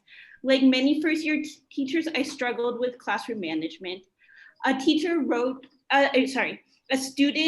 a fake reflection on a test where he wrote about what a bad teacher I was. He did not turn it in, but someone did take a picture of it and post it on social media. In it, he also wrote that he was going to bring an AK-47 to school and shoot me. Now, this might sound horrifying, and one of those extreme situations that people often say is like the reason why we need school police. But the student was really just trying to be cool and push the boundaries too far. This is not uncommon teenage behavior. It just so happened that the school found out about the social media post, and what I would like to have happened was that we had some of those conversations where we could repair the harm that Sunny described. Instead, the school and the police got involved because of the post. And all of a sudden I was talking to police officers and detectives about the post and whether or not I wanted to put the student in front of a judge. This is an extreme situation, but something I do not wish on anyone. But I know that the police in the school did not support the student or me as a new teacher. We need supports for students, for teachers. We need a community that will hold and support all of its members. And we need to create the school communities that we envision. Thank you for your time. Thank you very much, Nora. Mary Claire, and then we'll have Lena and then Elizabeth. Hi, my name is Mary Claire Flores. I'm a 5th grade and 6th grade teacher, formerly inclusion teacher in the spring. I'm frankly so amazed that we've been hearing from the experts of the experts, these fire students, and that this is still, frankly, a discussion. I mean, we have hundreds of reasons why cops shouldn't be in school. And I think we really need to ask ourselves why they were put there in the first place. If it's supposed to be a learning environment where kids can make mistakes and learn from them and be guided, they shouldn't have been there in the first place. And for those who are saying that police officers are mentors and these positive adult figures, I really want us to ask ourselves, does this mentor need a gun? Does that mentor need the power to arrest a child? Not a good mentor. So on June 10th, week after the intense protest in Minneapolis and lessons by Black Lives Matter in my classroom, virtually of course, I decided I wanted to have a discussion with my students about the role of police, because in our teachers union with psychologists and teachers, we had just had that conversation, and so I wanted to hear from them. I will not be able to go through the entire conversation. I took notes on it and I will submit that to the council to read. It's really good. I literally wrote down their answers, so you should check that out. But some of the questions that we asked, and I contextualized it in our situation, was, why do you think police officers are in school? In summation, they basically said, one, to protect the school from danger. If there was like a gunshot outside, it might be easier to have them in the school rather than coming, quote, 5 minutes away. And then the other one was to make kids go to class, like hall monitors. So another question that I asked was, do schools need police? And they said, no, we can take care of things ourselves. The police officers nag you to go to class. Private schools and Catholic schools don't have police officers because they are already strict.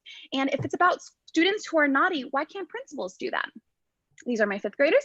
In addition, we also said, I said, you know, in some school districts, like in Minneapolis, they're starting to get rid of the police in schools and use that money for other things. In Boston, we spend $4 million a year of police school officers in schools. Should we use that money for something else? Or do you think we should keep police officers in schools?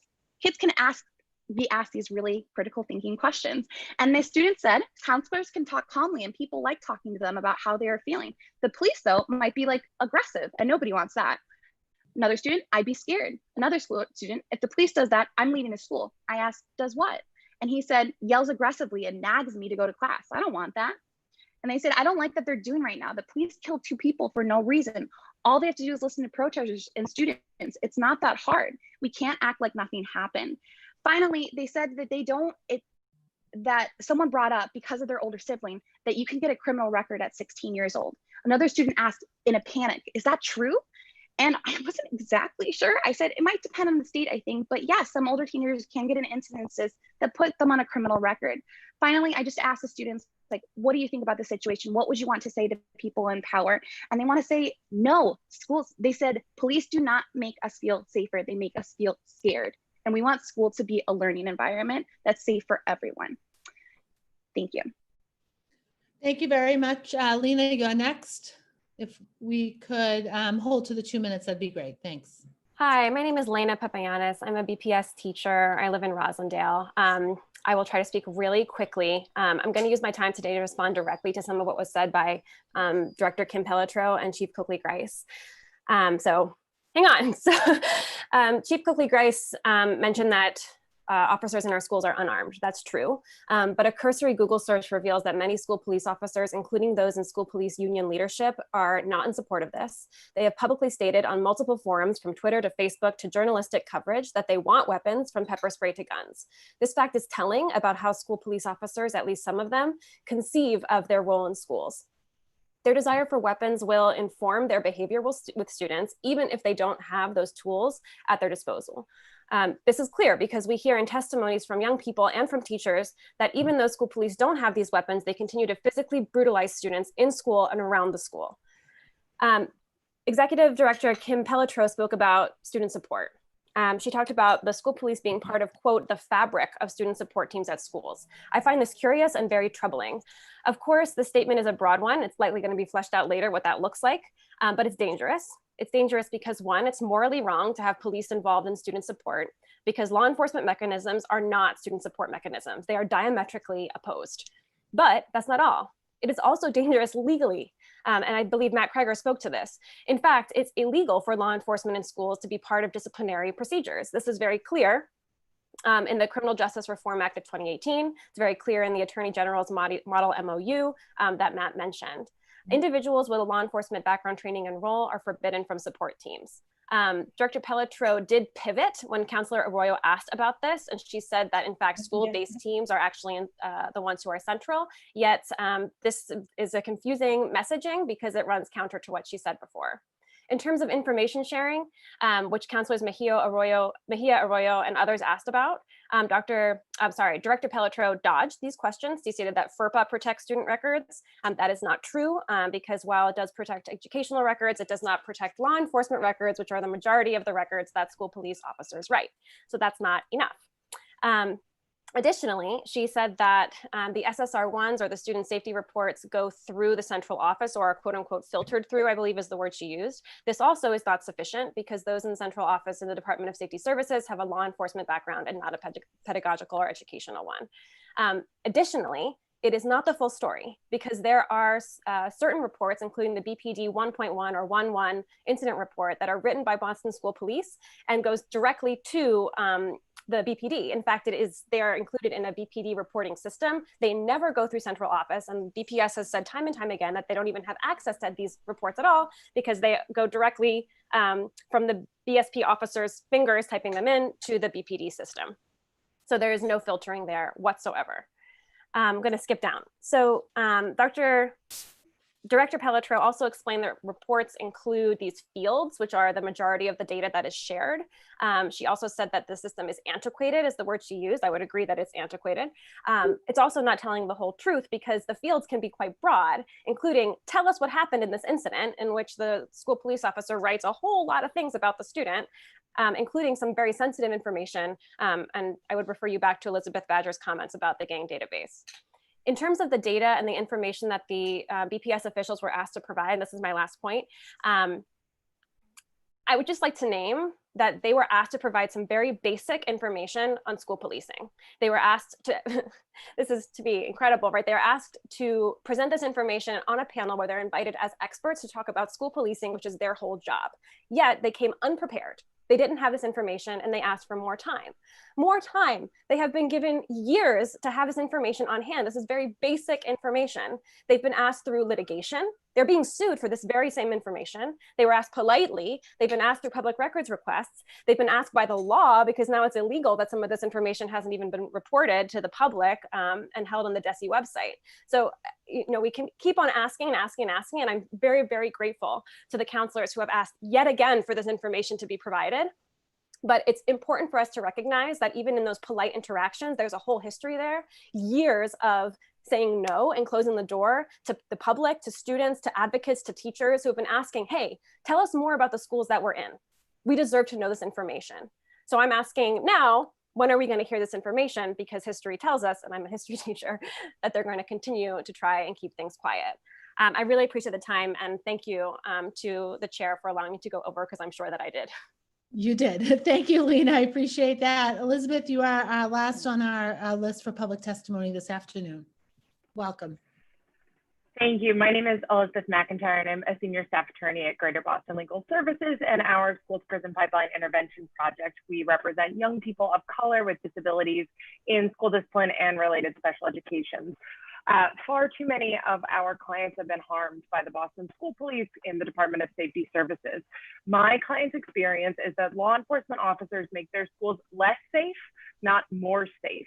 A true Department of Safety Services would focus on building anti-racist, trauma-sensitive schools, meaningful and well-funded restorative justice, and inclusionary special education programs. Actually, I had 3 clients who wanted me to share their stories with you today, but in the interest of time, I'm just going to share one, and I'll put the other 2 in written testimony. So this client asked to be called Janie. Janie is a young Black woman with PTSD. At the time of this incident, she was a 16-year-old student at a BPS high school. Janie got into an argument with a teacher during her first period, and she could feel herself becoming angry and scared. We know that folks with PTSD may feel threatened even when there is no actual threat to their physical safety. Janie knew her PTSD was being triggered, so she told her teacher she needed to go to the counselor's office. She left her classroom and started walking there. On her way to see the counselor, she was stopped by a hall monitor who told her that she needed to go to the dean's office because she was out of class. Jamie said no, she was going to see her counselor. The hall monitor told Jamie she was going to, quote, call for backup. Jamie rolled her eyes, she's 16, took a deep breath, repeated the explanation that she was going to see her counselor, and continued on her way. When she turned the corner at the end of the hallway, she was met by 3 Boston School Police officers. She moved back away from them, but they moved towards her. Video showed Jamie leaning back against the wall and pulling her coat up to cover her face. The officers encircled her, repeatedly interrupting her plea to go see her counselor with the demand that she go to the dean's office. This ended only when a Black teacher walking down the hallway stepped between the police officers, grabbed Jamie's hand, pulled her through the officers, and helped her down the hallway. Jamie was later suspended for 10 days because she had allegedly threatened them. We do not need law enforcement with the power to arrest and surveil, provide mentorship, guidance, community, and positive relationships. Janie would have been much safer with a school that saw her as the brilliant young woman that she is, rather than a threat. So my clients and I are so grateful that the council is paying attention to this issue, and I appreciate your time this afternoon. Thank you very much, Elizabeth. We do have one last person for public testimony, Cynthia from Hyde Park. Please keep it at 2 minutes. Thank you very much. Welcome. Thank you. Good afternoon. My name is Cynthia and I'm from Hyde Park. Shout out Hyde Park. I'd like to speak on my experience specifically as a Boston Latin School alum of the class of 2015 and offer another perspective. There were many crimes happening at Boston Latin School, even with a police presence. The people who perpetuated these crimes or who committed these crimes were oftentimes white students who never received the harassment that the Black and brown students endured. In addition, the other criminals were dangerous white men who would prey and exemplify pedophilia and domination in my classrooms. There were so many sexual assaults committed by a numerous amount of people that were either never investigated or never cleared up on a communal level. And that creates an environment where we don't trust the adults around us. Police do not stop crimes. They do not keep queer, femme, Black, brown, or traumatized students safe, children safe. Police continue to look at students as potential criminals, when in reality, adults continued to hurt us every day. I say all of this to say your systems are not working in high-resource schools, and they are brutalizing students in all other schools. I commend everyone who testified today, and I look forward to a different Boston. Thank you. Thank you very much, Cynthia. I think that it is appropriate that we ended public testimony with a young person, and grateful for colleagues that are with us today for this hearing, and thank you to the makers. I'm not sure if any of the makers have final closing remarks before we close out this meeting. I'll start with Council Mejia, closing remarks. No, I'm just so incredibly grateful to you, Councilor Asabi George, for hosting and chairing this, and for Councilor Janey and Campbell to join with me on this. But to be honest with you, after hearing so many voices of young people and those who are living the realities and doing this work, just speaks volumes to just how much work we still need to do here in the city of Boston so that all of our children can feel safe and supported. These testimonies always weigh heavy in my heart because I know what it's like to feel disregarded. I know what it's like to walk to a school where you have to go through a metal detector. I know what it's like to wonder whether or not you are gonna have to dodge a bullet. I know what it's like to be treated less than just because of who you happen to be. And these moments remind me of how important our job is as counselors, to not just to listen, but to really take heed to what we are hearing from those that we serve and act accordingly. I think we have an opportunity and a responsibility to not only look at this issue, but I think it's time for us to move beyond the dialogue and really think about what it is that we're going to do as a result of what we learned here today. And I think that this is not just about having a conversation about the conversation just for the sake of bringing people together, because we're tired of that. I think now more than ever, we need to ensure that we're going to act upon what we have heard. And you, Madam Chair, as the Chair of Education, and Councilor Campbell as the Chair of Public Safety, I think that both of your offices, I think we can work together on creating an ordinance or something that really speaks to what we're going to do as a result of what we've learned here today. I'm the Chair of Civil Rights, and I believe that these conversations that I've heard here today also resemble a hint of something that I may have to do in my office as well to ensure that we move the conversation beyond this. So just wanted to thank everyone who participated. I know this was a long hearing, but trust that you were heard, you were validated, and you are appreciated. Thank you so much. Thank you, Councilor Mejia. I did mistakenly wrap up too quick. We do have one public testimony that is on video that will Kerry will add in now, and then we'll go to Councilor Janey and Councilor Campbell for their closing remarks. Kerry, work your magic. My name is Jeremiah, and I am from the O'Brien, a diverse school in Roxbury. I walk by at least 2 or 3 police officers in my day, in my school community. I see one in my building almost every day trying to get to my locker.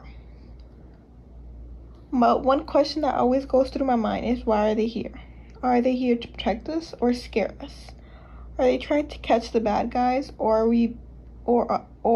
we being seen as the bad guys? It's scary at times to see police authority. I feel like I'm not the only one who thinks that they are very intimidated.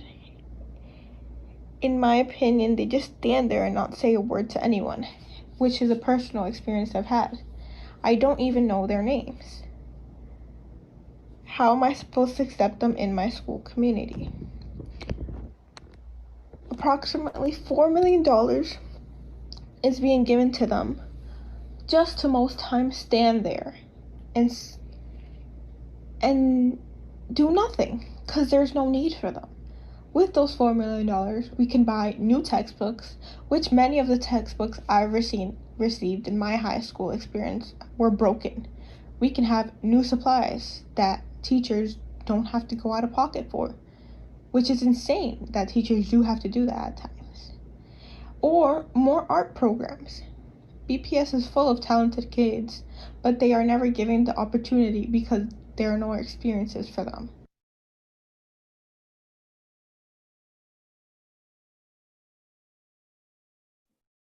Madam Chair, you're still muted. Madam Chair. Thank you. Councilor Campbell and Councilor Janey, closing remarks. Councilor Campbell? Councilor Janey. Yes, thank you. And I have to jump for 2:30, so I appreciate it. I wanted to also extend my gratitude. The last student who was physically with us, I think her name was Crystal, shared some very disturbing things around pedophilia happening in our schools. And so I wanted to just— Cynthia, thank you for that. I wanted to lift that up because that is just very disturbing to hear that. And I didn't want us just to gloss over that. And then just the powerful testimony of so many of our young people. We heard Jubilee say, I left Boston Public Schools because it was toxic to my mental health. Naila said, having school police demeans and criminalizes us.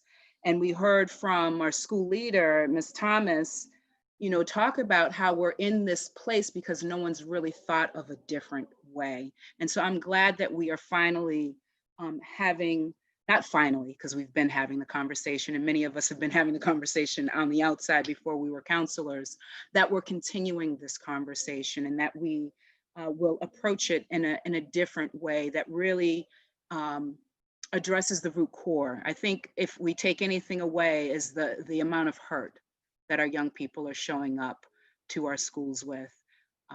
And we know, post-COVID that is only going to be compounded. And we know that we have to address mental health. So I'm grateful for this conversation. I'd like for us to continue. And in terms of the data request, Madam Chair, I know we're asking for where the police officers are. I'm also interested in the racial demographic data of those schools in which they are. So, and then there's several data requests around the arrest records and all of that I hope we get to. Thank you again, everyone, for participating and for staying with us. This has been a very long hearing. Thank you, Madam Chair, and thank you to my sisters in service. You're very welcome. We'll compile that data request. It will be a lengthy one, and make sure that we confer prior to submitting that to BPS so that we've got all the questions and we get all of the answers that we've requested here today. Councilor Campbell. Thank you, Councilor Asabi George, for hosting and chairing this long hearing. Really appreciate your patience here, and thank you for your work and leadership in education. Absolutely grateful to my sisters in service, Councilors Mejia and Janey, not only for this hearing order, this conversation, and all of our respective teams for the work they put in to make sure the panelists were here and got the invites and got us all situated. I also want to thank Central staff, right, for supporting us during this hearing. I agree with what's been said that, we've been talking about these issues for far too long. And obviously all three of us, all three counselors before we got to the council, when we were doing education work, whether as advocates, attorneys, students, right? And now as parents as well. And so I really appreciated everyone showing up, including those from the administration, those from the BPS police unit, and listening in, which is critically important to the perspectives of our teachers, advocates, advocacy organizations, and of course our young people. I also too was moved in different ways, sometimes triggering, sometimes with joy, sometimes with pain, based on the testimony we heard. Absolutely believe that now is the time for action. There is definitely, we've had a lot of dialogue. At this point, we need that shift in paradigm, as Ms. Thomas and Ashley were speaking of. We need action. We need to think about a different model, to think about a different way of showing up in our schools with respect to issues of discipline or incidents of discipline. The model of using school police or school resource officers, whatever the terminology is. If we're going to use that, and there are some folks who think we should need to continue, then I think you better have really good evidence and reasoning as to why you think that model is effective. Because based on what I've read, based on what I've heard today, it isn't. And I do think the restorative justice model we talked about today is one solution, but there are many in which we can create a culture in which schools have a real sense of community, where every single person that walks in and out of that building feels a sense of belonging and building trust. You know, Sunny talked about how important it is to build trust. One place we can continue the conversation is obviously bringing us all together to continue the conversation, where we then set goals as to where we want to go, and timelines and benchmarks. That can come in the form of an ordinance. I always think sometimes we don't necessarily need an ordinance to get these changes and cultural shifts in our departments. Sometimes it's policy changes or a way of doing things, right, practices. So absolutely looking forward to the follow-up conversations where we turn what we heard today into a paradigm shift, a cultural shift in which we respond differently to incidents of discipline or incidents that come up that we think warrant police action in our schools, which, based on what we're hearing, particularly from our young people and our teachers, there is a different way. And lastly, I'll just say that we sent a lot of the questions, requests for and data requests, which also came out of the Public Safety Committee, to Councilor Asabi-George, who will take the lead in this committee to get responses. We will combine all those. There are significant data requests that have been requested, so we'll work in partnership with the chair. But again, looking forward to action and really happy for the level of participation in today's hearing. It's not easy to get folks to show up at a council hearing, to take time in the summer, to share their stories, to be vulnerable with complete strangers. And the breadth and length in which folks participated today really warmed my heart. And I'm really excited for the next steps to sort of get to a place where we all want our students to be valued, our teachers and educators to be valued and trained to appropriately respond in a way that gets to healing versus to punishment. So thank you so much, Councilor Asabi-George, again. Thank you again to my sisters in service, and thank you to all the folks who participated in today's hearing. Thank you, Councilor Campbell. And we've hit the 4.5 hour mark, so I will wrap this meeting up here. And again, thank you to Central staff. I'll echo those words of gratitude. Have a wonderful afternoon, everyone.